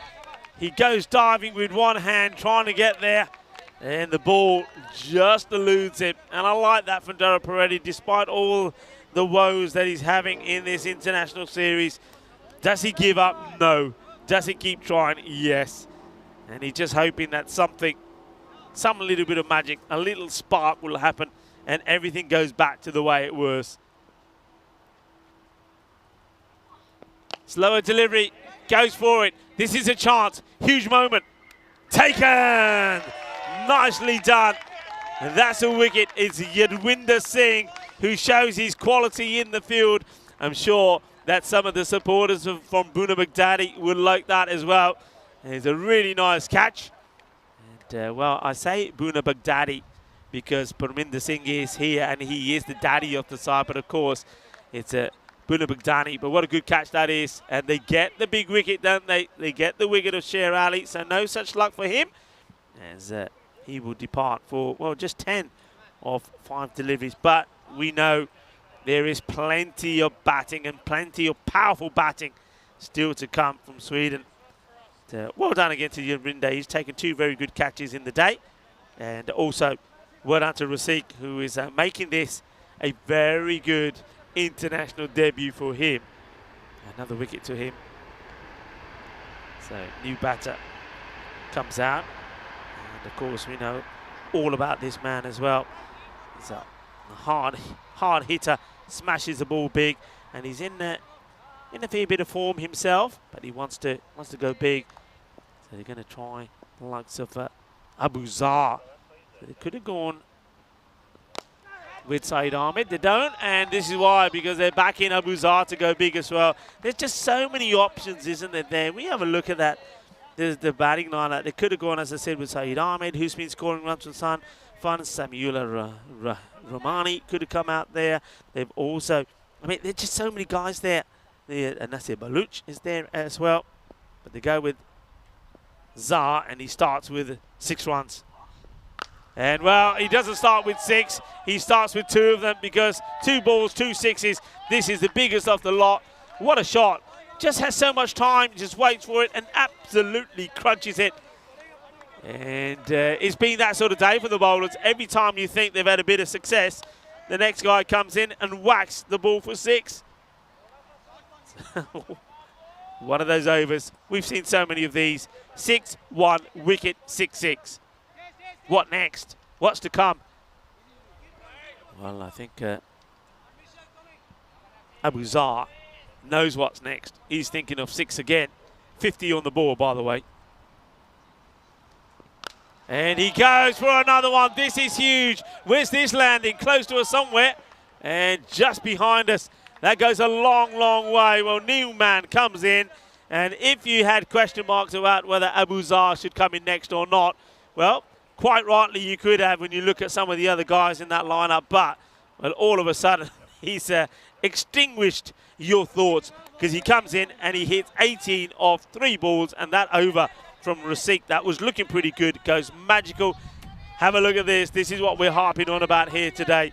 Look at the Hall of Fame, the highest run chases. Look at number 1, Hungary. Yeah, they did it. They chased 173, didn't lose a wicket, did it with 12 balls to go. And look at, of course, the third one there, where Portugal, they chased 163 for victory as well. Oh, it's been sensational stuff here. And I must admit, when I saw that happen in Austria with the Pack Riders defeated the Vienna Eagles after the captain of the Vienna Eagles, Singh, scored a century, I thought, well, the chances of seeing that again this year is pretty slim. Seen it twice. Can't believe it.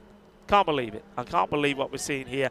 Like I say, the only thing that's eluded us is that golden ball. And, well, will the bowlers come back strong as well? Will we see a hat-trick today? Dara Peretti comes on. This is hit hard, flat, straight as a dart, and it's going to be 4 runs. And Zuwak, we haven't seen the best of him, of course. We didn't see him at all yesterday. First time we've seen him, he's had a good time behind the stumps as well.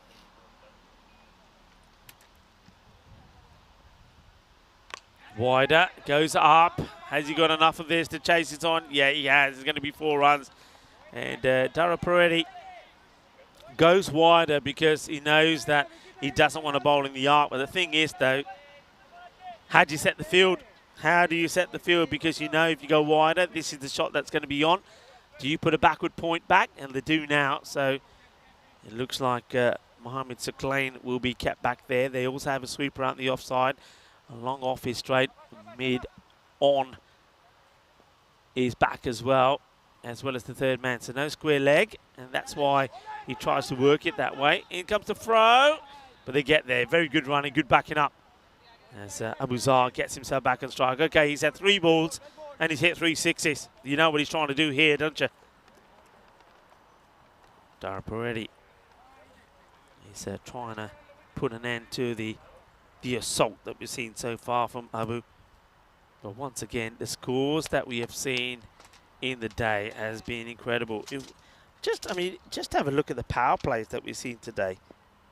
The lowest was 29. That, in fact, was from Sweden on their way to scoring 162. Portugal's power play was 57 in that match. In the last match, the power play from Portugal was, once again, in 50. And the power play from Hungary was 61. And it's just crazy stuff. In the air, though. And Prashar takes the catch the way he likes to.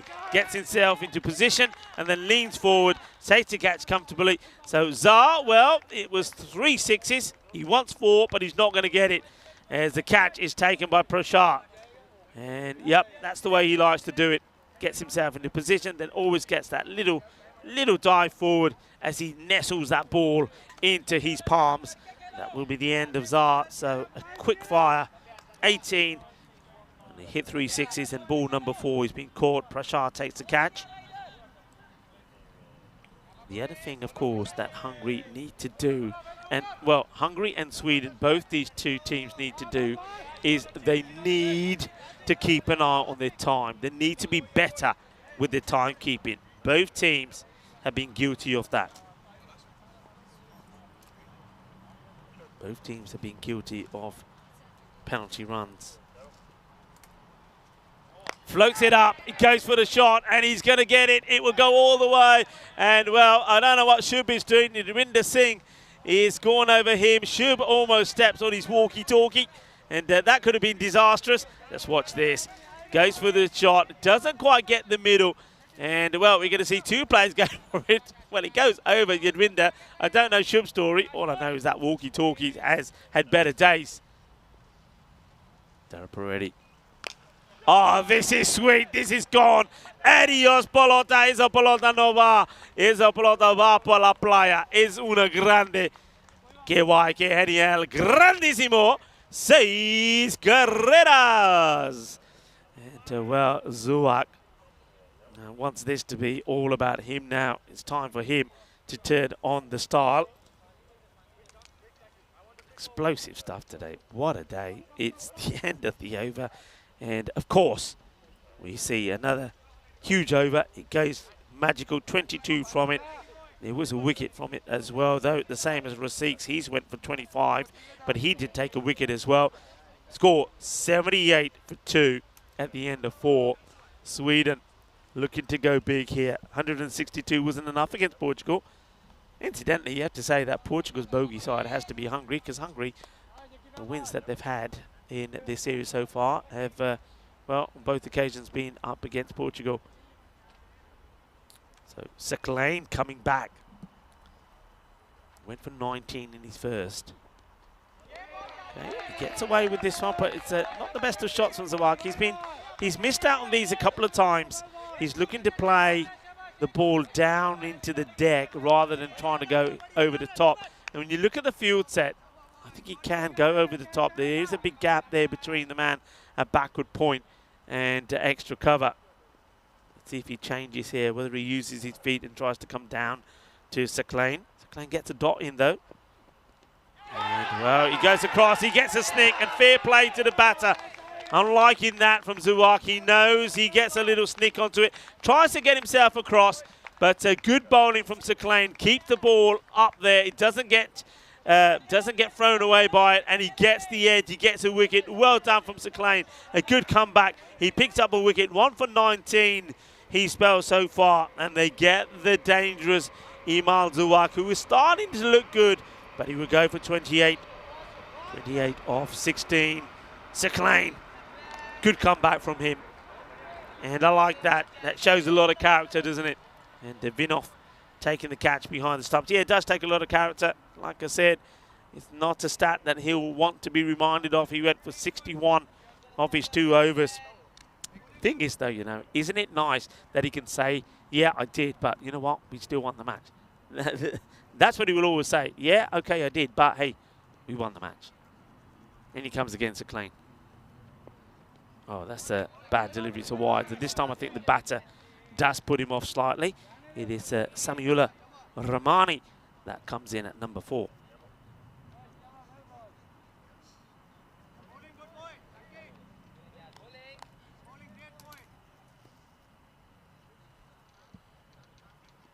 Seclain.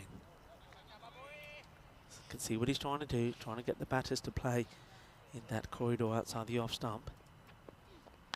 And, well, this one has just been mashed. What do you do? I mean, he just gets the length slightly wrong. Maybe it's just a tad short. And that's been blasted away. Well, I don't know how many shubs we have at the ground, but he seems to be everywhere. And, well, there we saw him in action before, and now there he is there. But this time, he just says, nah, I've had enough. I'm not chasing any more of these. Talking about chasing. They've been chasing a lot of balls today. Have the fielders. That one gets blasted out of here. So, well, Samuel Romani starts with a 6. No surprise, though. That's the way the Swedes have been playing. So, does he sneak this in? No, he doesn't. Steve, the umpire, a little shrug, sort of says, sorry, mate, gonna have to call it. Umpiring has been absolutely brilliant all the way through here in Hungary. To all the umpires have been great. Stephen Duncan out there today. We've also seen the likes of James and Guri. Shub himself has done a little bit of umpiring. Steve as well. Really great work from them. Led today by Sam Williams, who's the tournament referee. Yes, of course, Tyrone Peters has made his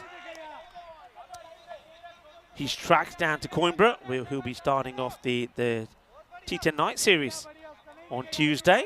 I'll be joining him at some point tomorrow evening. And myself and Simon from here, and Shub will be making his way there as well.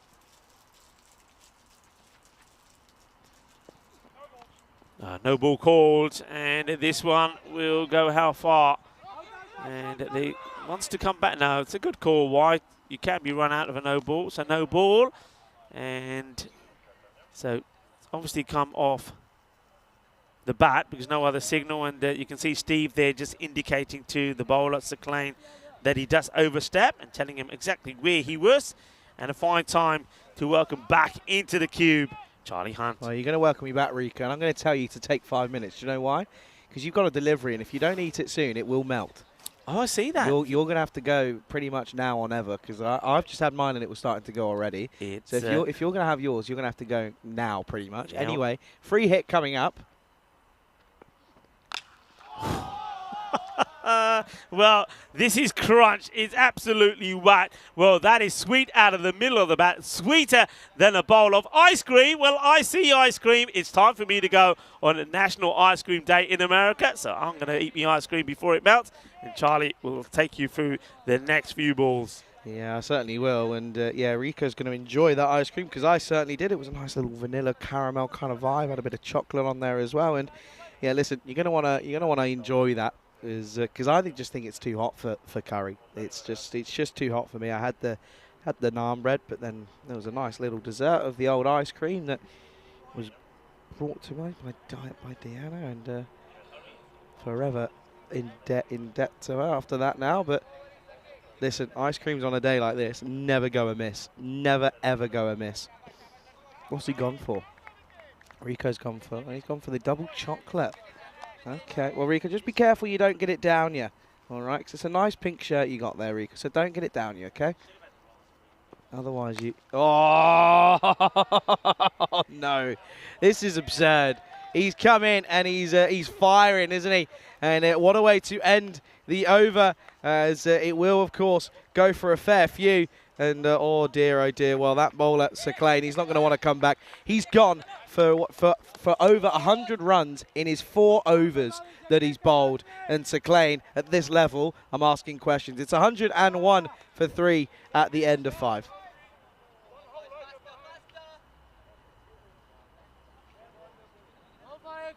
Yeah, I got to say, of course, this is Hungary's last adventure here today.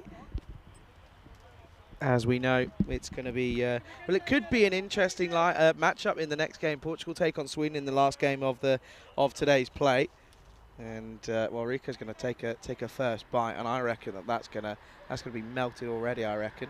Good though, hey? Yeah, I know. Trust me, I know. But Rico, tell me now, right?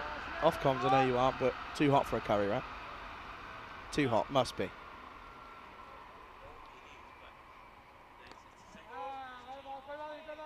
Okay, so Rico's now telling me that it's the same kind of principle. When it's hot, have a tea, as it will cool you down. Well, I tried that yesterday. Didn't work. It did not help. Oh, top edge, up in the air. This is a chance. No, no way near. Didn't look anywhere near that one. Did the fielder, and that's unlucky. That's a shame, because it was a good one. It would have been a good one to get, of course. And we know that Romani can go big.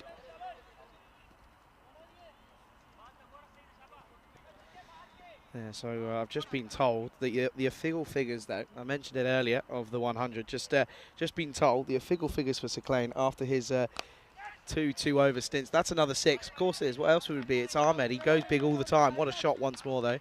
Yeah, so at the end of his 4 overs that he will bowl, and that'll be the end, by the way, of Sir Clay, right? Get this, 4 overs. 2 wickets, 103 runs. I mean, it does not get... I've never seen that in my life. I mean, that is absolutely ridiculous. Oh, dear. And I'll start my stato for the afternoons. This is hit firmly, and that's well watched for just 1. My stato says, is that the record quickest 50? Probably, I reckon. I reckon so. I mean, at the moment, though, look at this, 110 on the board, and we're at the halfway stage. I mean, this is ridiculous. This is absurd. We were, expecting something crazy, but no one was expecting this. And he's gone up again, hasn't got all of it, but he's got enough. It'll go over the top and will trickle away towards the boundary, and there's no boundary rider out there at all. So that will be another boundary then. It'll be another 4, and well, this time it's Romani getting in on the action.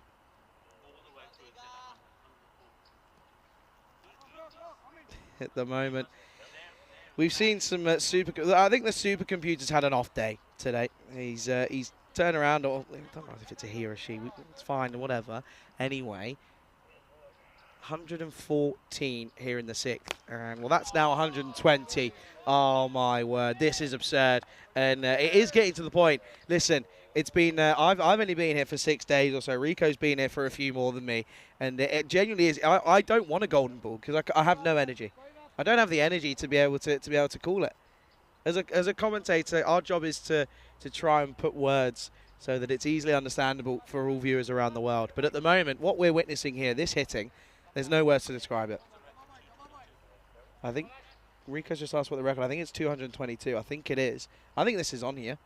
And he's gone again, and he's going to split the field once more. It's another boundary. And Dara Peretti, he's going to go for 45 off his 2 overs. The over goes for 23. At the end of the 6th, the score is 124 for 3, striking it at exactly 222. Well, at the moment, they're going to get around 205 here at the moment. As you see here, I mean, look at that. Look at that. 28 off 16. 10 off 5, 18 off 4, 31 off 6. Romani 22 off 7. Rather incredible hitting. If you're not entertained, folks, I can only apologise, because I don't know what else you need to be entertained here. It is just absurd. I mean, what we're witnessing here is rather incredible. And it's tough, though. It's so tough for bowlers. There's the old train go by. It's telling us that he reckons 2. Listen, if they go at 25 over the next 4 overs, they're 224 and they get the new record. Well, and at the moment, it is certainly on as this is shot of the day. And that's gone almost all the way to the clubhouse. There's Faf Stoneman. Thank you very much. And, well, at the moment, this record is well on with a chance here because Saeed Ahmed, he's absolutely thundering it to all parts of the ground here.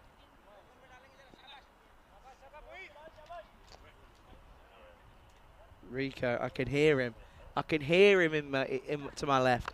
He's calling it. Well, this is up in the air. This one is not timed whatsoever, but it will be 38 off 8 for Saeed Ahmed. I mean, someone tell him that. Someone let him tell him that someone else wants to have a go. Maybe this is absurd, honestly.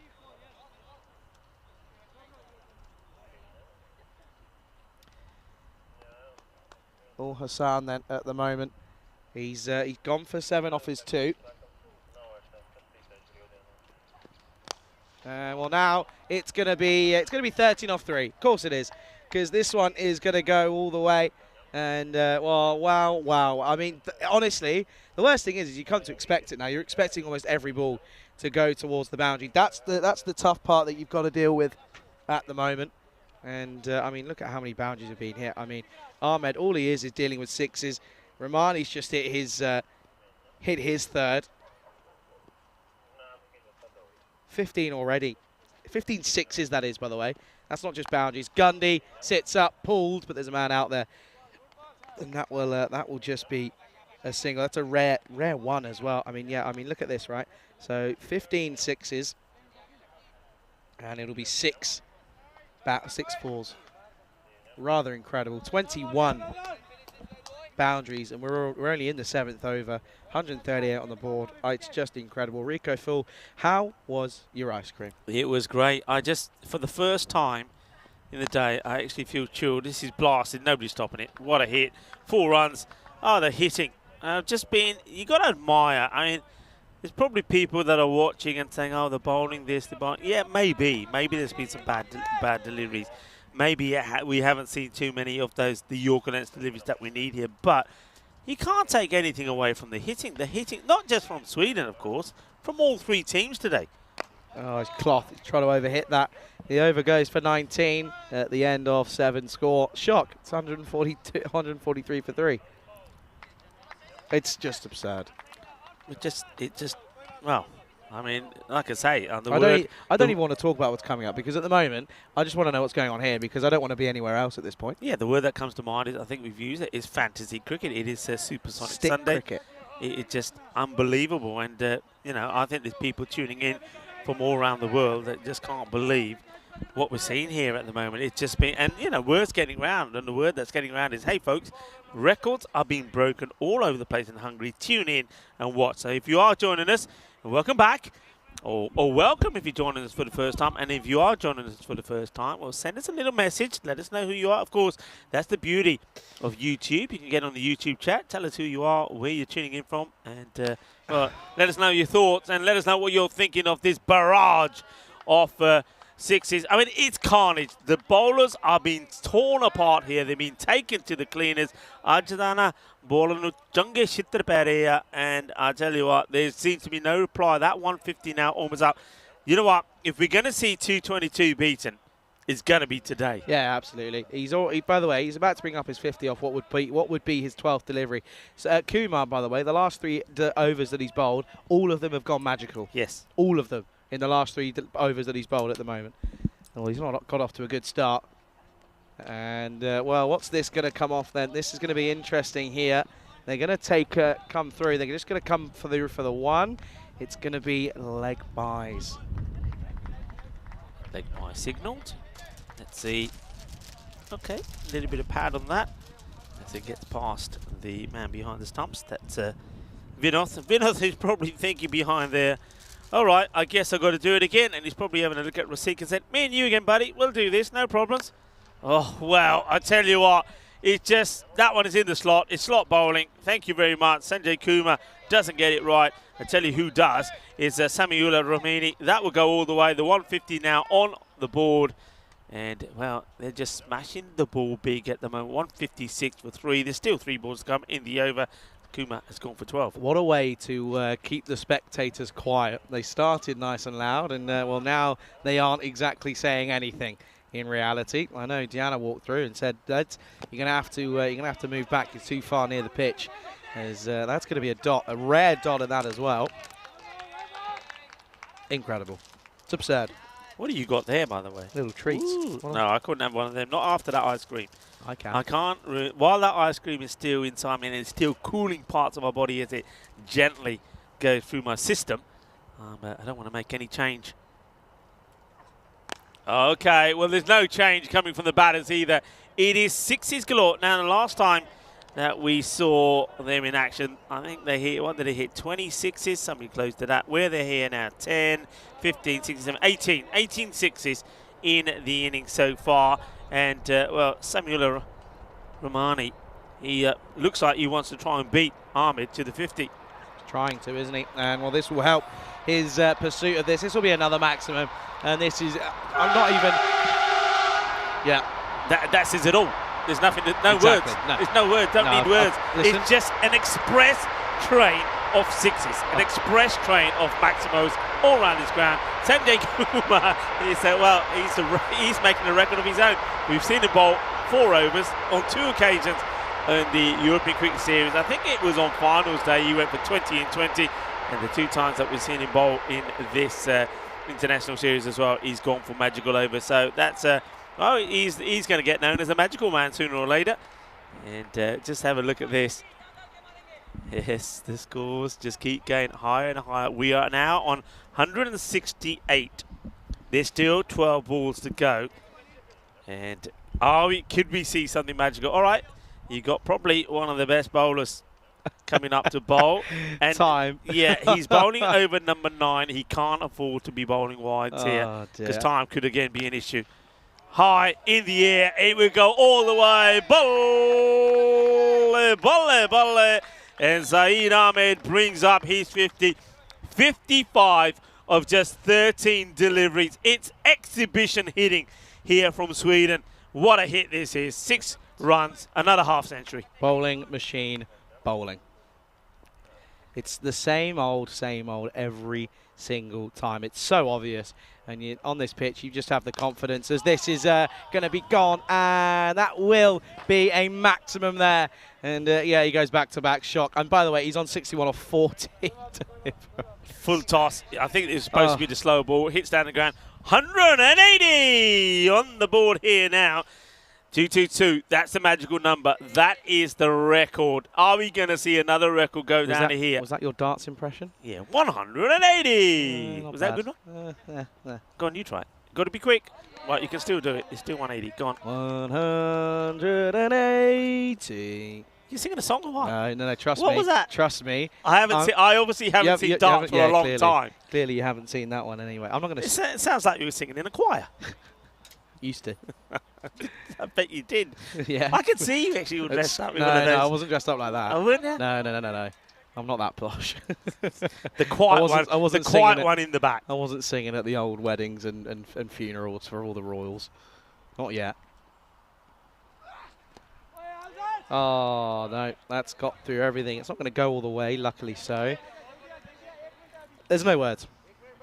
Which is not good, considering we get paid to say words, but there are no words at the moment. The only words at the moment is the last 2 deliveries mean that maybe the 200 plus is not on now because they really wanted to keep hitting those to the boundaries. It is. What do you mean it's not on? Well, 222 I'm talking about, not 200. You said 200. No, the record, 222, of course. Still, I would say it is. It could be. I mean, there's 8 balls. Got to go big. And, of course, don't forget, look at the clock. See, this is what I don't get. Look at the clock. Not another 5. Look at the clock. Not another 5. Oh, well, no, it's not a 5. First of all, forget 6. Somebody give it 12. I want somebody to say, forget the 6, give this 12. It is huge. It's humongous. It goes big. They're going close to the 190 now, and I reckon that because of the time it takes to get this ball back, the clock would have run out by now. So you might as well add 5 more onto it. So I think we're going to see more patting from the umpires. Where's the clock? Here we go. Does he get the ball in? Count it down. 5, 4, 3, 2, 1. Maybe just. We'll have to wait and see what the umpires think about it. It will be a single. So we're going to have to wait. Maybe they just do it by the skin of their teeth. And it's the end of the over. 188. 188 for 3. I reckon they just get there, you know. I think he just, you know, when you see those action movies when they're defusing the bomb and the clock is ticking, and they always do it with a second to go, don't they? Yeah. Russia does that with just a second to go. 188 for 3. 6 balls to go. Well, Sweden, they weren't able to win a match when they scored 162 against Portugal. That's why they're going bigger. And it looks like they're still on for a 200 score. They scored 200 against Hungary yesterday, 201. And Hungary made 117. Are they going to do it again? Don't know, but there's a breeze, and I'm literally in heaven right now. That's a wide shot collar. So, well, there's one of the 5 that they would have been given away if they didn't squeeze it in. Oh, dear, oh, dear, oh, dear. Hassan. I honestly, nothing. Like, I've never seen this. Well, let's just take a moment what we're talking about here, folks. The reason why we lost for words sometimes, just want to go through the scores that we've seen today, right after this delivery, and you know why we're in shock. 1. Yeah, should be. No, they should be pushing, but I think they're quite happy. Romani is quite happy, thinking, even though I've just got me 50 and I'm 55, well, I'm going to hand the strike to the set better, who's in 66. Well, okay, this is what we're talking about. The high. I would say it's not 2-2. My apologies, I forgot all about Battle on the Shaheen. 229. Anyway, the reason why we're talking about this is the scores today, just by innings: 166, 162, 173, 174, and here we're already in. What, close to, well, on 190. Oh, he's missed out on it. And that's going to be pushed for 1 here. Couple of big shots, and they will get up to that 200 here, though. It is certainly on. So far, Hassan, I will say this, because the batters are trying to push on and coming down the track, they're, rather than wait, they're sort of missing out on these full tosses. So they're putting them, they're making the ball come a bit quicker to them and they're a bit late. Stay in your crease. Oh, big. So good. Oh, it's so good. He's got all of it. Of course he has. 61 now off 17, and you can't bowl anywhere. Big. Goes all the way. So once again, we're going to see another 200 score come up here. Are we? But yeah, we are. 200. Okay. The question is 200 and what? Fair enough. The question is 200 and what, because he gets that away. The ball comes back. Hassan, he's still got 3 balls to bowl. 197. Come on, then. Oh, up in the air. Is it going to fall safely? I don't think it will. He drops it. Abhitash Prashar has had a howler out in the field today. And they're going to come back here, and they will get back for 2. So it's 199 on the board here already. Yeah, Abhitash Prashar. I mean, all right, he has taken 1 catch, but these are the things. Do we see these sort of drops from Portugal? I don't think so. Do we see them from Sweden? I don't think so. So that's something I think we've said all the way along. Though we've seen some excellent catching here in Hungary, there are times when simple ones have been dropped. For example, Dara Peretti dropping Zuak on 11. Good players dropping catches doesn't help your cause. And that will do it. That will get them. Well, will it? No. Oh, I've called it early. I've done it again. I've had a howler. One man who hasn't dropped them, or one man who's led the way is Raseek. Even Raseek is finding it difficult to smile, but Raseek, well done, because, well, maybe, I mean, you're looking at a 200 chase, whatever happens, but maybe you'll keep the score under 200, because that ends up being just a dot ball, and Samuel Romani will go for 63 off just 18 deliveries. Yeah, pretty good. Pretty good hitting. I'd be happy if I was him. I'd be pretty content. Never know. Might ask for a little bit more of himself. 199 for 4 here with a delivery to go. So at the moment, well, Duncan clearly isn't that impressed, having a bit of a yawn. It's been a long day. It's been a long, hot day for the umpires. Okay, they're looking for the 200. New batter comes in. Hassan, come on, get it right up there. So, a couple of runs here, and they'll beat their score that they would have got yesterday in that 201 against Hungary. So here we go then. Last ball time. What's it going to be? Oh, they're not going to get it. They're going to fall agonizingly close. How has that happened? Oh, dear, oh, dear. The last over, eventually, it only goes for 11, and they get the wicket in there as well. They will finish on 199 for 4 here after their 10 overs. And simply put it, They need 20 to win off the 20 and over to win off this last innings for Hungary. Yeah, that's the early disappointment. They were on 197, 3 balls to go. They don't bring up the 200, but still 200 will be the chase here. And, well, do we put it past Hungary? Well, we'll say the same thing again that we did when Hungary needed to chase 174. Well, they did it. We have to go out and do it again. One thing is, I'm sure there'll be no change from the openers from Hungary. No. The two men that put 174 partnership together, Vinov and Rasik, have to go out there, but they've got to go a little bit further this time. Yeah, they do. And this one was the catch that was taken by Prashar, but apart from that, it wasn't great. And there was early signs, though, that Sweden may struggle here. But again, it was the big man. It was Ahmed who came out, and he looked to punish them. And yet again, Romani, we know he can do it. He did it the first game, and he's coming back to do it in the penultimate one here as well. Yeah, I mean, there's some really good hits. And, well, we're lost for words at times, because I'm sure that when you're seeing the ball being hit boundary after boundary, 6 after 6, you do sort of get run out of things to say. Well, that was a surprise. There's no doubt about that when that one gets dropped. But once again, well, let's give you a count on the boundaries here, or in terms of sixes. That's what we're talking about. 10, 12, 15, and I think we get to over 20. I think we got 23 sixes in that innings. That's quite extraordinary. 23 sixes, and in the terms of fours, I think we only saw 7. Quite amazing. Well, once again, Sweden put big runs on the board, but they will know that it wasn't enough last time. They couldn't probably believe the fact that Portugal got to the 163 that they needed, and well, they won off the last ball, didn't they? It was a real classic. We thought for a moment maybe we could be treated to a golden ball as well. It wasn't to be. And, well, Portugal, they pulled a great run chase, and then they saw a great run chase against them when they got to 173.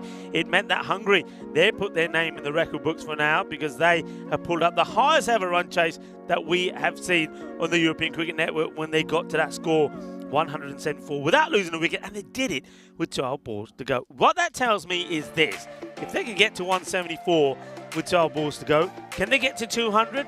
Yeah, they can, but they need the same sort of start. And if they do get to that, I tell you what, then we will definitely be lost for words. I don't think you'll have a commentator or commentators for the last match when Portugal take on Sweden, because by then we would have seen it all. This is that scorecard here for you. Iman Zuwak got off to a good start, 28 of 16. Sher Ali went early for 10. Abuzar came out, hit his first 3 balls for 6. It was out for ball number 4. A very good catch taken by Abhitash Prashar. Then we saw something remarkable. Saeed Ahmed, 62 of 17 and 63 of 19 to Sami Ullah Rahmani. The only, I think, downside is I think they would have loved to get the 200 on the board. That would have meant that on back-to-back matches against Hungary, they would have put 200 on the board against them. So just a little blip right towards the end of the innings. But, well, it seems surprising. I'm calling it a blip when they got to 199, but 200 will be the chase. And bowling figures, well, it didn't get really any better for some of the Hungarian bowlers. Prashar didn't pick up a wicket, but he went for 26. 42 is what Sir Klein went for. That means that he has gone for 103 of 4 overs. That in itself is a record, I think. A 1 for 25 from Rasik, I think. Is that 1 over he got to bowl. Did take a wicket, but he gave too many runs away. Dara Peretti, he gave 45 away. Hassan, I don't think he bowled that badly. 30 of his 2 overs. Sanjay Kumar, well, he's becoming known as the magical man, as he bowls another over that goes magical. That, I think, is 4 on the spin for him. That means this is the way that it looks like at the moment, midway through this match. Match number 8 in this international series between Hungary, Sweden and Portugal. Sweden have once again scored big runs on the board. 199 for 4, 200 exactly needed for Hungary if they're to be victorious and still keep their name alive and their hopes alive in this series. Join me, Rika Full and Charlie Hunt, when we return for the conclusion of match number 8. Volvemos en 10 minutos.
This European Cricket International is proudly brought to you by HCL Software and Bizaway. Good afternoon, cricket lovers. Welcome then back to the GB Oval here, and yeah, good afternoon to everyone around the world. Thank you for tuning in here this afternoon. And well, if you have been, you've been treated to an absolute runs fest. And when I say runs fest, I mean genuine runs fest, as it's been rather incredible as we're ready to get the chase underway. Oh, for goodness sake. We start with a maximum. What other way would we do it? Of course we do. Ravinjan is opening the batting for Hungary. And we start very much so as he continued to leave off last time. It's going to be a maximum.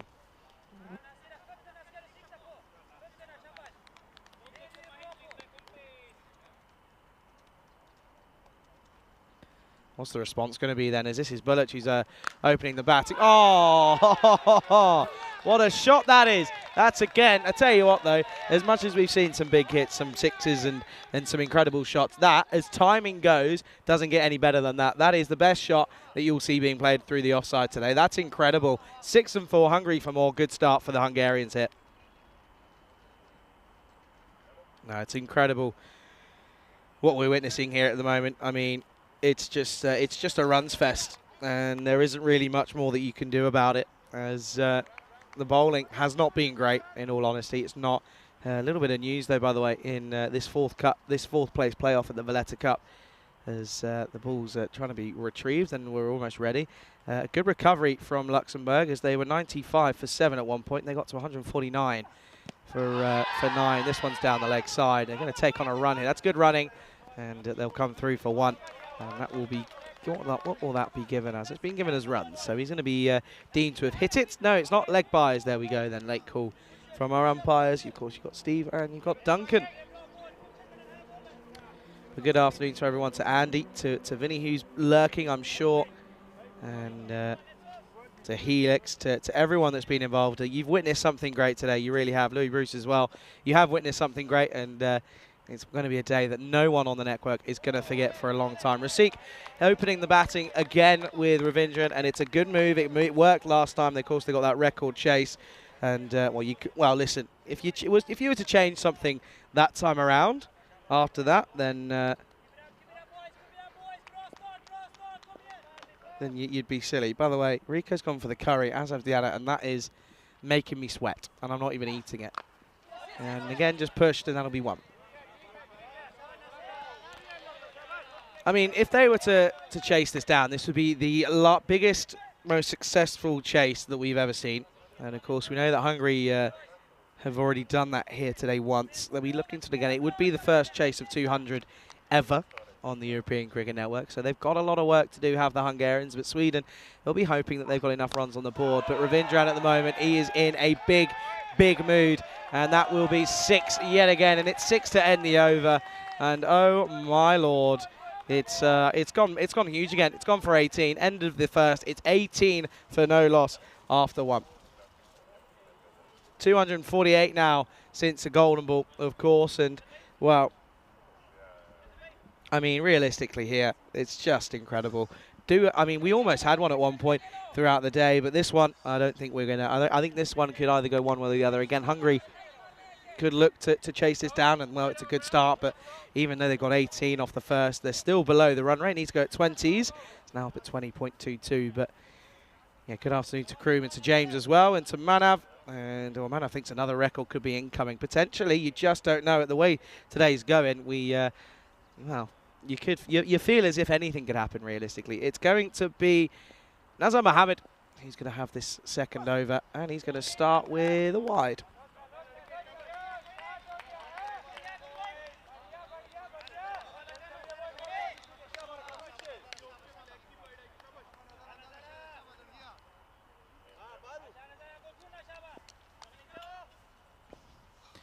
Somehow as well, the humidity's just jumped again here in Budapest, because everyone's dripping, and he's got all of it. He's absolutely crunched this into the onside, and Rasik gets involved in the action, and it's just something that you come to expect now here after today. I mean, everyone was sort of expecting, okay, there's no way that we're going to get 2 in a row, and well, the way we're starting here, they're certainly giving it a go.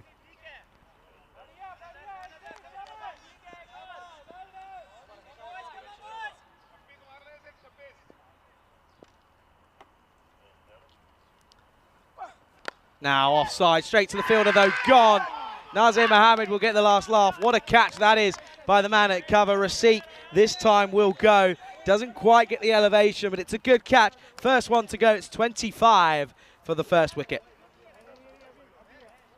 Hit this hard and firm, did Rasik, but it's straight to the fielder, and it's a good catch in the end by Nazir Baluch, who will be happy that he did that because he went 17 against his name off the first over. But he had the last laugh, didn't he? Because he took the catch, and it's a good one as well. It's a big, big wicket of Rasik. And now, well, they did the last chase successfully without losing a wicket. Already something different. Wicket down here. And one thing you got to do in this heat is make sure that you enjoy plenty of agua. And well, I know I always have a go at Rico for making sure that he's having enough water. And to be honest with you, I think anything you have, you're just going to sweat it back out anyway. It doesn't really matter what you take on because it's just going to come straight back out.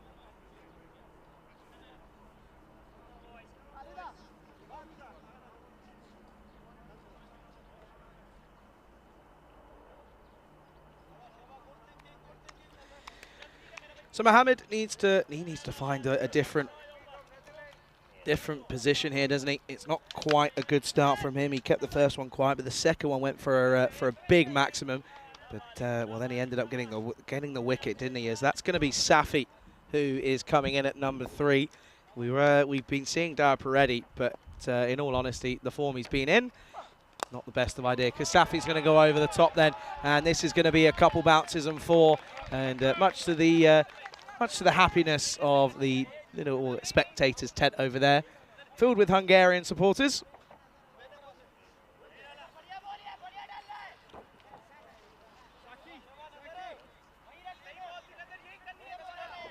Okay then.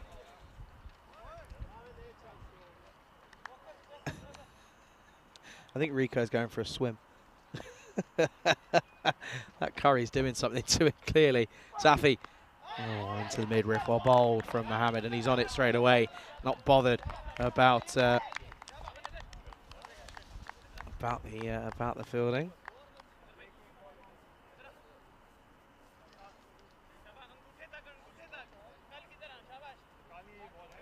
Now I didn't have the curry because I was quite sensible. Rico's just turned around and said, it's really tasty. I'm sure it is, of course it is. But not in 35 degrees. Oh, big. Hoiked onto the onside, and it's a Maximo. Says Carreras here. And Safi getting in on the action now. If there was ever a need, you know, a couple of restaurants in and around Europe have these fans, right? They have fans that spray water at the same time.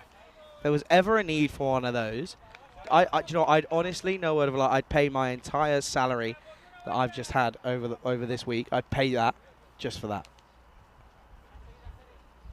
It's a lie, but you know what I mean. The point gets across pretty valid. It is ridiculously hot here at the moment. I have to say, I mean, I'm looking around and no one's moving, and rightfully so. Of course, credit to the players and umpires, though, doing a great job at the moment. And Safi's going to go downtown and just gets over mid-wicket. This will go for 4, and it's a good end to the over. They did lose a wicket, but there were 4 boundaries. There was 2 6s and 2 4s. It does go for 21. It goes magical. End of the second over. 39 on the board, but it's 39 for the loss of 1.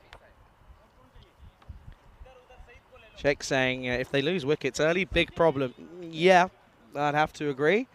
And can see there at the moment a win here for, well, if it's a win for Sweden, then it basically means that Portugal against Sweden is essentially the final, because it will then mean that whoever wins that one will be the winner, and will get presented those lovely local lifestyle trophies. And there will be, of course, a little ceremony at the end, not quite as big as grand as the European Cricket Series, but there is one nonetheless. Oh, what a shot. What a shot that is. Waits on it nicely, gets all of it, over the top, couple of bounces, 4 more.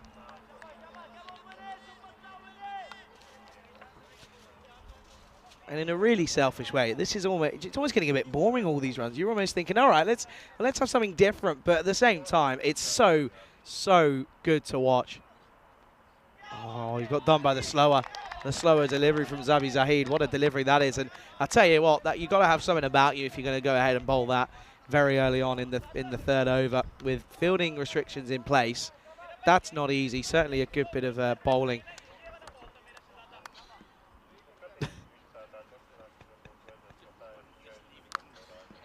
Oh, now on the offside. He's got it through. This will be another boundary.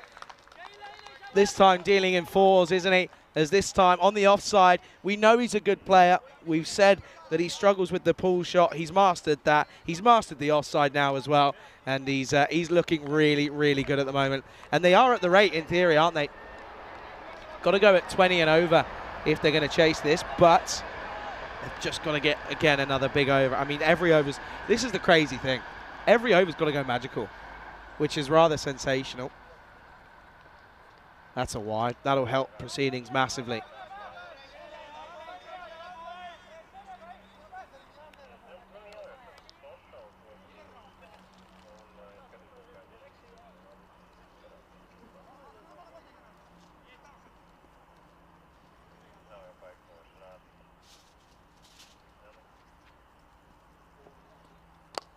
On this side, it's through again. And the chase is on here. It's pretty quick out there, but it's not going to go. They're going to turn and go for two. Ravindran will get back. It's an awful throw. It's very wayward. The pressure was on it, and he crumbled, didn't he? And it will be another two. Going well here at the moment. Oh, dear. I'm telling you, right, eating a curry in this heat is criminal. It is criminal. Tasty, but you're going to look like you've just gone for a shower. Anyway. And pulled big. This is absolutely moosed by Ravindra, and that is that could potentially be. I mean, that could be a 100-meter hit right there. That's absolutely baffed into the onside, and Ravindran's 32 off 9. The over's gone for 17. A ball left here in the power play, and they're looking to be at again up over 60 after the power play here. And he's only got one ball left, Saheed. And at the moment, who'd be a bowler here today? And now you look at Faf. We were a bit harsh on him in that first innings when he went for 30. But in theory, it doesn't really make a difference because everyone's going big here. That's down the ground. That's 6. End of the over. 23 off it. It's going to be, of course, 62 for 1 at the end of the third. And at the end of the power play, it's a level playing field. They're above the rate. And here at the moment, Hungary well in with a chance. If they keep going, Ravindran's got to hold the key, though. At the moment, you can see there the confirmation. They're ahead of what the rate was, and it's a good time to mention, and bring back a good friend and someone who's just enjoyed a lovely curry, Rico. Yeah, I'm a little bit damp, a little bit moist, but I'd like to say that it's because I've sprayed myself with cold water, but it's not. It's because I've had a delicious curry. Thank you to Stan Ahuja for providing us with a lovely lunch. But yeah. I suppose the good thing is it should help me cool down. That's what they say anyway. But I'll tell you what, they need to try and cool down out there in the middle at the moment because it is hot and spicy. And Safi now in on the yet. Are we going to see something amazing? Could we see something amazing? We certainly could. We already have, which is the best part of the day. And you know what the best thing is? We've got a snatcher of a game coming up after this one as well. It will, of course, be Portugal taking on Sweden in what could be a final. And pulled. And safe. And it will be 1. Yeah, I mean, that one is one of those, isn't it? You're setting a field to be defensive, but that means that when you get something like that, which could be a chance, if you take it, you could change the way the game goes. But at the moment, Ravindran made 92 not out in the first. He's on his way here, and that is going to be 4 more runs. I don't think he's going to stop that. It's a lovely shot, showing his quality, showing his class. Vinoth Ravindran, we know he's a superb player. He captained the side, of course, in Austria at the Seabarn Cricket Ground. And, well, it was a successful European Cricket International Series for them there when they finished second behind Austria. And they got some good wins against Austria as well. And now here, he's turning on the star once again. And, well, they believe this is possible. But the thing is, like you said, Charlie, every over has to be magical. Oh, they're well on way, but this is just chipped up, and it's going to go over. Somehow, he looks like he was in no position to play that shot, Ravindran, and he's managed to get it away. He just leans and then thinks, you know what, if I get bad onto this, get it past the field, it's going to be runs, and that's exactly what he does. So Takawi, he's not able to stop the flow of runs either. Once more then. What's the response going to be here? He's got to find something. It's in the slot. It's up. It's high. It's big. It's 6. Of course it is. What else would it be? It's amazing. Can I just tell you that now we've gone over 900 runs, and just watch this. 50. What a hit. 50 for Ravindran. This is just amazing stuff. You know what? In the last match, he couldn't get to his 100 because they got to the runs while he got to 92. This time round, he could. Will he? Well, I tell you what, I wouldn't put past anything today. So, Vinath Ravindran is on his way. And if they're going to be bowling slot balls, but does he get this right? Oh, he doesn't. He's going to go. Oh, well, that is the biggest commentator curse ever. There's me talking about could he get his 100, and once he gets to his 50, he's going to get out. It's a full toss. He doesn't get it right. That is a huge wicket. You can see what it means to the fielder. That's a very important catch, and Vinath Ravindran will have to depart. Yeah, he'll go then. And with that, you probably think, I reckon the 200 chase could be off that.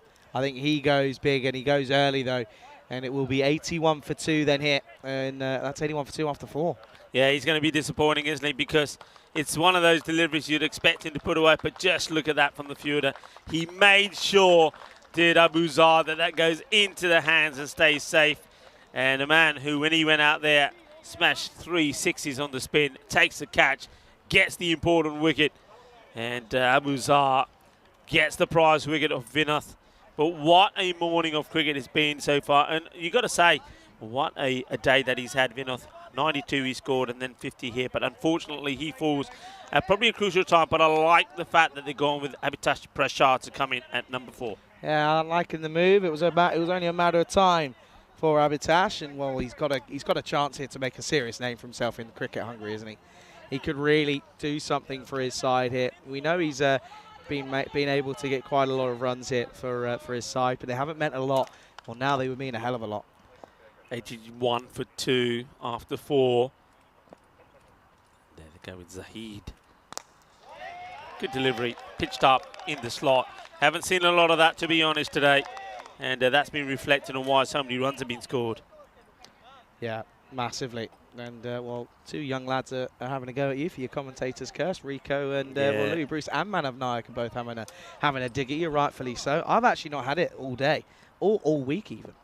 Yeah, I mean, I've got to admit, I suppose sometimes it goes that way. Most of the times I've got pretty well right, and this one is a wonderful effort.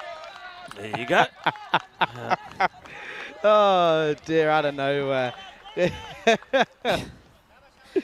I was just about to wipe my brow. I don't know if you got that. Andis will always have it, I know. I was just about to wipe my brow with a bit of tissue. The ball comes in. I take it, no problems. Please tell me that was saved. No problems. Gone. Is he gone? Oh. Oh, wow. Steve has remained unmoved. Everybody thinks there's something on this. And, well, nothing that we can see conclusively. They think it's straightforward. They can't believe it. But the umpire says no. So, not out. Wow. Have we got that moment? Did we save that one where Rico took that? I want to know. That's what I want to find out. And this doesn't miss a thing. He's got it there somewhere. He'll put it up at the appropriate time. Oh, dragged.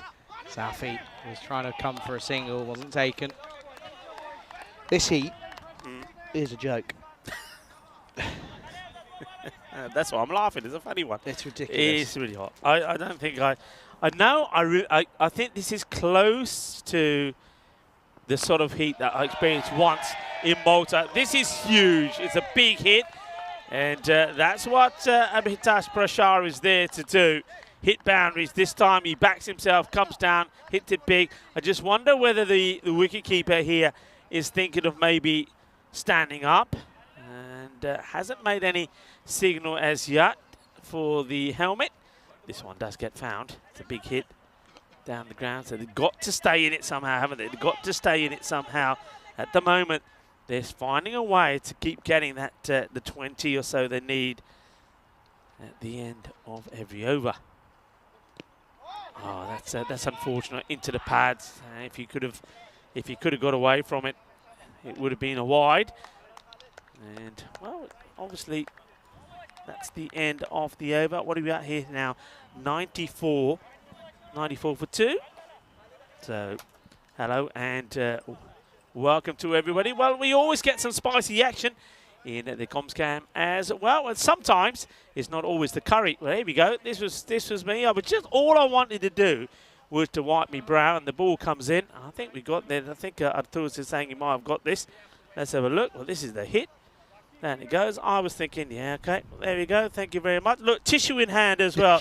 I can do multitasking, you know. The kitchen roll, by the way, ends up on the floor.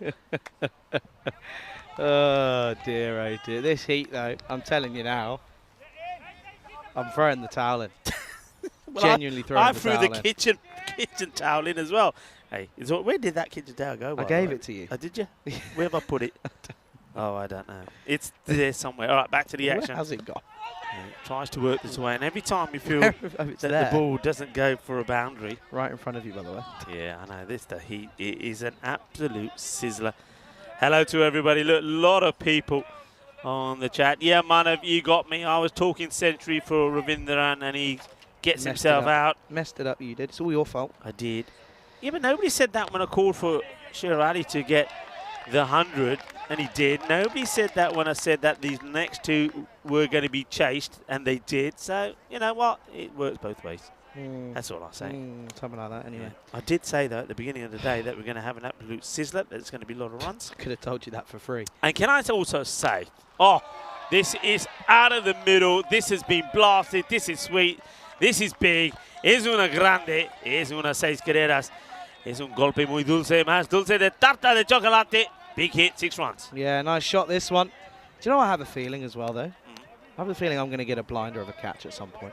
As in, I reckon one just right to the right of me here. I'm going to whip the old, whip him off, and I'm going to go Whip for what it. off? What you talking about?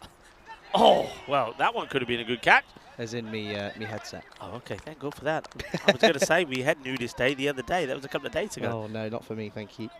But, yeah, you were saying that in Romania as well, but you never quite got one, did you? I should have had one earlier, but it was down. The cube was down. Then there was another one that I could have gone for, but I turned around and went, I can't be bothered. James says 2 damp commentators. Yeah, pretty much. Shots, pummeled, and 4. Yeah, 4 runs, not a good delivery, full toss, gets smashed away. Saeed Ahmed, they believing here, you know, they're believing. They're halfway, and just past around about the halfway mark. They're on, you know, here. They are on. Safi now holding the key. Prashar's come out and scored 19 of 8. Sweden will just be thinking a wicket, or a good over, which goes for something like only, say, 8 or 10, and they're in the driving seat. Okay, then. Oh, it's rank. It's bad bowling. It really, really is bad bowling, but you still got to hit it. And the low full tosses are sometimes the hardest ones to get away, but he makes it look easy, does Safi. Yeah, and it goes. What are they bowling here? You got to ask the question. What have they been bowling all day? It's been full bungers, full tosses. And you know what? The thing is, though, you're absolutely right. We haven't seen the best of bowling here today, but you still have to score the runs. The scoring that we have seen is incredible. Over now. Well, we're approaching 1,000 runs in the day. Can you believe that? We are approaching 1,000 runs in the day, and this is only the 4th innings. Is that it? It's incredible. It's absolutely incredible. And this is high up in the air. Big moment. And taken. What a good catch out is from the captain. Once again, Captain Shaz says, this is what I'm here to do. And if I don't need to bat, if I don't need to bowl, well, I've got to make a contribution somehow. It's a big catch. And look at Sher Ali. He's running to the captain here. He gives him 5 because he knows that is a huge moment. Super cool is the captain, and he takes the catch, and that will be the end of Abhitash Prashar. I thought I had one there. I was off. Headset was gone, and then I realised it just went up. Dara Paredes, he's coming in at 5 now. It's 112 for 3. And, well, there's a bit of debate as to whether or not you caught or stopped. You stopped it. It wasn't a catch. No, it was a 1 bounce. 1 bounce. But, yeah, it wasn't a catch. 1 bounce, and I caught it. Yeah, had a catch, of course, in Romania. That was a good one. One that came fired into the box. Yeah, I was going to get one, but I wasn't going to let this one destroy any of my equipment. My ring binder, by the way, did take a bit of a knock yesterday. Oh, yeah, how is that? It's all right. I did a bit of a makeshift job on it, but a new one's got to be ordered. Okay, got it in the old Amazon then. Okay, Dara Peretti. Can he shine when it matters? Hits it well, and he's going to get 4 runs to start off with. That's all he's got to do. Boundary after boundary. Rotate the strike. Hopefully the left-hander coming out will make a difference. I think Dara Peretti is just going to say to himself in his mind, I'm good enough. I know it. People that have seen me play know it. I don't have to prove anything to anybody. Just go out there, enjoy the moment, and try and make history. 48 hours ago, he did make history in that bronze final. He was able to do something that we didn't think was manageable, and he got that victory. Could he do something similar here? This is not timed and should be won and will be. Yeah, but the thing is, get a boundary, get a single, rotate the strike. Bowler now has to bowl to the right-hander. Safi is going at the strike rate of 300. Anything is more than possible. Anything is likely. So, Zahid to Safi. And that's been clipped away, and he's hit this really well. Chases on, but he's not going to get there. 4 carreras más. Así me gusta. Madre mía, qué día tengo aquí in Budapest, in Hungary. It's ridiculous. Wow. It's just wrong. It's just wrong. I'm sorry.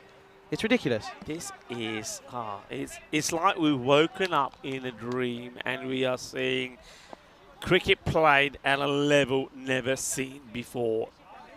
Never seen before.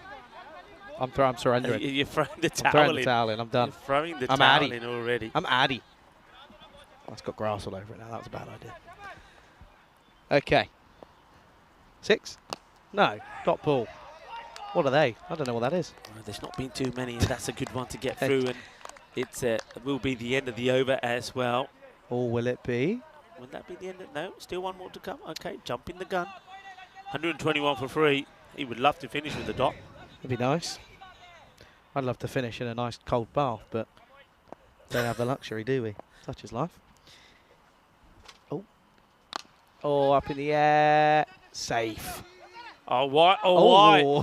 You don't need to. You take the single wide. Do they go for this? Well, it's still alive, the ball, and no. It's going to be interesting. Going to go upstairs, but I think he had a lot to do, the wicketkeeper here. He takes a great one-handed take above his head, I have to say, does Imal Zuak. But let's just keep an eye on this. I get the feeling he just had a little bit too much to do. Let's see.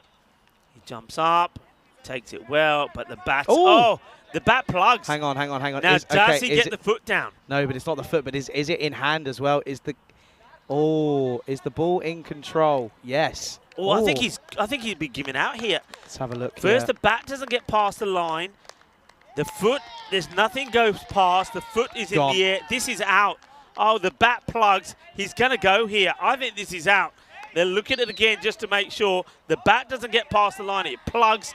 Then the foot is in the air. He's going to go. Oh, that's a big wicket. That's an excellent bit of work as well by Imal Zuak. You have to give credit. It was a tough one to take as a keeper, but he's made it look really easy. And well, it will be the end of Safi, who will go. And wow, that's another big wicket. And with that, I reckon it's done.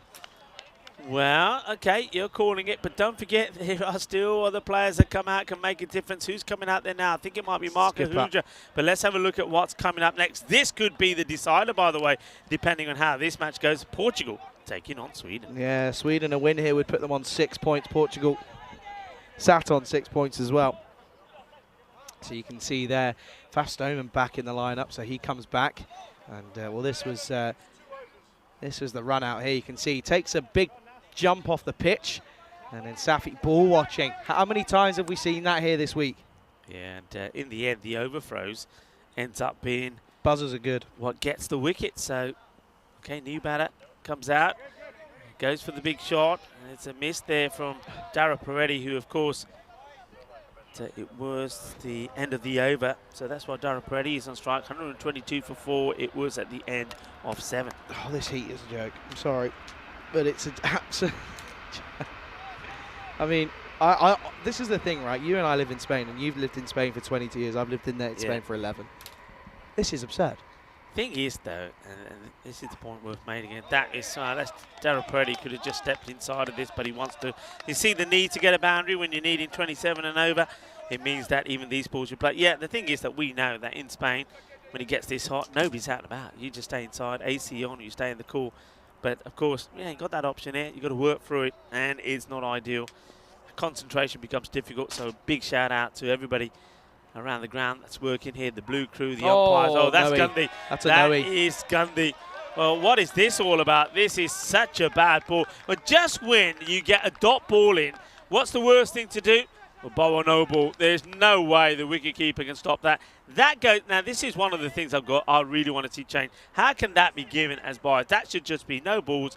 The bowler has to be at the brunt of that terrible delivery. Yeah, it's harsh, isn't it? It is harsh, but it's just the rule that hasn't been adjusted. You look at this, by the way, as they were 150 plays 127 here.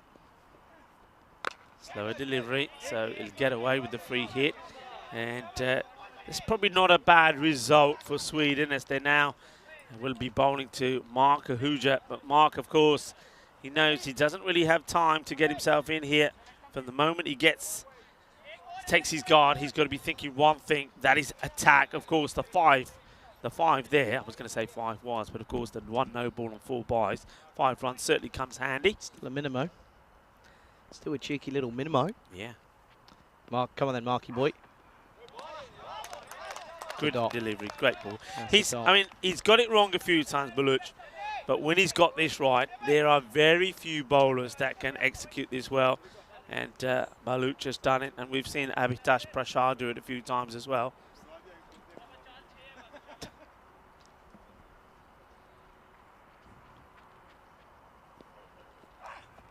Oh, I think he's going to get away with this one as well. This one is pretty tight. Let's have a look at this. Mark Ahuja is not impressed. Let's have a look. And, oh, okay, very close, very, very close.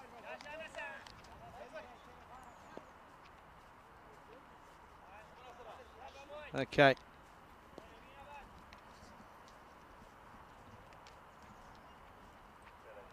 Baluch. He's done it again. Oh, Wow. this is top Wow. quality bowling to get 3 in that spot. The thing I want to say, though, when was the last time I think we saw an over that went for less than 10? I actually don't know, because it goes for 8, end of the over, and I think that's the game. 128 for 4 after 8. Very good question. We'll have to look back at that. Has there been one? It's a very Well, good question. the last one only went for 10.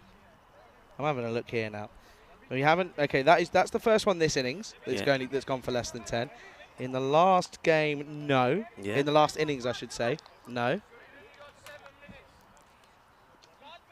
So, okay. I'm going to have a look at the others though.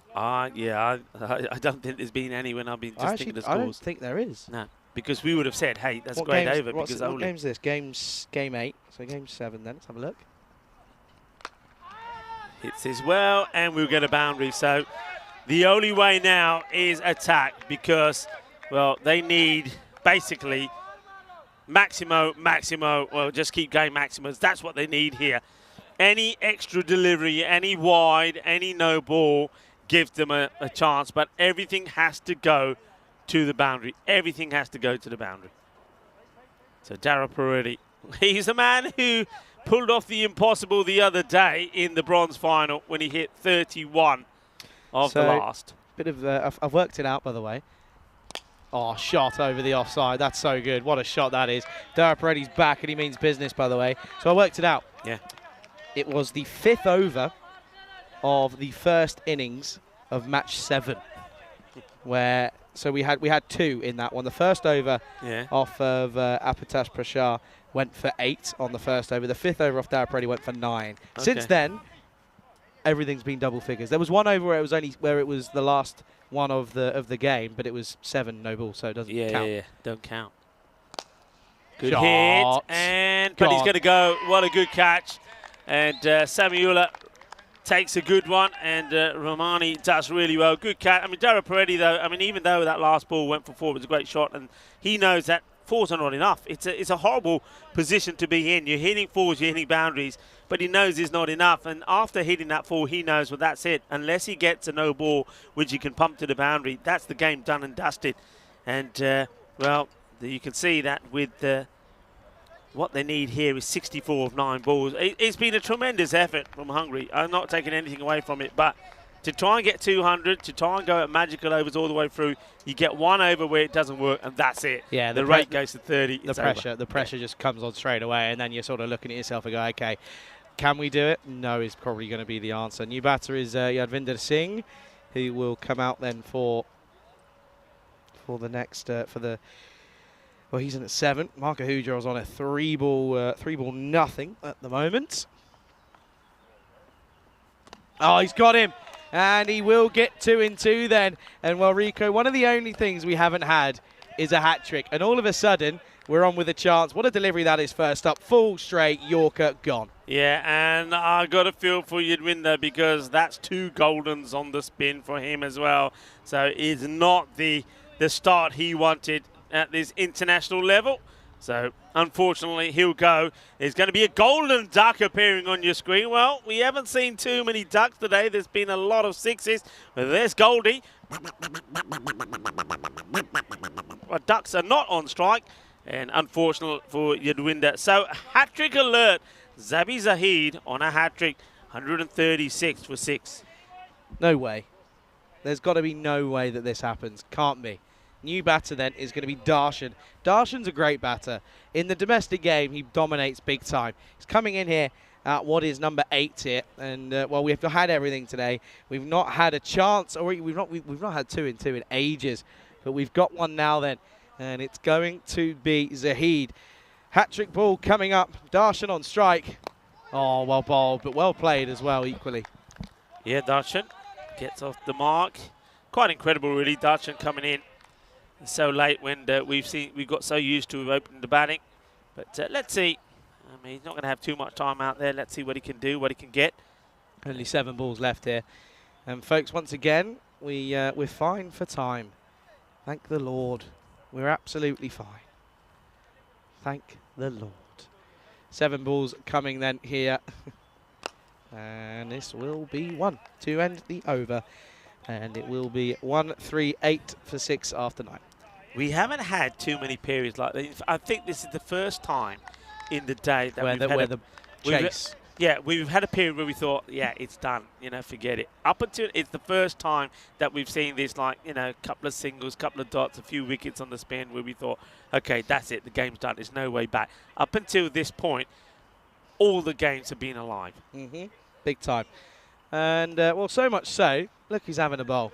Skipperoo says, yeah, I'm going to back myself here. I reckon 62 runs on the board that we've got to play with. I reckon I can give it a go. He's going to come on for this last over then. And, well, it will mean that the next game is winner takes all. Yeah. What a game that sets up. But here we go then. Chowdhury for the last over. And this will be down the ground. That's well fielded. That'll just be 1. Yeah, Samuela, he's patrolled that boundary really well indeed. Yeah, the captain, he's taken 2 pivotal catches, though, you have to say. The one to remove Prashar in this match. This gets played away, so I suppose he's earned the right, perhaps, to bowl this one. I know that, remember, he has a bit of an Achilles problem, which is why we didn't see him play the second match yesterday. But he's been out in the field today. It looks like he's okay, and, well, he's made a good start here with the ball. Yeah, he certainly has. And this one down the ground. Oh! No way. There you go. No way. That sums up this supersonic day that we've had. And Zabi Zahid takes a one-hand jalebi catch. What a catch this is. Look at this. Absolute blinder. Absolutely brilliant. And Zahid just gets the timed approach perfect. And it will be the captain, Chowdhury, that gets the captain of Hungary, Mark Ahuja, will go for 2, but courtesy of this catch from Zabi Zahid, take a bow. What a catch. What a magical moment. Oh, wow, look at that. Well, Shubi was looking as if he was interested to try and catch it at one point, but Shubi gets the best seat in the house. A one-handed ripper then from Zahid, and it's 140 for 7. So Chowdhury, he is a captain. He knows when to come on a bowl. Come on a bowl the last over when too many are needed for victory, and he gets a wicket as well for himself. And, well, this is a full toss. It's high up in the air. Gear. Shaka Lagia. Manos arriba from the arbitro. And this one will be smashed away. So not the best of deliveries to bowl first up. And Sanjay Kumar Well, he's had a few of these hit of his own bowling. Well, now it's time for him. Maybe just a little bit of payback at the end of this match. Hungary, let's see if they can get to the 150. Oh, it'd be nice, wouldn't it? Would be nice. Sneaks this one in. Dot ball, well bowled. Oh. Humidity now is crazy. It is mental. By the way, Dee's got a bucket hat. What's that got to do with anything? Are you saying game over. Go and get a bucket of ice or something? Dunno, Anyway, game it is over. the end. They won't get to the 150. 146 it will be for 7. It was a tremendous effort. They stayed in it. They stayed in the hunt, really, you got to say, all the way up to more or less the 6th over. But, well, that was a good over then from Zahid, the over number 7. Baluch bowled a good one in the 8th, and then after that, they just couldn't stay up with the rate. That means that, yeah, you're absolutely right, Charlie. It's winner takes it all in this one. As Sweden themselves also with a 3-2 record, take on Portugal, who are 3-2 as well. Two teams, 6 points at the top of the standings. Will go head-to-head in the very last match to see who will be victorious in this European Cricket International Series in Budapest, Hungary. Let's take a look at some of these highlights. One more game, yeah, you're right, Rico. And you can see here some of the big shots from the opener, Ravindra. And once more, I mean, listen, folks, this is the last time we'll see Hungary here on your screens for a long while, potentially until the ECC later on in the year. And, well, they have entertained us today, haven't they? A world record chase. Rico was in the action at one point, and, well, he's feeling the effects of it as well. But Abatash Bashar was looking really good. Good to see him up a little bit up the order, which was nice. But in all reality, though, it was just good fielding from Sweden, and I think for me that's the game changer. They weren't too one-dimensional with their bowling approach. They changed up the lengths, changed up the lines, but their fielding was sensational. Great bit of work here from Imal Zuak with the gloves, and Dua Paredes finally came out and had a good bit of fun, but it was abruptly ended by the skipper in Chowdhury, who eventually would come on to bowl. And what about this? What a way to end the game. Even though it was a small, quiet finish, it was Zahid who took an absolute ripper one-handed down at long on, and Chowdhury finishes with a good, decent last over, in all fairness. Have a look at the scorecard, though, here for the batting side. The Hungarians finish as Vinod Ravindran, 52 off 14. What a weekend he's had. Runs for fun. Zahir Safi came out, had a bit of fun. Bashar had 19 off 14, but that was when the wheels started to fall off. Dara Paredes had 14 for 9 off of 9. And Marco Huja, 2 for 2 off 6 for him. But anyone else, realistically, it just didn't happen, did it? And it will be a large victory then here for the side that we know will go on to play Portugal in basically what is essentially the final. It will be that whoever the winner takes all in the next game. That's coming up in the later time of 20 past, so 18 minutes time. And a little quick look at the bowlers here, and it was good from Chowdhury, 1 for 8 off his 1 over. He will be pretty happy. 1 for 23 for Zahid as well, but he took a good catch as well. So it will be a big win for 53 runs here for Sweden against Hungary here in match number 8. Match number 9, the final game of our Hungarian adventure of these European Cricket Internationals, coming up in 17 minutes time. I'll be here with Rico Full. You're watching it all unfold for the final time then, right here on European Cricket Network.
This European Cricket International is proudly brought to you by HCL Software and Bizaway.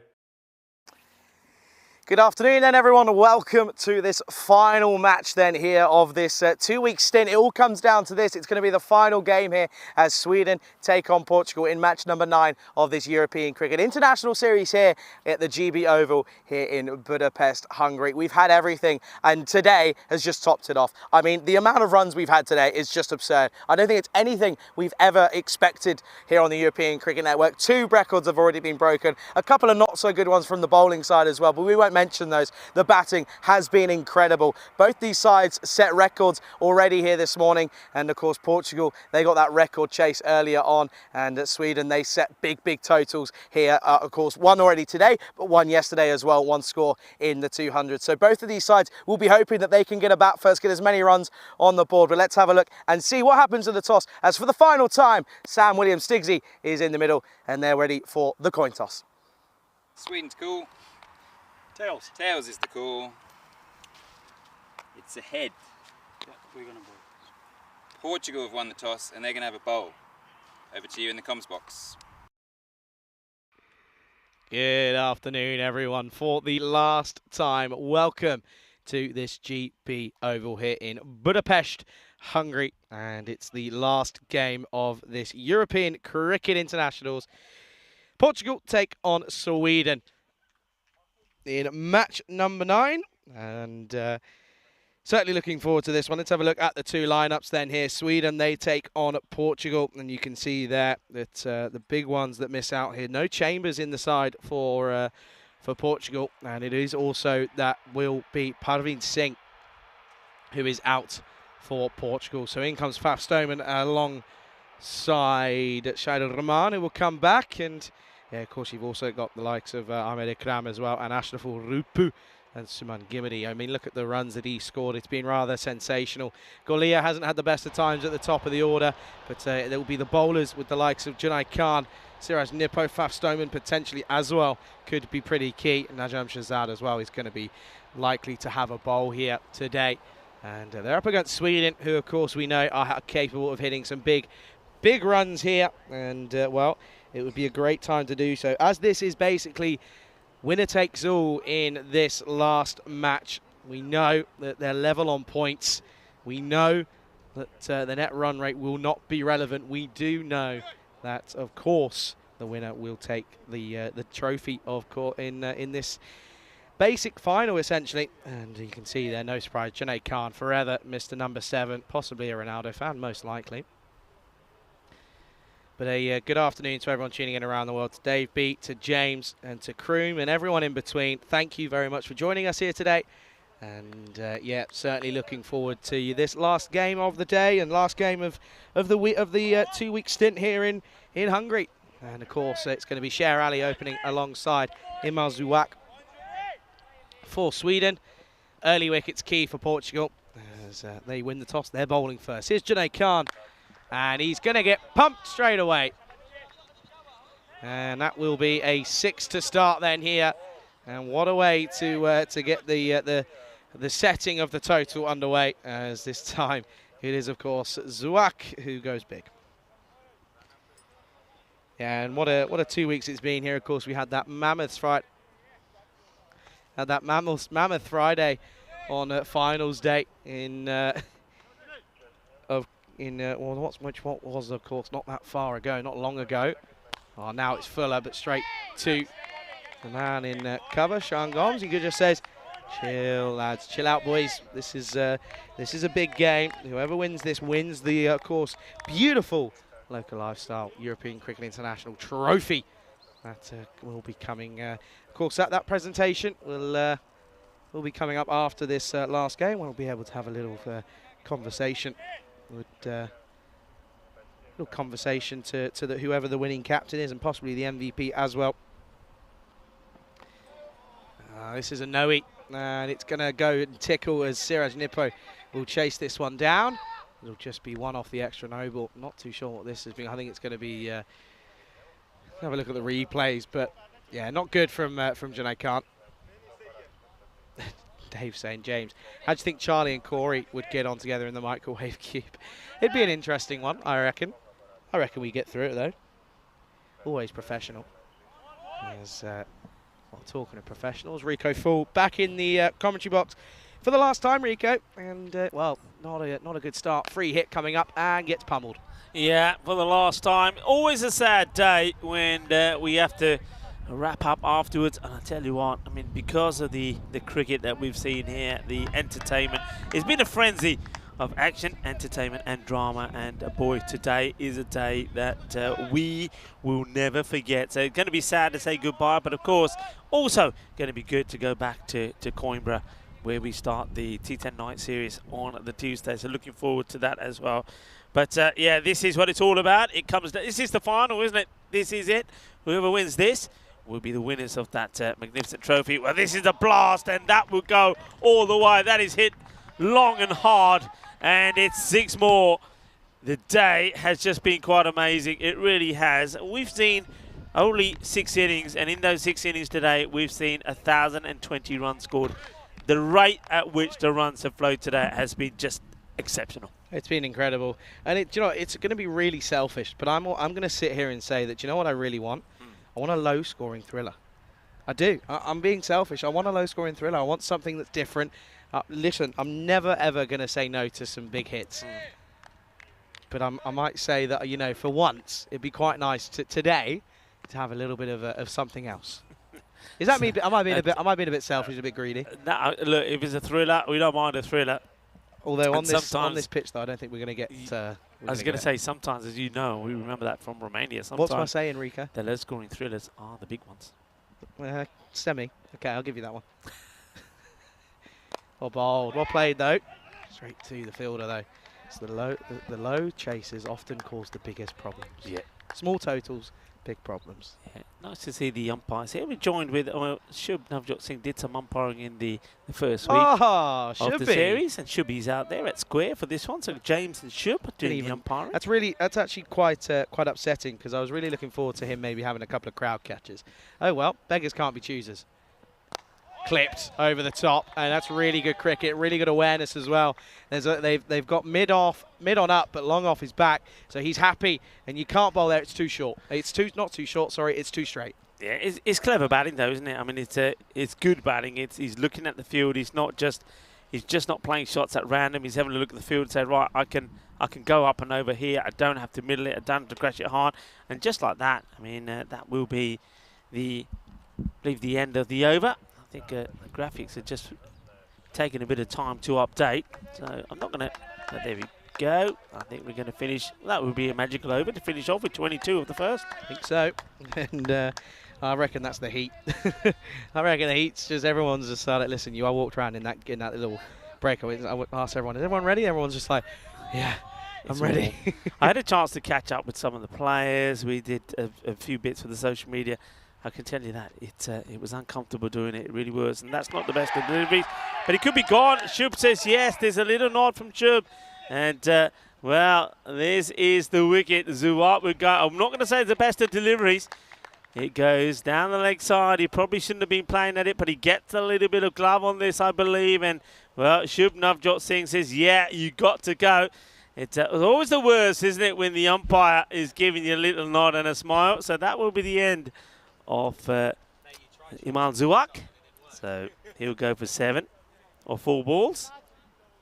Oh, I forgot how much I love watching Shubby umpire. I love it. The wide feet. The bowler almost has to bowl round him.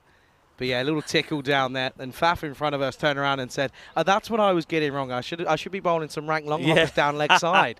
Then I turned around and said, "You did try and bowl leg side and it didn't work." Listen, it's the good thing about Fafi as well, though. He turned around. He missed out on the second game here this morning. And I said, "How are you feeling about it?" He went, "I can't argue. Yeah. I haven't bowled well. I haven't played well. I've not contributed." Listen, good players know when they're playing well and when they're not. And I think good players also will probably be the first to put their hand up and say, hey, Skip, hey, coach, you know what? I'm looking at who we got in the side. And these guys probably deserve to be up there more than me. He's trying to stop this. And brilliant. Absolute brilliant. The alertness. Well, there's the man we were having a chat with earlier. He was brought inside the circle for the next delivery. And this is a good shot. Once again, it gets very close, does Najam Shazad, to that front foot no ball. You know, only What's just keeps the foot in, but this is just standard. Oh, foot. no. Oh, hang on. Let's have a look at the hang foot. on. Let's just have a look at the foot here. Left foot. Is the foot down? Is it up? I think that's going to be slow it 4. down. I think Slow it'll be it right 4. down here. I think the foot goes down, Charlie. It's a great effort, but the foot goes down. The left foot goes down 4. the wrong side of the boundary. I think that's 4 runs. It's going to be cuatro carreras. It's a great effort, but he just puts the foot down, and yeah, he's going to be disappointed. Just there, you see, the foot goes down, and he wasn't able to make contact with the ball before he planted the foot. Superb effort, but it will be 4. Yep. Disappointing from Stoneman. Oh, there you go. Yeah. I think I have to say, as this one gets thrown in, when I saw that last delivery, the You foot, called it. if it's the same, what happens here is the front part of the foot hits the line, then slides forward. He doesn't get the heel down. Let's have a look to see if what we can see here. Shibby was looking for it, and yeah. Yeah. It was the ball before was very similar, and I think what the umpire's done there, probably had a look. He may have had a chat. You know, sometimes if I'm umpiring that situation, I would just say to the bowler for the one before, say, hey, you're very close there. And I'm just wondering here, yeah, they can change it because the batters rotate, so the field can be changed. No ball, free hit. Sher Ali will want to go big here. And that's a good delivery. It nutmegs him. Dot ball. Well done. Beats him for pace, doesn't he? Hits that full Yorker in, does well. Not being too many. Let's have a look at this. This is the What a proper ball. nutmeg. Proper nutmeg. Gets a dot ball pass, so gets away with the free hit. When did you last play a game of cricket, Rika? Oh, now you're asking. The last time I played a game of cricket. Najam goes wide. And not wide enough. Well, not wide enough, but good for Portugal, that one. Would have to have been a touring match. Barbados. No, not quite. At Sporting Alfas for the over 40s. Over 40s, by the way, I'm pretty sure are off for Spain. That same side are off again somewhere. I can't remember where though. I'm gonna have to work that one out. They'll be going to Denmark, I believe, to play in the 40 overs tournament. That'll be happening, I think, anytime soon. Maybe next week. Oh, that's a wild throw. So Holland. Yeah, will it be Holland? Holland for the over 40s this week or from tomorrow, I think. Yeah. It's a Hugh, good duck. Hugh James and Danny Everett playing for Lamanga Club, so for Lamanga Torrey. So you boys, good luck. Do us proud. Yeah, good luck indeed. And there's always, that's the quadrangular tournament that they'll be taking part in Holland. So good luck to the squad. Of course, the likes of Kevin Laundon, who'll be probably the skipper again, and players, over 40 players from all over Spain come together and take on the likes of the Holland, Denmark, and the English 40 club up in the air, but it's going to go all the way to the boundary. So 4 more runs, and Abu Zar is hoping that he can stay there a little bit longer. He's made some good contributions. He's hit the ball well, but he hasn't been able to go big. Can he in the very last match here of the day in what will be and what is the final of this international series? And of 2 overs, 33 for 1. Yeah, 33 for 1 then here, and you can see there that was confirmation. 6 points apiece, and it's going to be the winner takes all here in this game. And one thing I want to say, by the way, already I'm clocking. They're slow between overs. They're very, very slow. Yes. Very, very slow. And Fafi in front of me hears me and says, boys, let's get a move on here. And well, this isn't going to help because 12th man was very slow to get the bring the helmet on. It's poor, isn't it? I mean, first of all, look at the bowler here now. He should be at his mark, ready to bowl. He's standing nowhere near in his position. He's still got the 12th man going off. The 12th man should have come on straight away. So there are always, I mean, I'm thinking there, that's 45 seconds for me.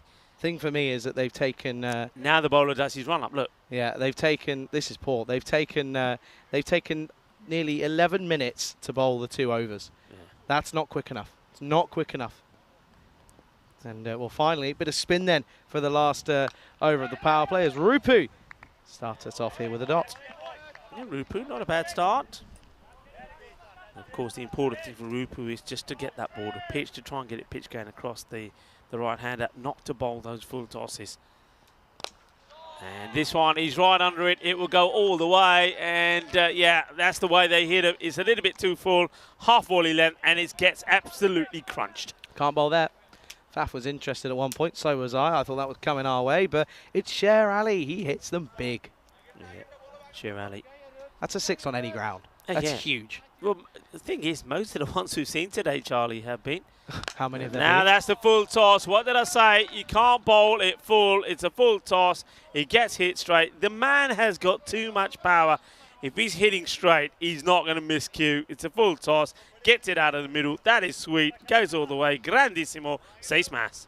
Yeah, big time. I think I might have to get a restraining order out at the moment. That's James. James and I have this thing where James, ever since I joined, he's been he's always dropped one comment every time he's in, and it's always a bit of a weird one. But James, hope you're well, buddy. And he loves you, doesn't he, James? Can you blame him? Comment from James. Tortuga, big time. Suman Gimri never puts them down, and he does well to recover. Yeah, gets applause from a few of the players because they acknowledge that this is probably a different caught one, but he does get hands to it, and he's quick though, isn't he? He is lightning quick. Big time. And so your last game was probably at Alfas. Guess what? Yeah. My next game's at Alfas. Is it? Yeah, Sunday. So a week today. Supposedly, well, I've got to keep an arm on my shoulder. No word of a lie. I dislocated it twice. Catch? No way. There's nobody's catching this, and even if you went with my tactic of having one fielder on the shoulders of the other, but the way the balls have been hit today, he ain't catching them. I wonder if we can see that shot just one more time. And have a look at the helmet here of Abu Zar. I don't think it's too tight. Watch it go. That is moving around anything. I don't think it's been buckled. All right, he's dealing with it now. Somebody spotted it. It wasn't clipped in. Well, now he sorts the helmet out. Now, you've got to be careful with this. He plays that shot, the helmet comes off and falls on his pegs. He's gone. All right, Abu Zar sorts it out after hitting another big hit. He's 15 or 4. He wants a big score, though, doesn't he? He's made contributions, healthy contributions, you got to say, but he hasn't gone on to go all the way. And gets a little bit of an inside edge. This gets played away. I haven't said a lot of me facts today, so let's go to that. No, I was going to say, come on. Listen, what we do know is that it's National Ice Cream Day. End of the over, by the way, it's 52 for 1 at the end of the power play. Okay, I like this. Let's stay with a bit of Formula 1. First of all, before you say that, of course, we know Formula 1 is here tomorrow. That's the updated standings. The other one wasn't. 6 points apiece. It's the final. Go on. It is the final big one, yeah. So on this day, back in 1955, Sterling Moss won his first Formula 1 Grand Prix race. The British Grand Prix in Aintree, Sterling Moss never won a World Championship, having finished second to Juan Manuel Fangio for 4 consecutive years. And back in 2006, on this day, Michael Schumacher of Germany wins the French Grand Prix in Formula 1 automobile racing to record a record 8th time. He does it on 8 record times, so that's quite amazing from him. Of course, Michael Schumacher is somebody that, I remember following him, and a great driver, so sad. And what happened to him on the ski slopes, it's quite amazing, isn't it? Sort of things that could happen to you. And this is a good hit. As Sturman comes on, he's trying to make things happen for him, but the batters are just like what he's bowled. Yeah, it's at the moment, it's Faf's not had a series to remember, has he? He really hasn't, and he's going to have to go back to the drawing board. And well, I know he's off to S8 for his studies for a while in the near future, so he'll be away from Portugal. But again, might be a good moment for him to reset. Again, firmly struck straight to Shazad, who has an absolute howler. Yeah, I mean, this is bubbling nastily. In the end, it ends up clonking him on the old knee, but it goes to the boundary. Watch this clobber, and he can't stop it. Maybe a little bit slow just to get down there. Shazad needs to try and get hands to it, but that ball was crunched. Shirelli has moved to 36 with just 13 balls. Francois Stoneman, 2 balls, 2 boundaries. Slow delivery, and nicely bowled, cleverly disguised. Shirelli gets bat onto it, takes a single. International Snake Day today as well, a day that we appreciate the snakes for what they are, and really trying to get rid of the myth of that they're all being bad. They're not all bad. Not all snakes, of course, are poisonous. A few snakes in the overgrowth back there as well in the jungle, I can tell you that. It's a funny comment that I'm going to address. Oh, it's Gundy. And we're going to have to check this one. Let's have this side on camera because this one could be close. And Faf already knows because he's looking back here. Yeah, I think Shubh Navjot Singh is waiting for the call on it. Move out the way. Thank you. He goes for the double whammy of slower I think this deliveries. And yeah, it's a no-y. that's going to be called, I think. Yeah, they're going to have to call this one. So there it is. No ball, free hit. So a chance to go the full Monty for Sher Ali. He doesn't need an excuse to do this, does he? Nope. So Okay then, Fafi. Slower ball? No, it's a full toss, and it goes big. Sher Ali, he is here, and he means business yet again. yeah.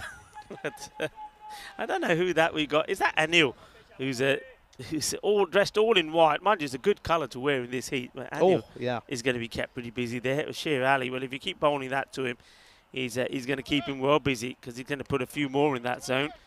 So 17 with 2 balls to go in the over already. Come on, Fafi. Find a way here, boy. Find a way. See if you can get a move and just find a way. If they get this wicket, the over doesn't matter.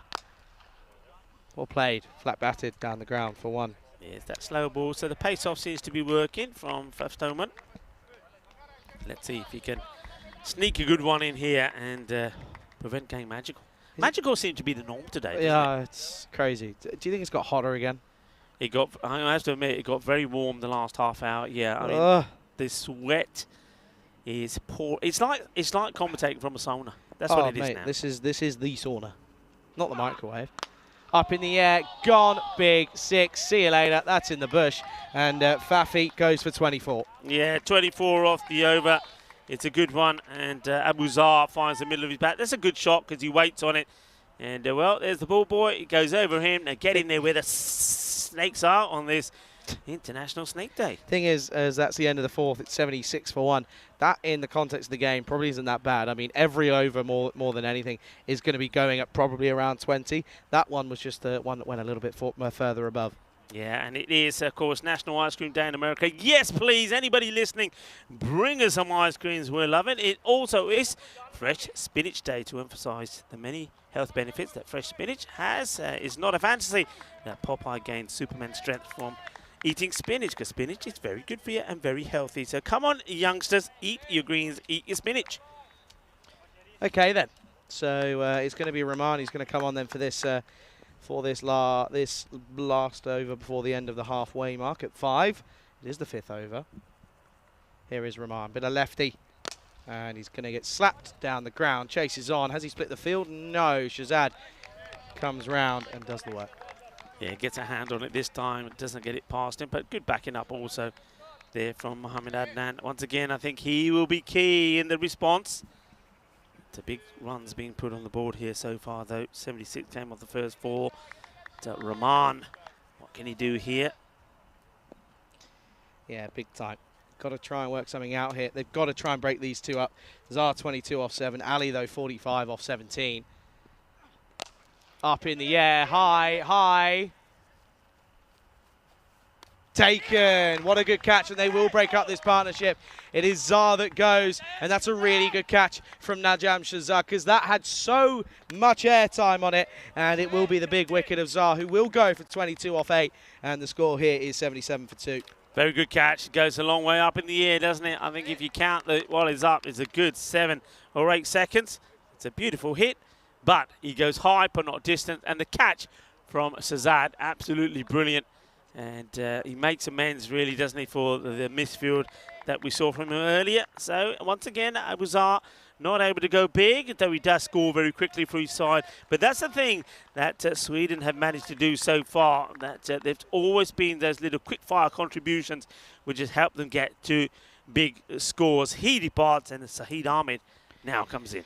It's the man who was player of the match in the last game for Sweden. He comes out at number 4. And he's still got, what has he got? Almost just over half of the innings left. So plenty of time to do a lot of damage. These two, they were destructive when they came together this time yesterday. Can they do it again here today?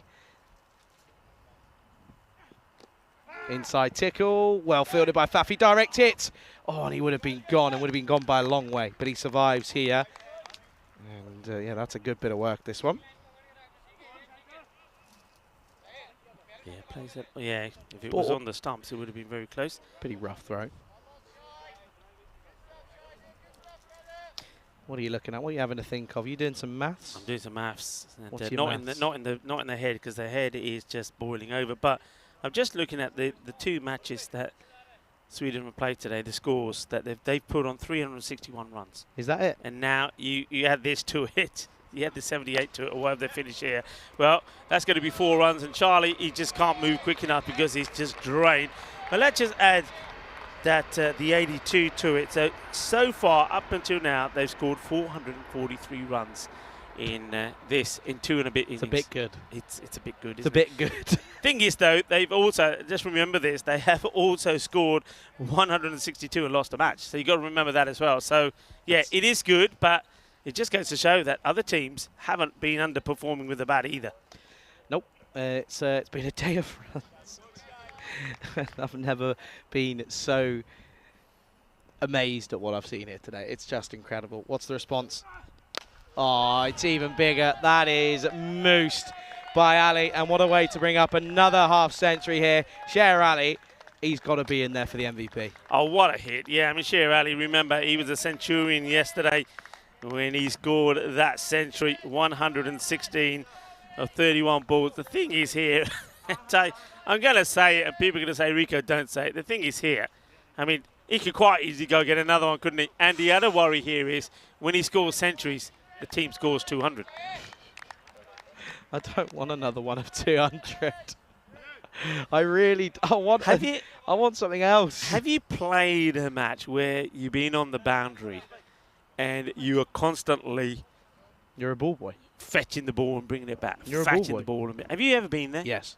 Isn't it the most demoralizing thing? Demoralizing thing. Yeah, and that is what's happened a lot here today. Oh, Gundy. It's going to go for 4, is it? Yeah, it does. It's an excellent effort from Suman Gimini, but they won't get that. Timing, power, perfection. And if there's anybody who's going to get a chance to get there, Suman, he can't. He has a go. It's going to go to the boundary. And it's time for you to join us in the ECN sauna here. Well, I don't know if it's a sauna or it's a steam room. It's a bit of the same. We are sweating a lot because the heat is on. Humidity is incredible at the moment.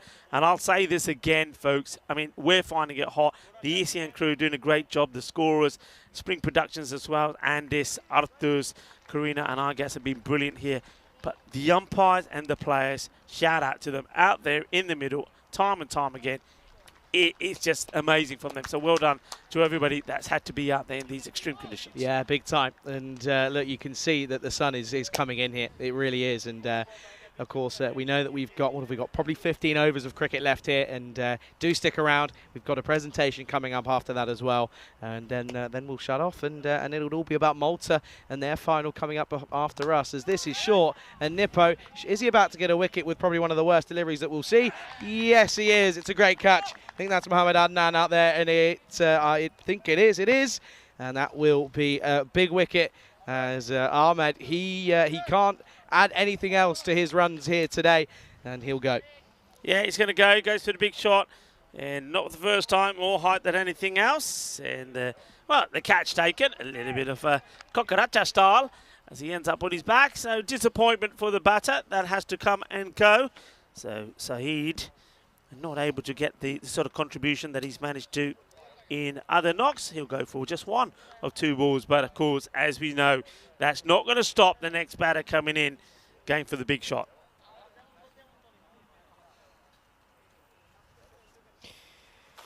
Okay then, new batter is someone who we've seen hit runs for fun as well in Samuel Rahmani. He has been so good in this tournament, coming in at 5. He is destructive as everyone is above him.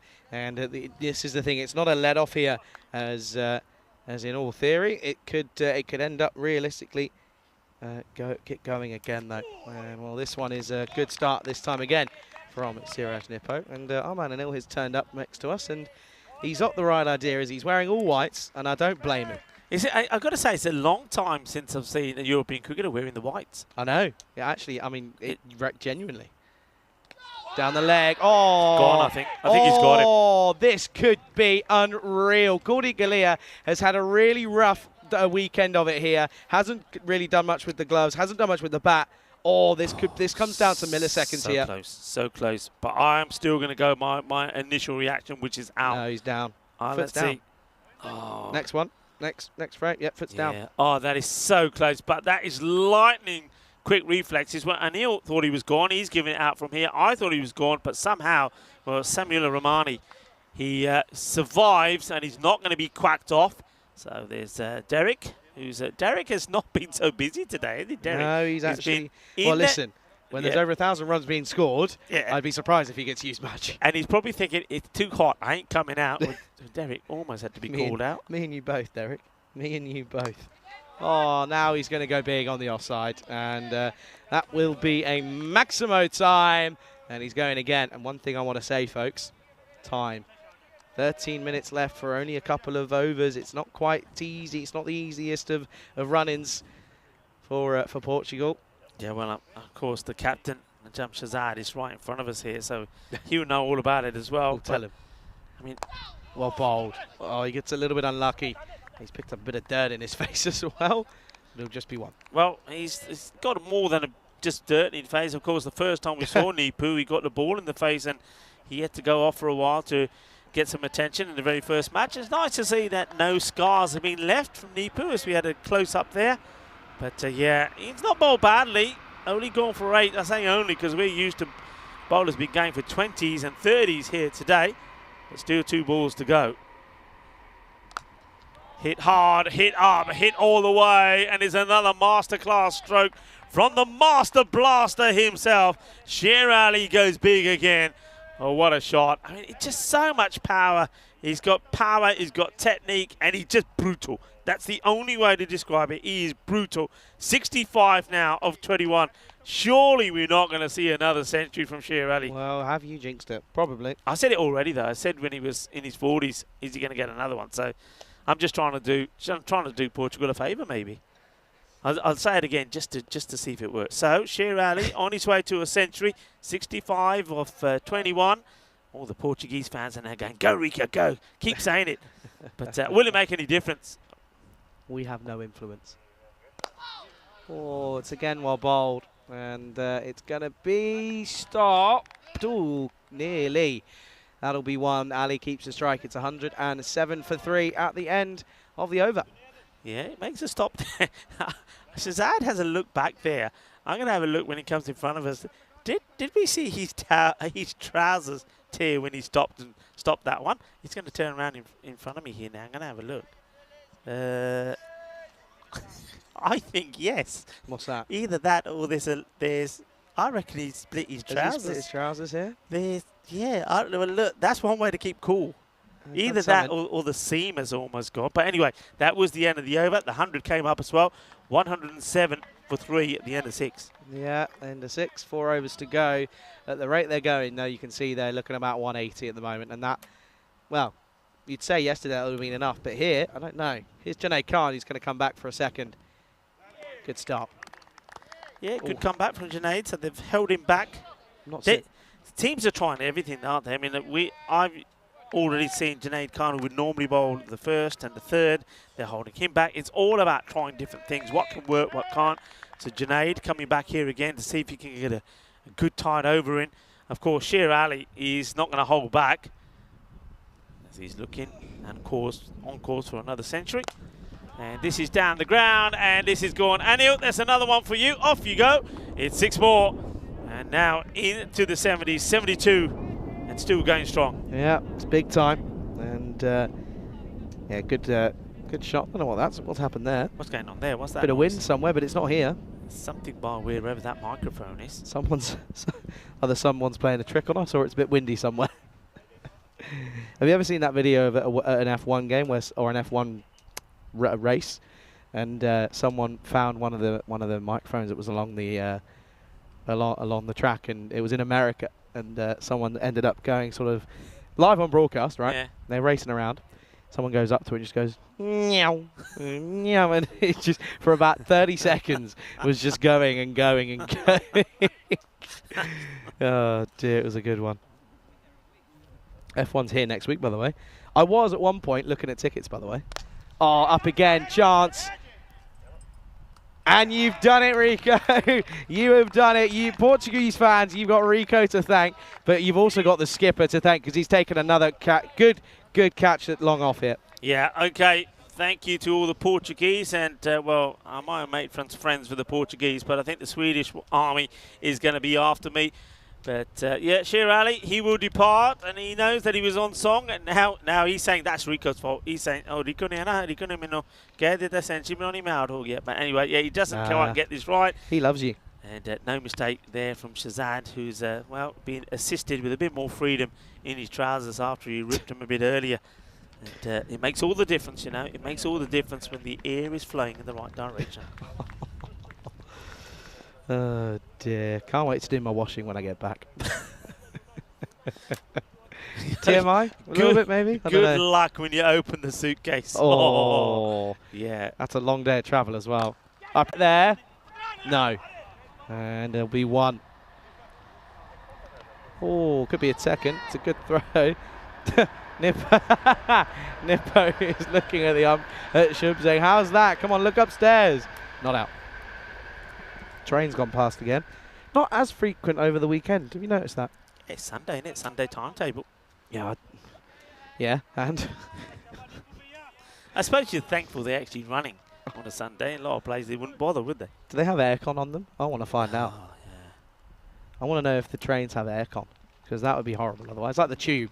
Oh, that's an interesting shot, isn't it, from Romani? Places. They're asking the question, getting a little bit excited here. The umpire, James, is saying no, not out. Let's have a look at this. Can we see anything here? Nah, if anything, it just brushes perhaps. Yeah, a little bit of the hip, catches a bit of the shirt, so not out. Don't over appeal. It's done. Shub, tell him. Shush. Thank you. Cool deep. Be quiet.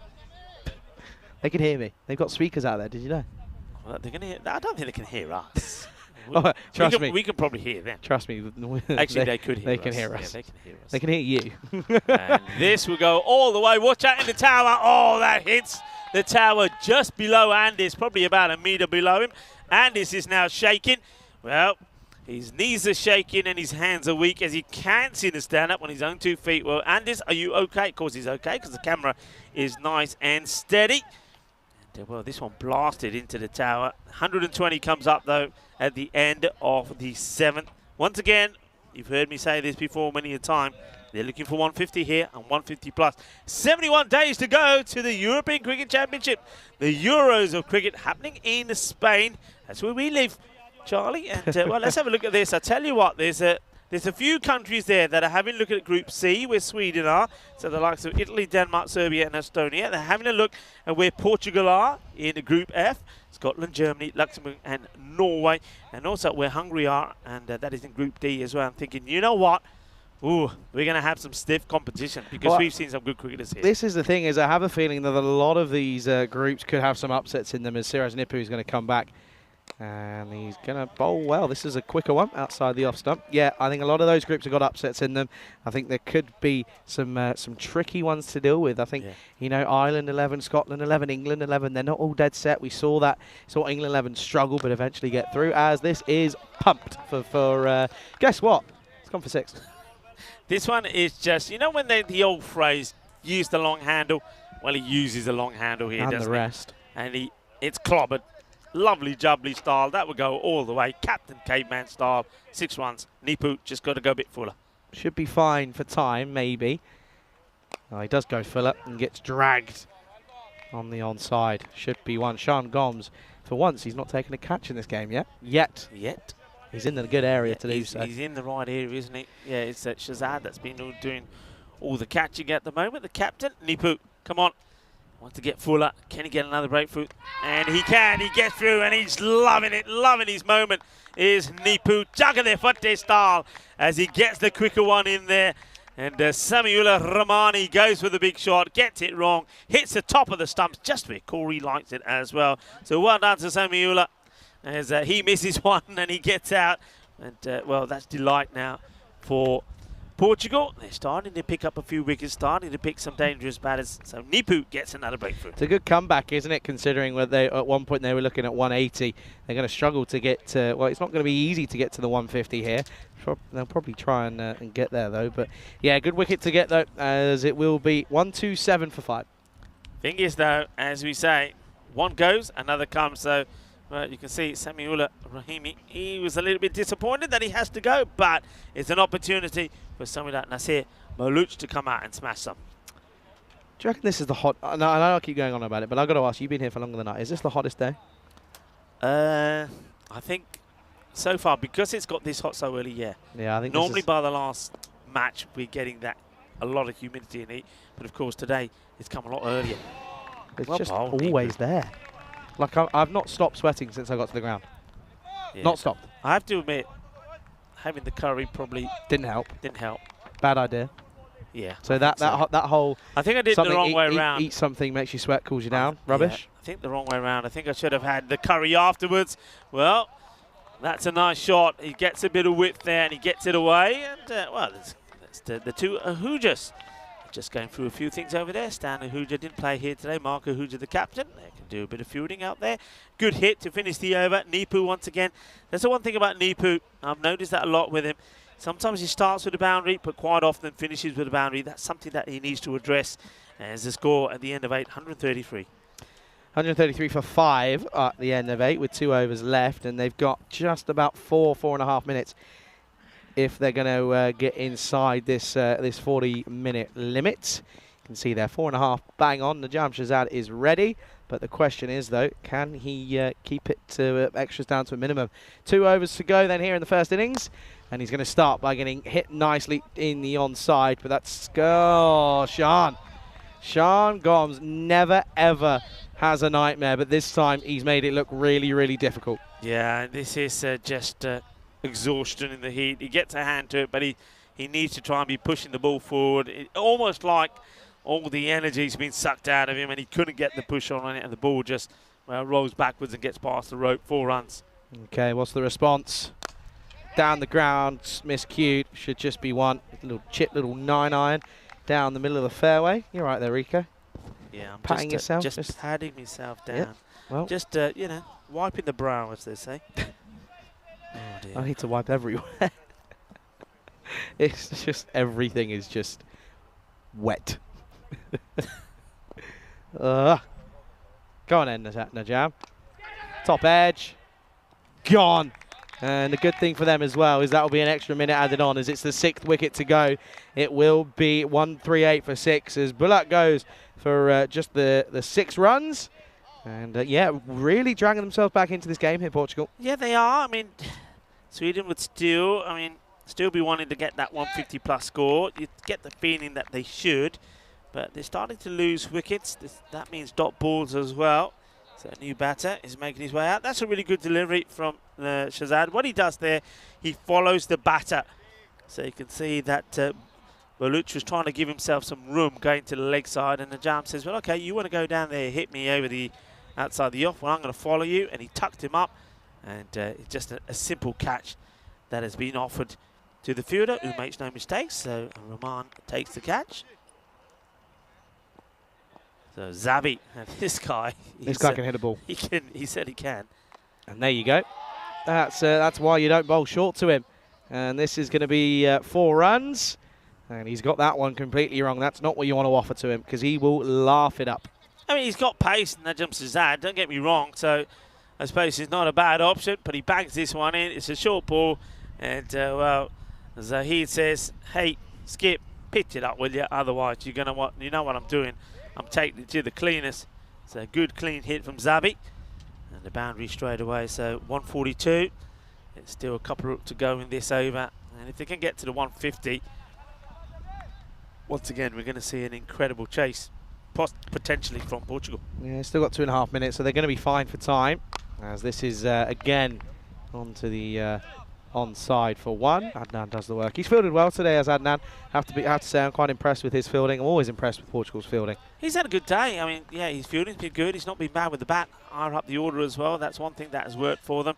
He's certainly hit the ball well. He's always given them a good start, and of course it was his 58 of just 19 balls that helped Portugal get that victory, chasing 163 against Sweden. So we know that they are good for a run chase. There's no doubt about it. So this match is not done and dusted. And this is a great shot, though. He pitches up, and well, it's probably not the best option to go for. Goes for the stumps. The batter is ready. Swings through, hits it well, hits it clean, hits a 6. And at the end of 9 overs is 149 for 6. Not a good penultimate over, as you can see there. Ended up going for 16 with that to 3 boundaries. Then there 2 4s and a 6. And yeah, it's going to mean that with an over left, score just shy of that 150. Yeah, who are they going for here now? Rahman, I think. Is it Rahman? Yeah. Rahman went for 1 for 16 off his first. So he looks if he's going to come in. This bit of left arm changes the angle. Well, you thought it would, but it doesn't because Najam went right arm round. Okay, then last over, 149 on the board. They'd love a 159er. Well, they'd love 160 here potentially. Last over then. Here is Rahman, and it's going to be a full toss, and that is going to be stopped though. Good fielding, as that's Ashraf Rupu who does the work. He gets lucky there, doesn't he? Because it's a Gandhi ball. He brings the 150 up, but really you were expecting that to be carted to the boundary, so he gets lucky. It's a full toss on the leg side. The fielder doesn't make any mistakes, so keeps it to 1. But what he does do, probably gets the more set of the 2 batters on strike. As Khalid Zahid will be looking to yeah, I think you're right, Charlie, to get them past that 160 mark. Yeah, they've got to give it a go, haven't they? And he's done the right thing in getting Khalid Zahid on strike. There's one of them. That is huge. That is honestly massive. I mean, that's still going up as it's hit into the trees. That's ridiculously big. That's a big hit, and we actually see that hitting. You might even, you won't see it from this angle. It hits the top of one of those trees. A branch falls down as the ball comes down, and there's a squirrel that comes out shouting all sorts of abuse at the batter, saying, "Do you mind? It's siesta time. I was having a bit of a nap." Oh, I wish. That'd be lovely, wouldn't it? They have to check that ball, surely, because that really did clonk. Is it that the ball? tree. Or have they changed it? Well, I think Shub now will, well, he's not bending down. He said, "Not me." And now the batter has it. What? Well, Look at hang Shub. on a minute. Look at Shub. Surely Shub should be the one looking at the ball. Well, the batter has a look Shub. and says, "Yeah, that's all right." Oh, that's... Here we go again. Here comes Rahman. Well, he's got the train behind him. It's the express delivery, is it? No, it's the express shot. Well, the delivery will go for 6 as well. 2 balls for Rahman in this over. Both of them have been smashed for 6. Well, there's your 160, 162. Portugal chased 163 against Sweden. So maybe this time around, Sweden are thinking, hey, we want to go a little bit more. And with 3 balls to go, I think they've got the ability to. Another new ball gets sent out there by Duncan. Well, they actually find this one. So that's a fine. It's a good job to do. He's found a couple, actually. He's found 3. I don't like this look from the bowler, I have to say. I don't like the look with the socks. So I don't know if his trousers pulled up or whether he's got those the old cycling look, like he's about to get on a bike. I don't like it. Fashion, please. 162. 168. He's gone again. Of course he has. Madre mia, que guay, que genial, que golpe. आज तक दोस्तों स्वाद आ गया जबरदस्त batting देखी है Hungary तो 3 बोला 3 छक्के. It wouldn't surprise me. There's one thing that I have yet to see. I haven't been in a venue and seen 6 sixes. No. Is it going to happen? I haven't seen it, but you've never seen it? What is it? 3? How many is that now? What's he hit there now? That is. Oh, there was a 1 in the first ball, so we're not going to see 6 sixes. But anyway, it's 3 in a row. 3. 4? No. Boring. Scuffs it. Boring. Oh dear, just 1. Sean Gomes does the work. What's that then? 169 for 6 with the ball left. It's going to be Zahid on strike. Of course it is. They're both Zahids, but this one will be Zahid. And well, one thing on his mind: big downtown, surely. Does he go short here? Wouldn't be a bad option. I don't think it's bad. I think he's expecting full. Wouldn't be a bad option to try and get it right across him going outside the off, but let's see if you can get it right. He goes at the stumps, and it's going to go, and keep on going. It'll be 6 more runs. And if Charlie had the energy, if you ever were going to get one, Charlie, that was it. No, not happening. I can't be bothered. Charlie, you look like somebody. You know, if you go to one of those Turkish baths, and when you come out, you're just exhausted. You look like one of them just sat there. You got the towels around you, and you're just like, that was so good, but I've got no energy now. I feel like that. But yeah, I don't blame you. It's been very hot. Sweden against Portugal first up this morning. 162 wasn't enough because they were beaten off the last ball by 5 wickets. This time they go bigger. 175. Will 175 be enough? Thing is, though, early on in this one, they were able to pick up some key wickets. And that was a nice shot there by Abu, and he played some nice ones. This was the best of the lot, but once again, he gets into the 20s and he wasn't able to excel. That was a really good catch. A couple of good catches taken there by Shazad. Shazad, not only did he remove Abu, but he was responsible for getting the wickets. And this was Sahid. That was a really good catch taken by Mohammad Adnan. And Sher Ali was on his way, though. Once again, he got to 72, hitting the ball well. But this one, well, another one for the captain of Portugal. Najam Shazad takes it. And then, well, Nipu was all over the place when he got the wicket of Sami Ula Romani. And then there was a quick wicket to fall there as well when Shazad was just a little bit too spicy for the likes of the batter, the new batter that comes in. But once again, there's always somebody, there's always something. Zabi Zahid hit the ball beautifully. And, well, once again, they get to a score. Khalid Zahid as well, getting 38 not out of 11. Great not, great batting. And the low scoring thriller that we thought would change things up here. Nope. It's not going to be. It's going to be another high-scoring one. Of course it is. 175 for 6. You can see there. Big start for Sher Ali. 72 off 25 for him. He was accompanied by Abu Zar for a period of time before that catch by Shazad. And Romani, he went big for a couple of times, but then was gone. But it was Zahid who went big. He was 38 off 11, and they finish on 175 for 6 here in what was the penultimate innings of this European Cricket International. And we can most likely go and take a look at the bowling figures. And I know for a fact that Najam Shazad, 27 for 2 off his 2 overs. Rupu went for 19. It wasn't a great one for him. And well, there you go, confirmation. As Rahman goes for 42 off his spell. 24 off just the 1 over for Faf Stoneman. Not quite the best of days and best of weekends for him. But it's all come down to the last one. 176 required. You're watching the European Cricket International's Hungary edition with me, Charlie Hunt, alongside Rico Fool on the European Cricket Network.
This European Cricket International is proudly brought to you by HCL Software and Bizaway.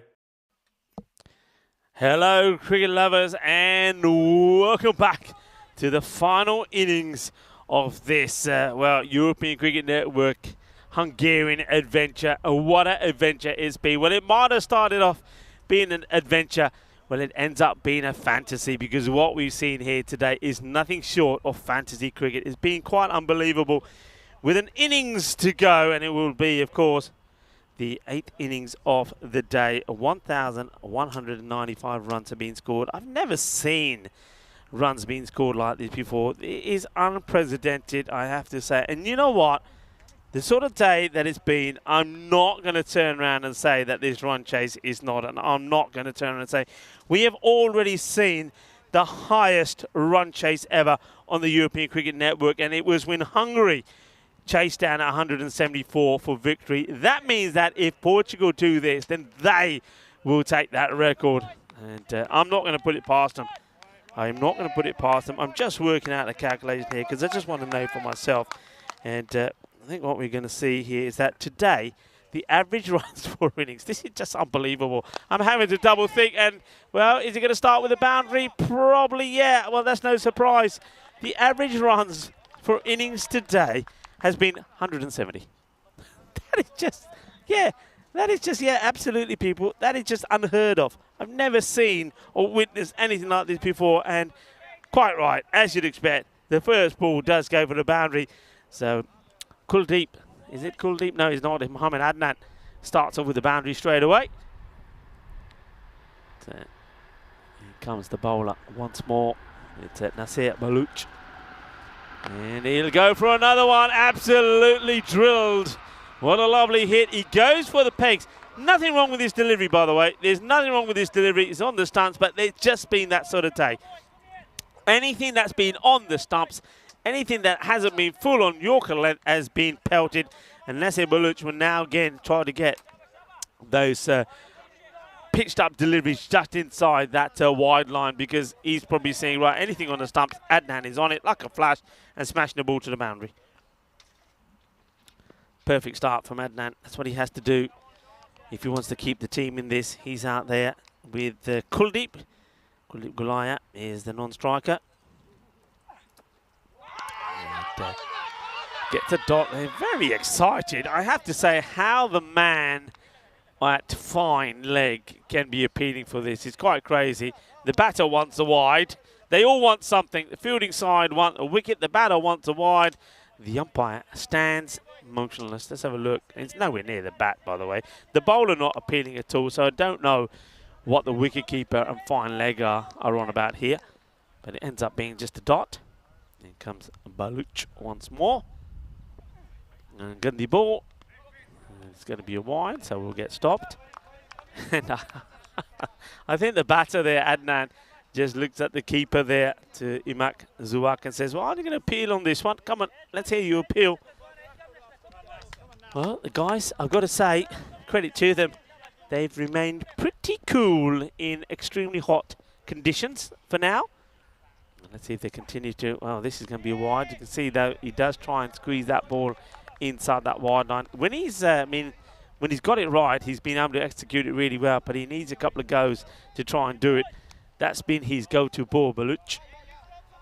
But Nasir doesn't quite get that one right. Getting plenty of support from his teammates is Baluch. Yeah, that's it. And that's the delivery that he has got so well, and he does it with a bit of pace as well. That, I mean, trust me, this takes a lot to execute. Now, when you're watching this sort of bowling, this is what you often see bowlers that are coming right arm round the wicket are trying to do. They're coming right up round the wicket to bowl this sort of line. It's not easy to do. Left-hander once again. And this time too wide, and will be signalled by the umpire. The batter does wait before he gets that movement in, so it's a correct call for me.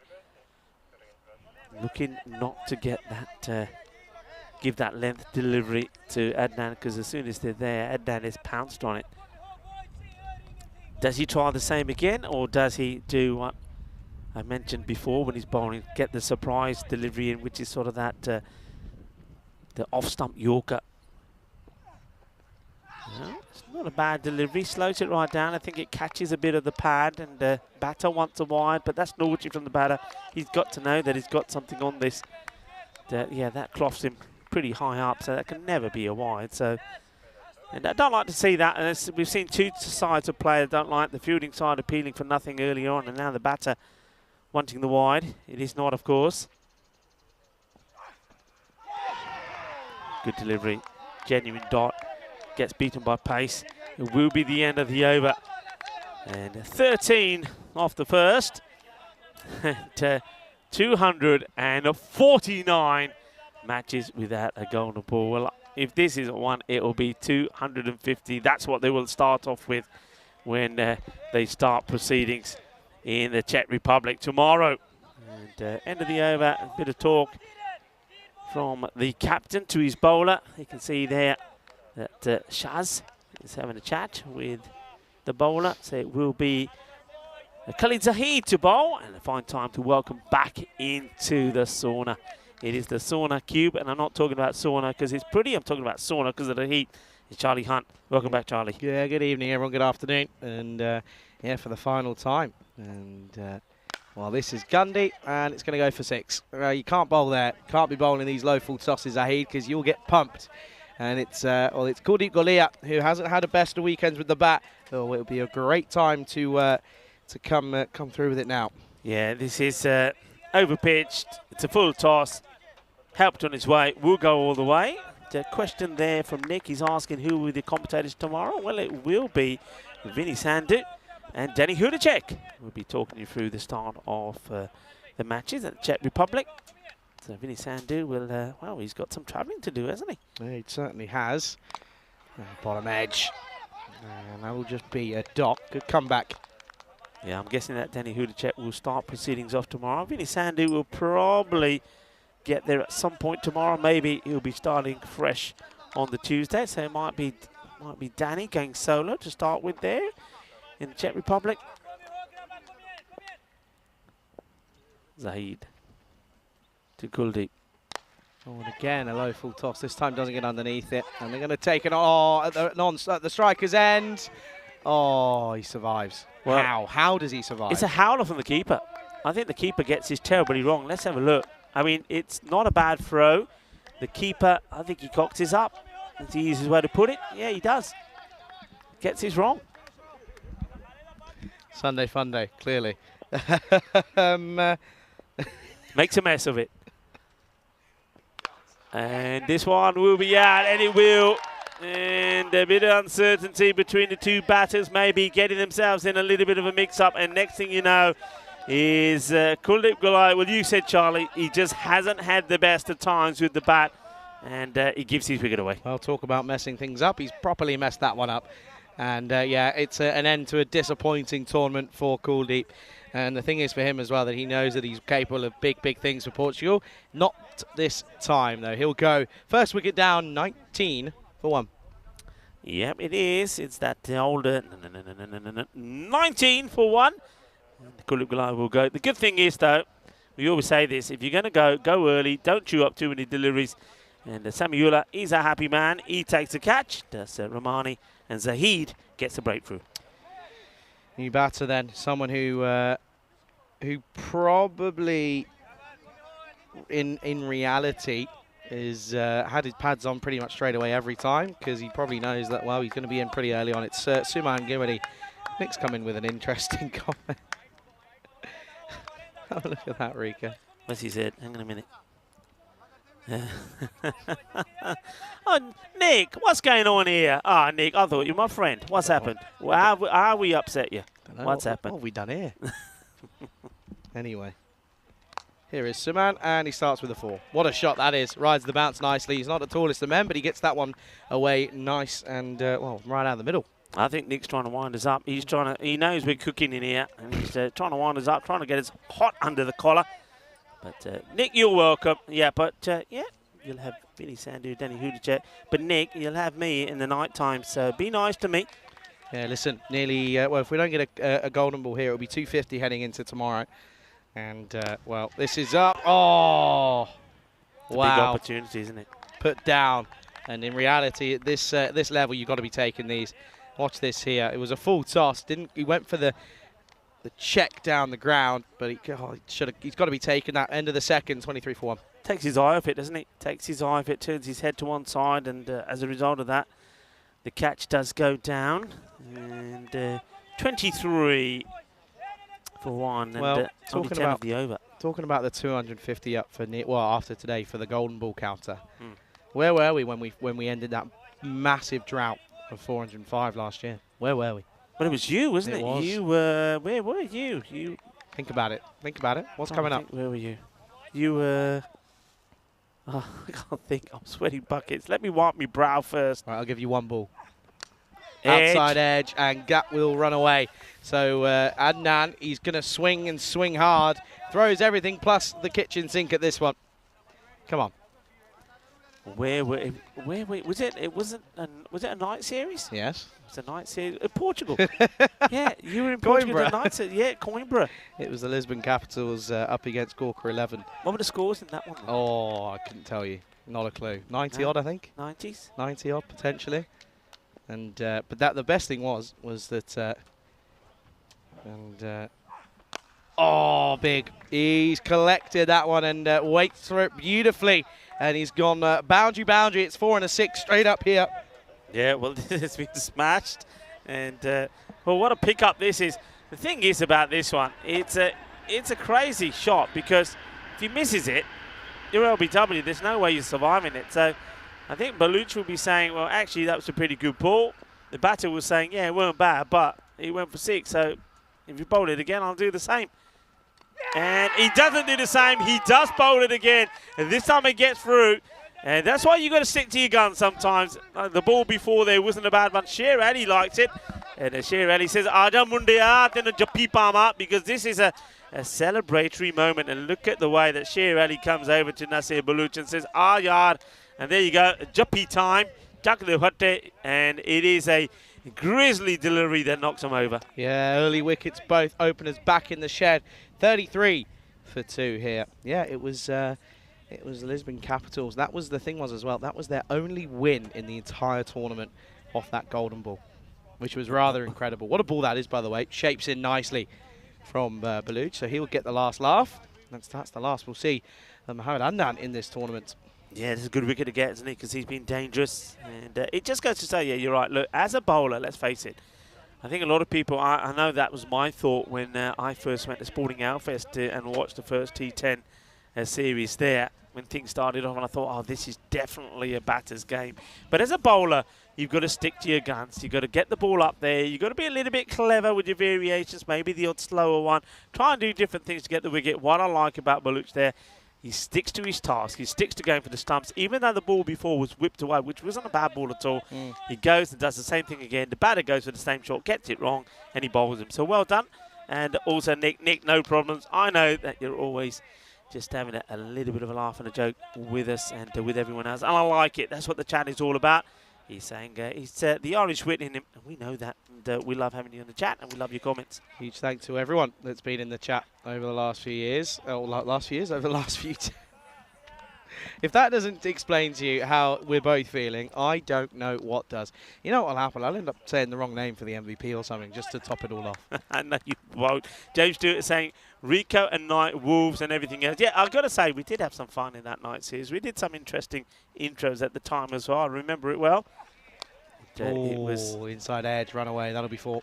Yeah, nicely clipped away. Nice looking shot. And you just got to stay in it by getting boundaries, so it gets that foot across. Sean Gomes, he's been in good form, and he doesn't hang around getting off the mark. Now, this could be a very interesting partnership. So, Montgomery, he's been on song, isn't he? He's been on form with the bat, and Sean Gomes is getting better every time that we see him. 25 minutes, Rico. 25 minutes, then it's go time. Get in that car, get the aircon blasting. Yeah. I've never been so excited to feel aircon on my head. No word of a lie. Okay, then.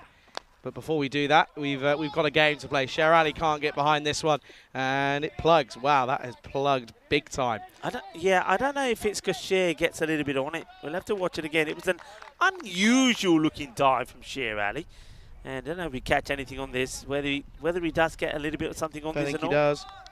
Don't think he does. The ball holds up, and it doesn't go to the boundary. Rico, at the end of this over, I've got a question for you, okay? Okay.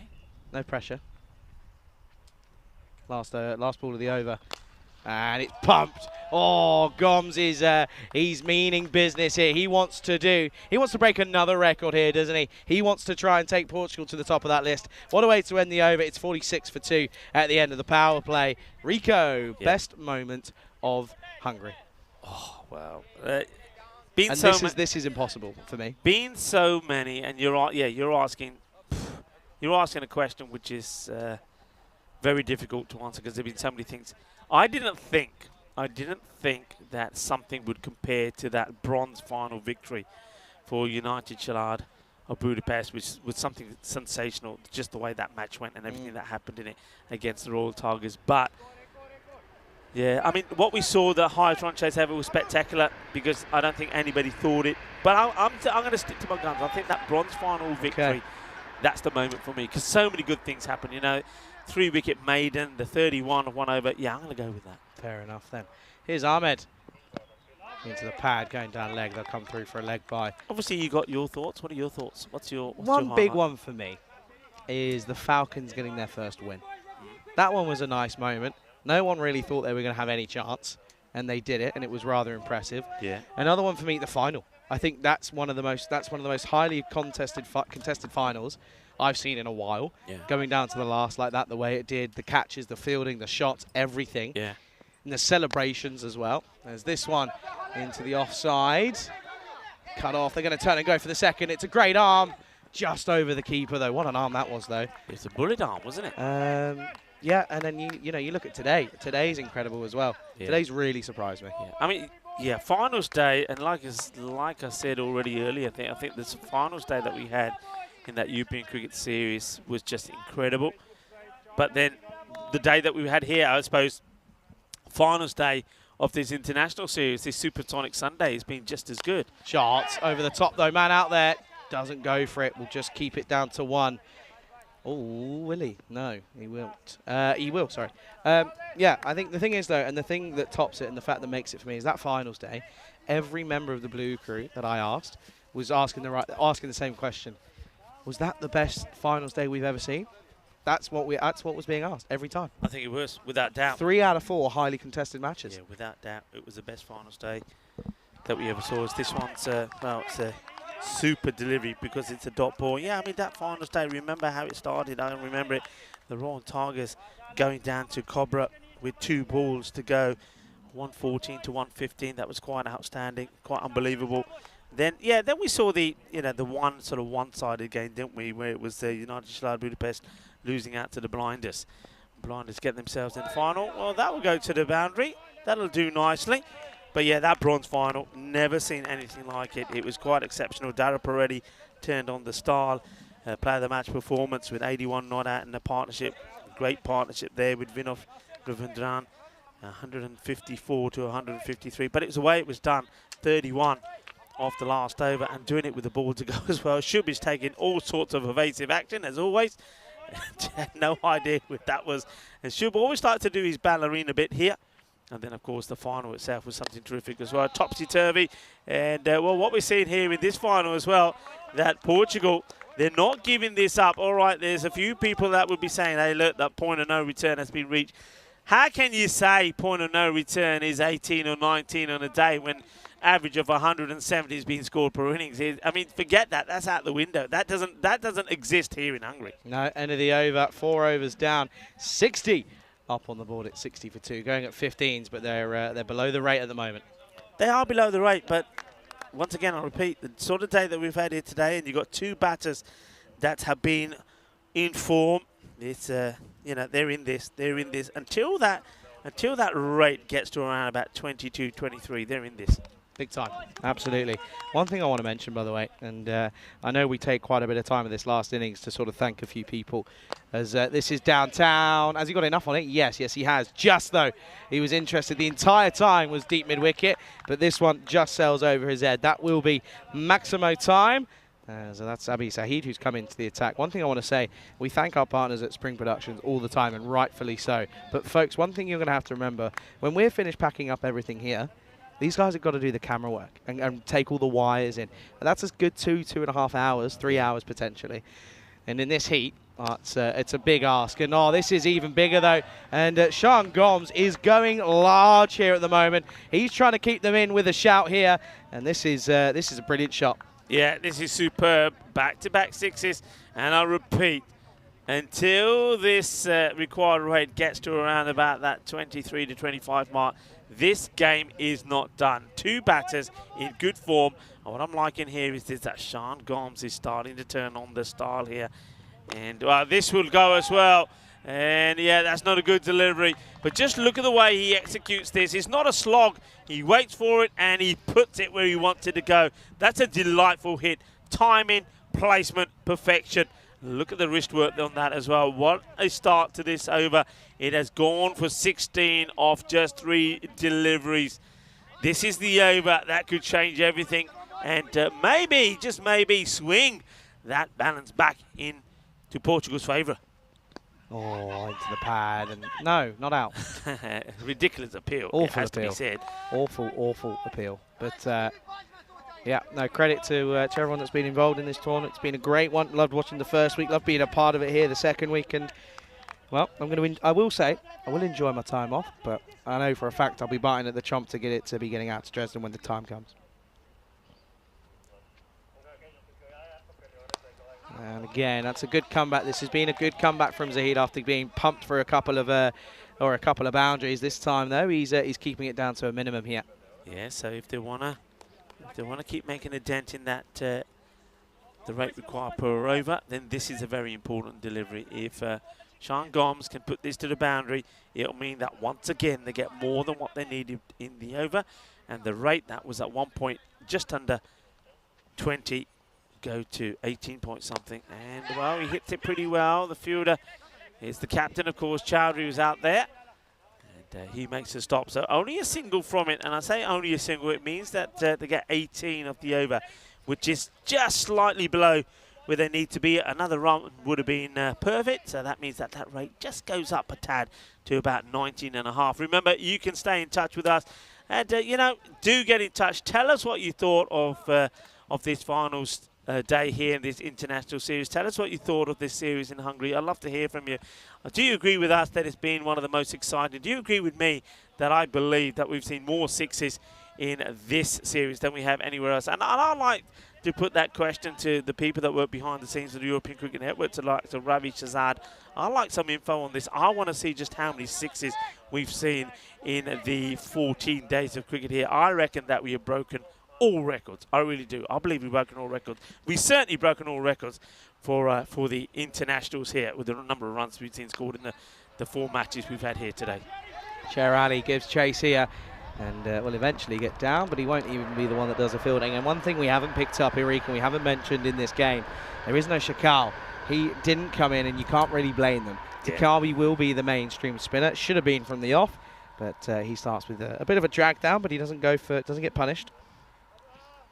Yeah, I think Shukla is going to have to go back and do a bit of work, and not so much on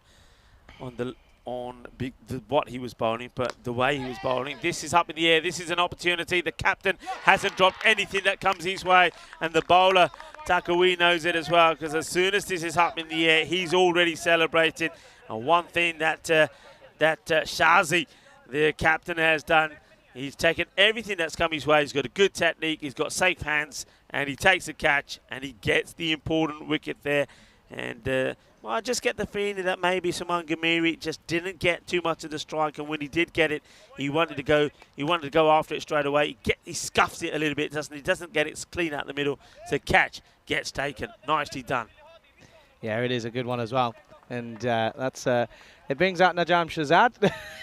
And, well, Karina on her day off has popped in, and I think it's probably because she's going to give a hand in packing up. And well, she's offered you a nice iced coffee latte. First thing you did, chucked on your forehead. Karina, you are an angel. You've been sent from above as she comes here with some cold beverages, and oh my word, am I going to enjoy this? And There was that last wicket that we saw, so a new batter will come out, and it will be the captain, Najam Shahzad. Hasn't got time to play himself in, though, has he? No, he's got to go. Got to go straight away, hasn't he? He's got no excuses here. That run rate is at 20.5, so they are needing to go at magicals here now, and it's going to be a tricky situation as he takes on Takawi first on, and he's got enough on it. So he goes Maximo time first up, but at the moment, it's looking like it could come down to the wire. Yeah, it certainly is. And, remember those days, people, as I get clonked by the cricket ball again, that...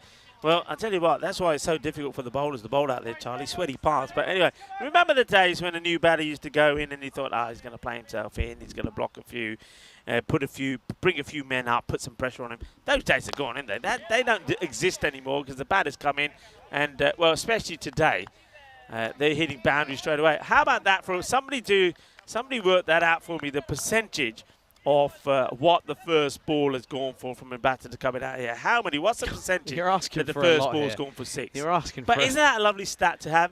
New batter coming in. What's the percentage of the 6s hit of the first ball? I reckon it's pretty high. Gomes currently was striking at 300 before that ball, so pretty good from him. And it's been a good over from Takawi here. Only gone for the 9 runs off it.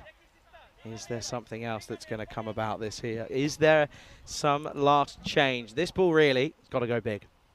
89 needed off of 26. It doesn't. It's such a good delivery.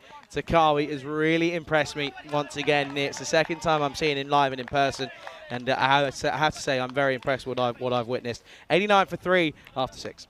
Yeah, what a good way to sum it up is when you think of, and we touched on this in the last innings, when you touch on the bowlers that we've had here and how many good bowlers have gone for plenty of runs.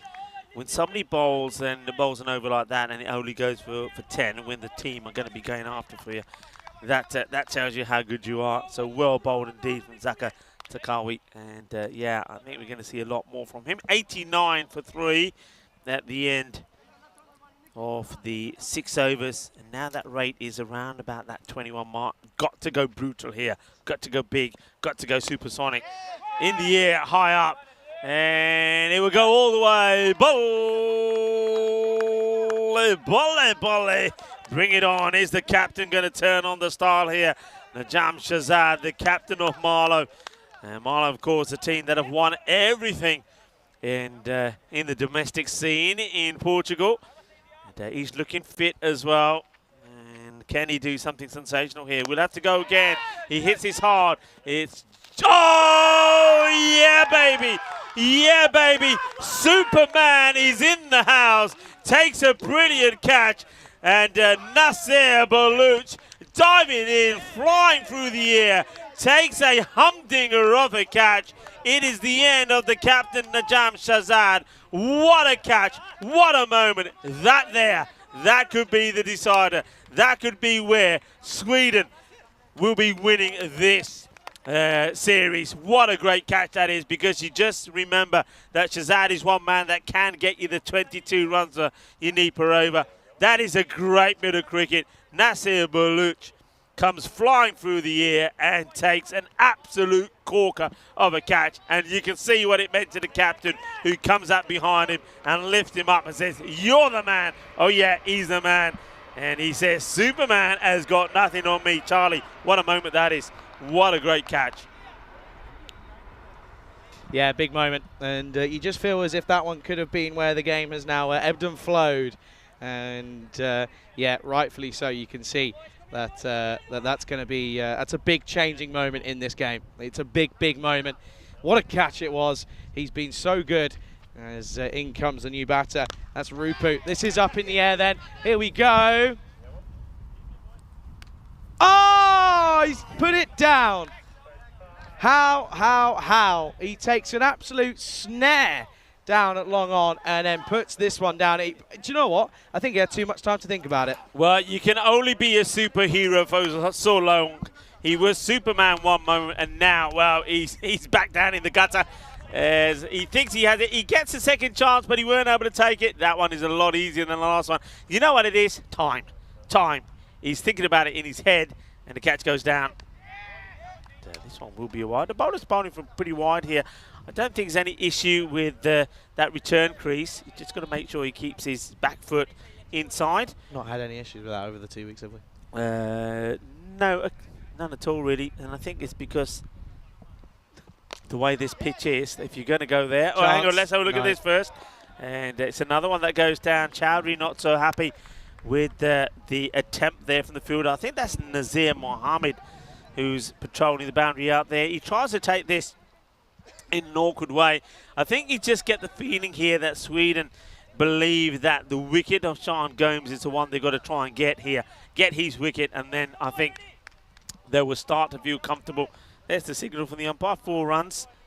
Rupu is the man who got a life. Oh, this one, forget, is a full toss, and it just gets whipped away. That's a delightful shot. The timing is absolute epic. Beautiful shot, and yeah, he is the man you got to get. And at the moment, Sean Gomes is single-handedly keeping them in this contest. Yeah, big time.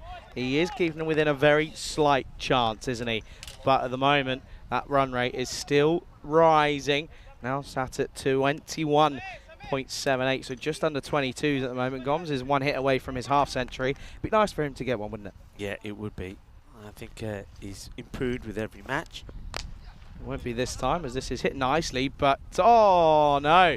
Oh dear, and Ahmed is furious. The skipper, he's had a bit of a nightmare here. It does take a bit of a Tortuga. Watch that one, look there. Yeah. And then it just surprises him a little bit on the end. Yeah, Tortuga. Yeah, that's the old Tortuga. It surprises him. It hits the deck. It goes viciously. And the thing is, not only can he not deal with it, but the guy who was backing up was also then left in limbo. So valuable runs at the end of the over. The rate stays at around 20. Been there before. And this is how things are going to start in the Czech Republic tomorrow. Yeah, 7:15 GMT, 9:15 Central European Time, 12:45 out in India. Brno take on Prague. That's match 1 of what will end up being 60 matches in 59 matches, of course, in the Czech Republic. And the Barbarians are playing as Vinohrady as well. They're playing a doubleheader in the second 2 matches. So that's all coming up. The little Czech adventure begins as Rupo goes big. Oh, Butchie was looking for it at one point, but Chambers, he doesn't put them down.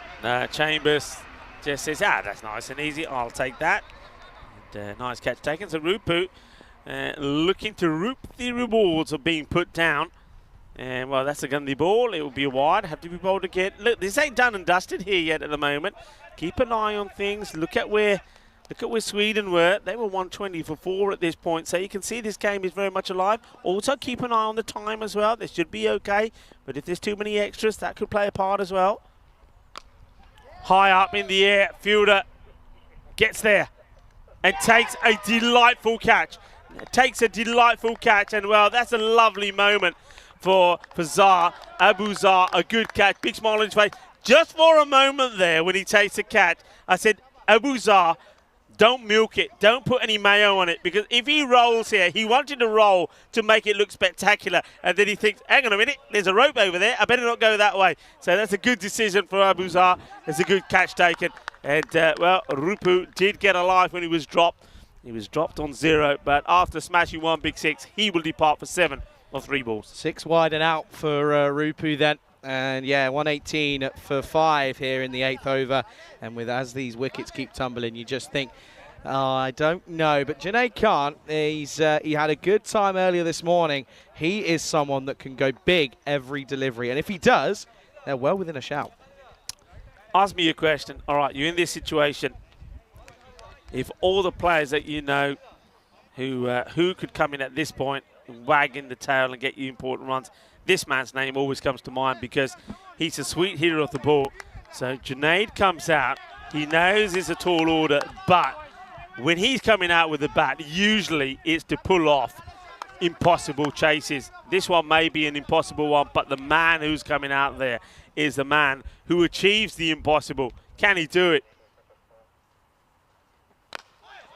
This is just a bit of a bottom toe end, and it will just be 1. So he's off the mark straight away. But what he does, more importantly, is he gets Sean Gomes on strike. Yeah, that's the important thing. One thing you cannot afford is dots. And if If Gomes gets on strike here and he pumps this to the boundary, and once again, everything starts to look not so bad. The Shub just checking where the bowler wants to come from, and Zahid says, I'll come from this side, please, to the left-hander.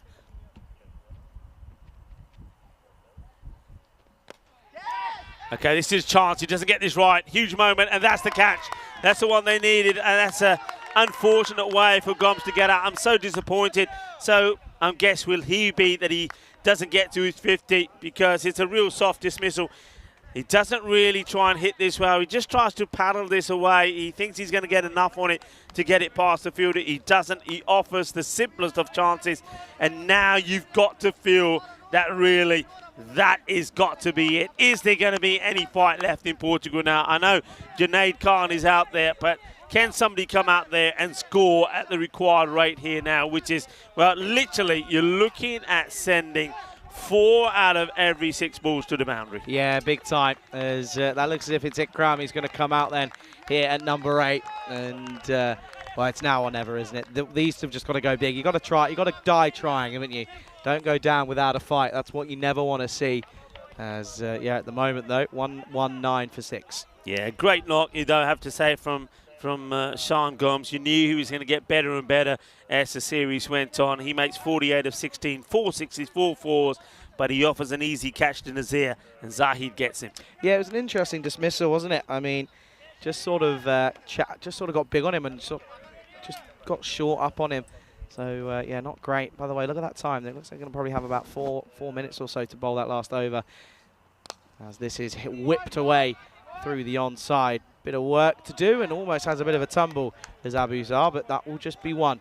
Yeah, and what you will notice, just as you mentioned about the time, that there will be, because the 6th wicket has gone down, there'll be a minute that will be added on there. Sometimes, though, I do feel that that minute doesn't really help you, because it takes about that time for the batter to get out and the new batter to come in. So it's you don't really gain. That's not a bad delivery right on the stumps, and he's, well, the throw does come. He takes his time, aims, fires, but misses. The batter would have been well out there, because Amar Ikram is backing up a long way. It will be the end of the over. Portugal have got to 120 at the end of 8 overs. And isn't it strange? We're talking about 100 and 120, and normally we would be saying after 8 overs, what a great score this is. They could go into 145, 150. It'd be a match-winning score. But, of course, they're chasing 176, so they've really got it all to do here, and we're almost at a point where they need 2 supersonic overs. Here we go then. That's not going to help. It's losing its shape, is Ikram. Well fielded by Takawi. That'll just be 1. There's the direct hit. Of course, happens on the one where you don't want it. 1-2-1 though. 55 needed off 11. And yeah, look at that right. Look at that rate. 30 it needs to be.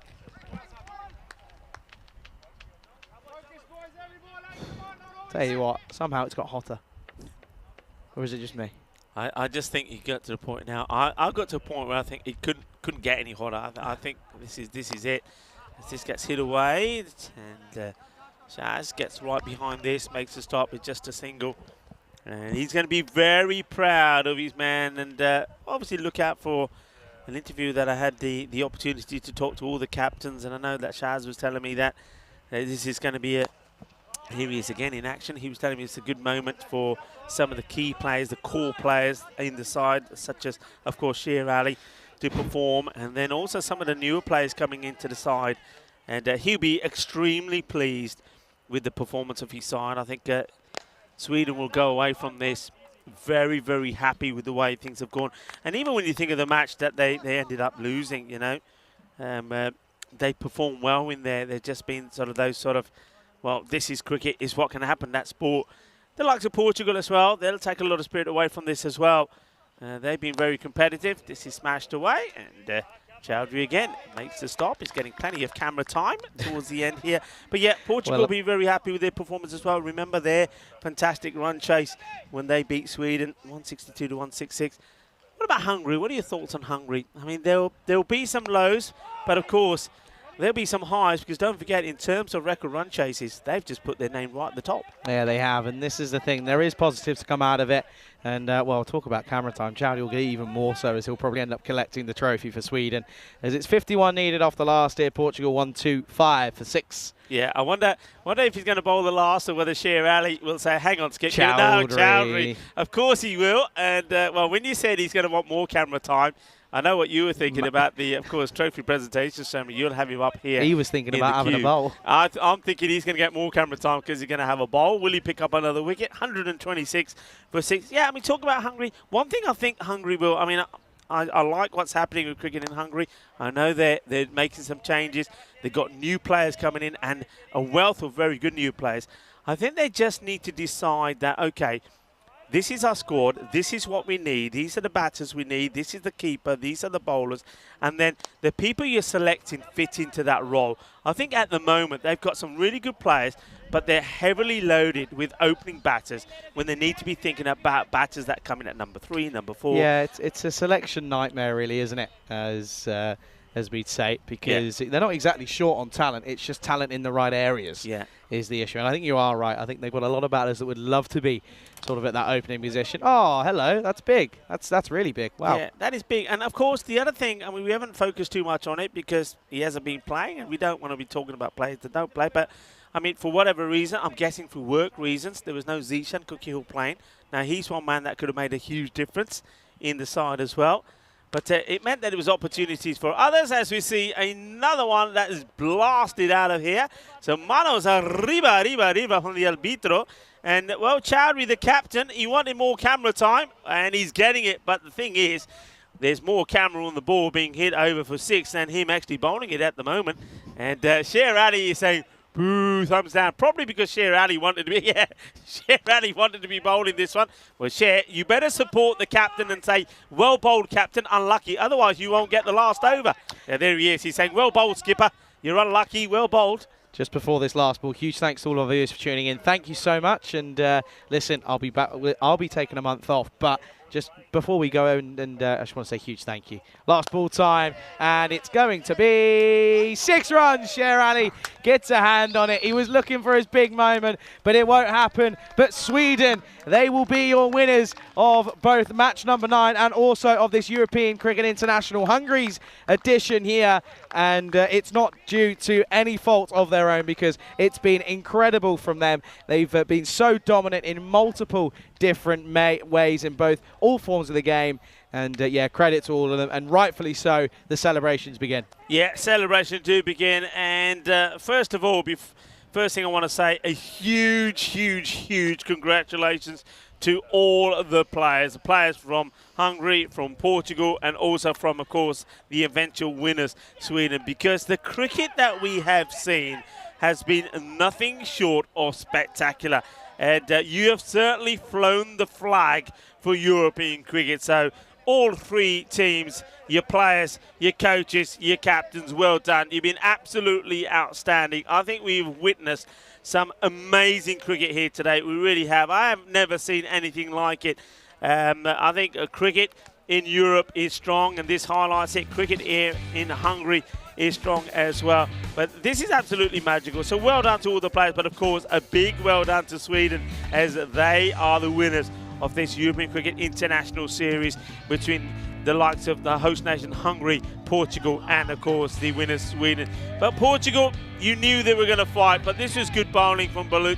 After being blasted for a big 6 by Adnan, he then got the ball in the right spot once again. He backed himself to get the wicket, and he did. The captain, he's shown what he can do in the deep. He takes some really good catches as well.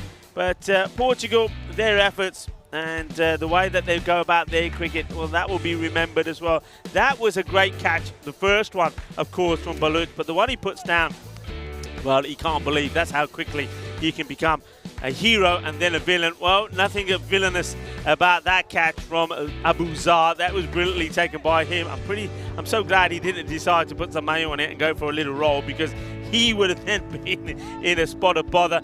But they just picked up the wickets when they needed them. This was a nice looking shot, wasn't it, from right towards the end there. And it was almost a wicket for the captain, Chowdhury, and I think we're going to get the opportunity to try and get Chowdhury, of course, in the commentary box as well as, of course, there's the MVP to be decided as well, and that's been discussed as I talk to you at the moment.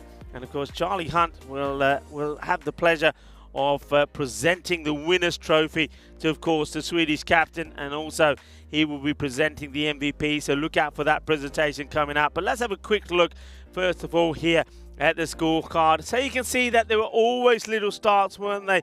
Mohamed Adnan, he's been so good here today, and whenever Portugal have needed a good start, he's given it to them. Kuldeep Gulaya, we know he's a top performer, hasn't quite worked for him today.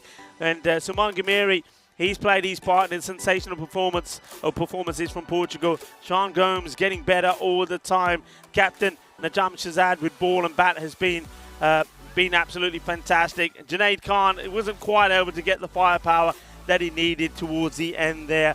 But a tremendous performance. Portugal finished 146 for 6, so it's a 29-1 victory for Sweden. But Sweden, they have just played some outstanding cricket. They've hit the ball hard, and I think what they have done, if they've shown people, they've shown the world just how much cricket has grown and developed in Sweden. And I can say this, that just in a matter of months, their batting has come on brilliantly.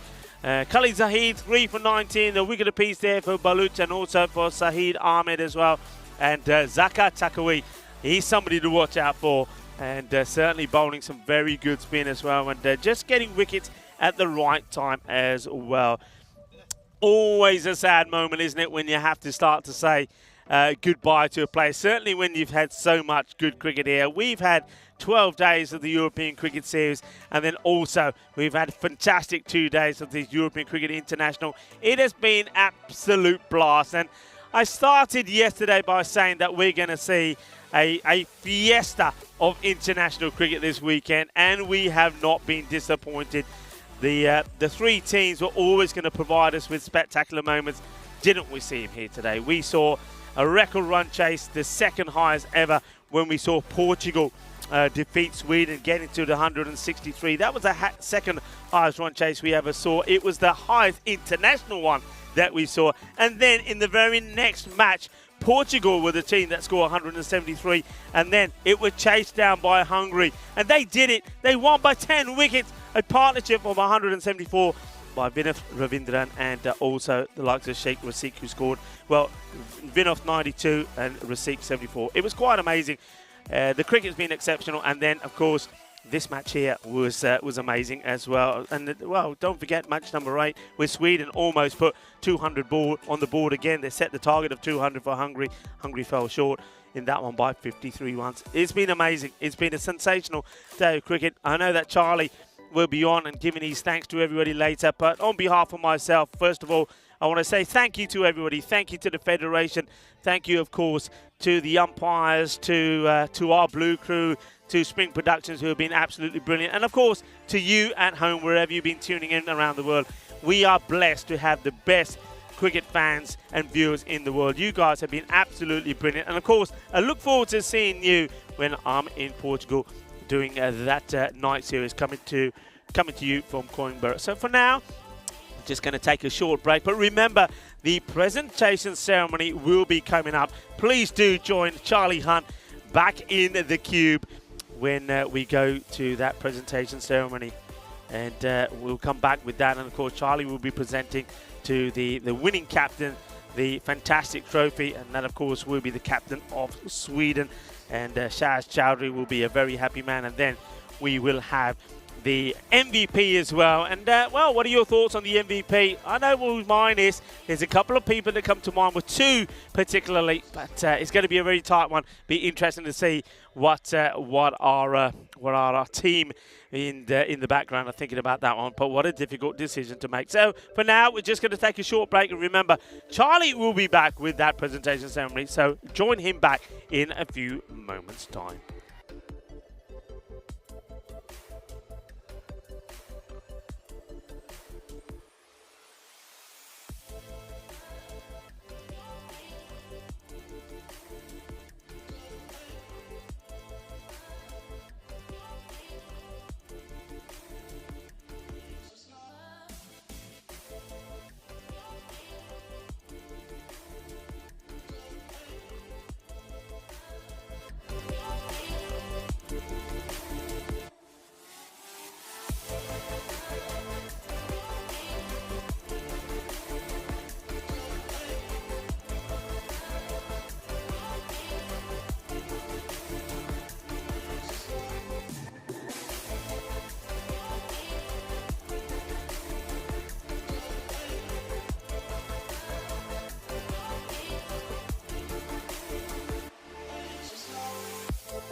Good afternoon, everyone. Welcome then for this very short and sweet presentation here for this European Cricket International Hungary edition here. And again, what a tournament we've had. It's been an absolutely sensational runs fest as well. And we're going to get right into the thick of it here. Charlie Hunt for the European Cricket Network. We're going to get right into the most valuable player called the MVP award. And listen, on a day like today, when runs were just coming and thick and fast, it's really tough to have a look at who you're going to look at for this most valuable player. There's a couple of names I want to mention. First of all, as a bowler in this this weekend series, it's not been easy, but Takawi for Sweden, he's been very, very impressive. Taking a total of 9 wickets out of the 6 games is rather impressive for me. I think as a left-arm option, he's really crucial. Suman Gimini for Portugal, 191 runs for me is crucial. Again, coming in at 3, he was a really, really big option for Portugal. But I'm happy to announce, and I'll be awarding the Local Lifestyle Most Valuable Player Award. It's a person who's batted so well throughout the 2 weeks here in Hungary, but he's also been crucial here in the last 2 weeks and scoring 261 matches in 6 matches for Hungary. It's the opener. It's Vinoth Ravindran. If you want to come and join me, Vinoth. And first of all, I'll hand you this. Congratulations. Thank you so much. Very well played. First of all, I want to ask you how you're feeling about this, about the weekend and how you've gone. Yeah, it feels so amazing. Competitive with good teams around the Europe, and playing some good cricket in the along with our side. So I feel very happy and got this award. It's very special to me. It's my first MVP award throughout this last 2-3 I'm playing. So I'm really happy to get this. Yeah, that's good. And look, it was a mixture of a tournament for you guys as a team. Yeah. Didn't quite had the most success, but today, I mean, you guys set the record, which is rather incredible. How are you guys feeling? And the best thing is, as an opening pair, you didn't lose your wickets. Yes, that was a tremendous chase. Actually, we didn't care about the total. It was big runs on the board, but still we were keep looking for 16, 17 runs per over. So the only thing what we have in our mind was, okay, we should not lose the wickets. So one wickets will change the game here and there. So our ultimate goal was not losing the wickets and keep going for 2-3 boundaries in an over. Yeah, that's what really helped us, to making it happen. One thing that we saw with you on a personal note is in the European Cricket Series for 2 weeks, the short ball for you was an issue. This is something we've just spoken about really briefly. Yeah. And the one thing you mentioned was the difference in pace. How different do you find the level between the domestic game and then coming here and facing Sweden and Portugal? I mean, for you, it clearly helped your game. Yeah, especially, I told you already, it's like I like pace bowlers instead of spinners and the slow bowlers. Actually, this is actually new wicket. This year only we recently renovated, and it's really quick. But the domestic level, the bowlers are not that really quick, and they are giving some bounce with slowers. That's why I was struggling bit and here and there. But now, yeah, in the other side, international level, they are really quick. I love pace bowlers, so that's what really helped for me to get it back to my form. Big time. I mean, listen, Vinith, it's been a pleasure to be watching you here. Pleasure to be watching you live in the action, and I can't wait to hopefully see you potentially at the ECC. Any last words you want to say? Thanks to the entire ECI network being here for the 2 weeks and successfully conducting this kind of tournaments.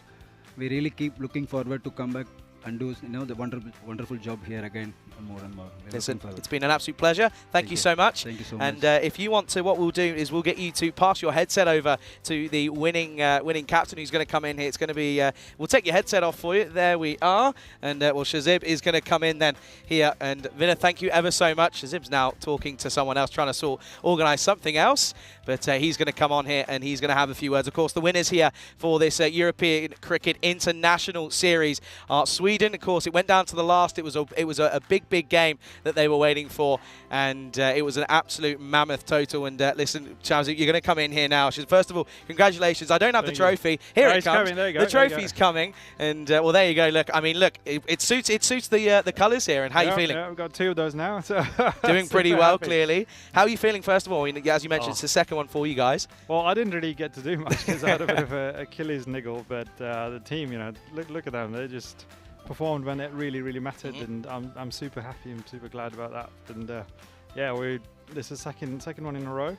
And 2 months ago we toured Denmark and beat the Danish main side. That was great. So yeah, Swedish cricket is going places. Well, eh? this is the thing. I mean, we've been watching you guys have grow and develop over the last couple of years. I mean, I saw you guys in a T20I series a year and a half ago now in Germany, and it wasn't, you know, it was a bit of a trial period for a lot of players, but it seems as if you've found that nucleus of a squad now, especially in the T10 format, that works. It's clearly successful, and yeah, I mean, what do you put that down to? Is it something that's going on behind the scenes, or is it just the team cohesion? In all of that, one of the key person is our coach, Kasim. He's kind of like encouraging us, you know, making sure that we're fit for these tournaments, putting in a lot of hours with practice, with, you know, training, like, you know, during the season, during the weekdays, and it's working for us. Clearly, it clearly is. Yeah, everyone's keen, everyone's turning up, and it just feels great. You know, I keep saying this, I'm the oldest in the squad. I'm 40 years old, and like, these guys keep me on my toes. Well, listen, I mean, the question I want to ask, how is the injury? I know you missed one game here in this tournament. What's the story with it? What's going on? I just like had a bit of training the first morning. Oh, really? I just kind of like got into one of those potholes training, and just twisted my ankle. And since then, it's been a little bit of an issue. But good to see that, hey, you got a wicket in exactly. one of the last overs. And I tell you what, that last one, Cher Ali was a little bit. Cher was a little bit jealous that you got the last one. But listen, I wanted to give it to you. I should have, right? Nah, listen, as captain, it's one of those you can go, yeah, do you know what? I think I can give it to myself. But listen, huge congratulations, and hopefully we see much more success for Cricket Sweden over the next couple of months and the next couple of years, and hopefully we see you in the ECC coming up very soon. Can't wait for that. That's the big one. Eh? Listen, that's the big one. absolute pleasure. Congratulations. Go and celebrate largely tonight, but make sure you get your flight in the morning. Absolute pleasure. Thank you, buddy. Thank you so much. I'll take your headset off you now, and you can go celebrate. And, well, that means that is all we have time for here, ladies and gentlemen. It's been an outstanding 2 weeks here in Hungary, and I know Rico's done a lot of the thanks, but I'm going to take my personal time very quickly to say huge thank you to everyone in the live chat, all of our viewers. You guys are amazing. Without you, none of this is possible, of course, and to all the Blue crew, to everyone involved. Without any of you guys, none of this is possible. The umpires, the players in this heat. I've said it a few times, it is a scorcher, and you can probably see it's dripping off me now. It's still humid. I mean, the sun's gone, but the humidity levels are sky high. But huge thank you to our partners all around the world, and of course, Spring Productions doing a fantastic job as ever. Without them, guys, what you see out there would not be able to be filmed and recorded. And listen, this is what we love. This is what we love to do. Everyone here is involved with cricket for a reason, and it's the same reason, the passion for it. That's what we love. That's all we've got time for here. I'm going to be off for a month. I can't wait for a bit of a rest, but I can't wait to be back. I know I'll be chomping at the bit when we make our way to Dresden. Czech Republic, that starts tomorrow out in Prague. Danny Hudacek will be taking you through that one. That's all we've got time for. It's time for me to say goodbye. Look after yourselves, and we will see you all very soon. Have a good evening, everyone.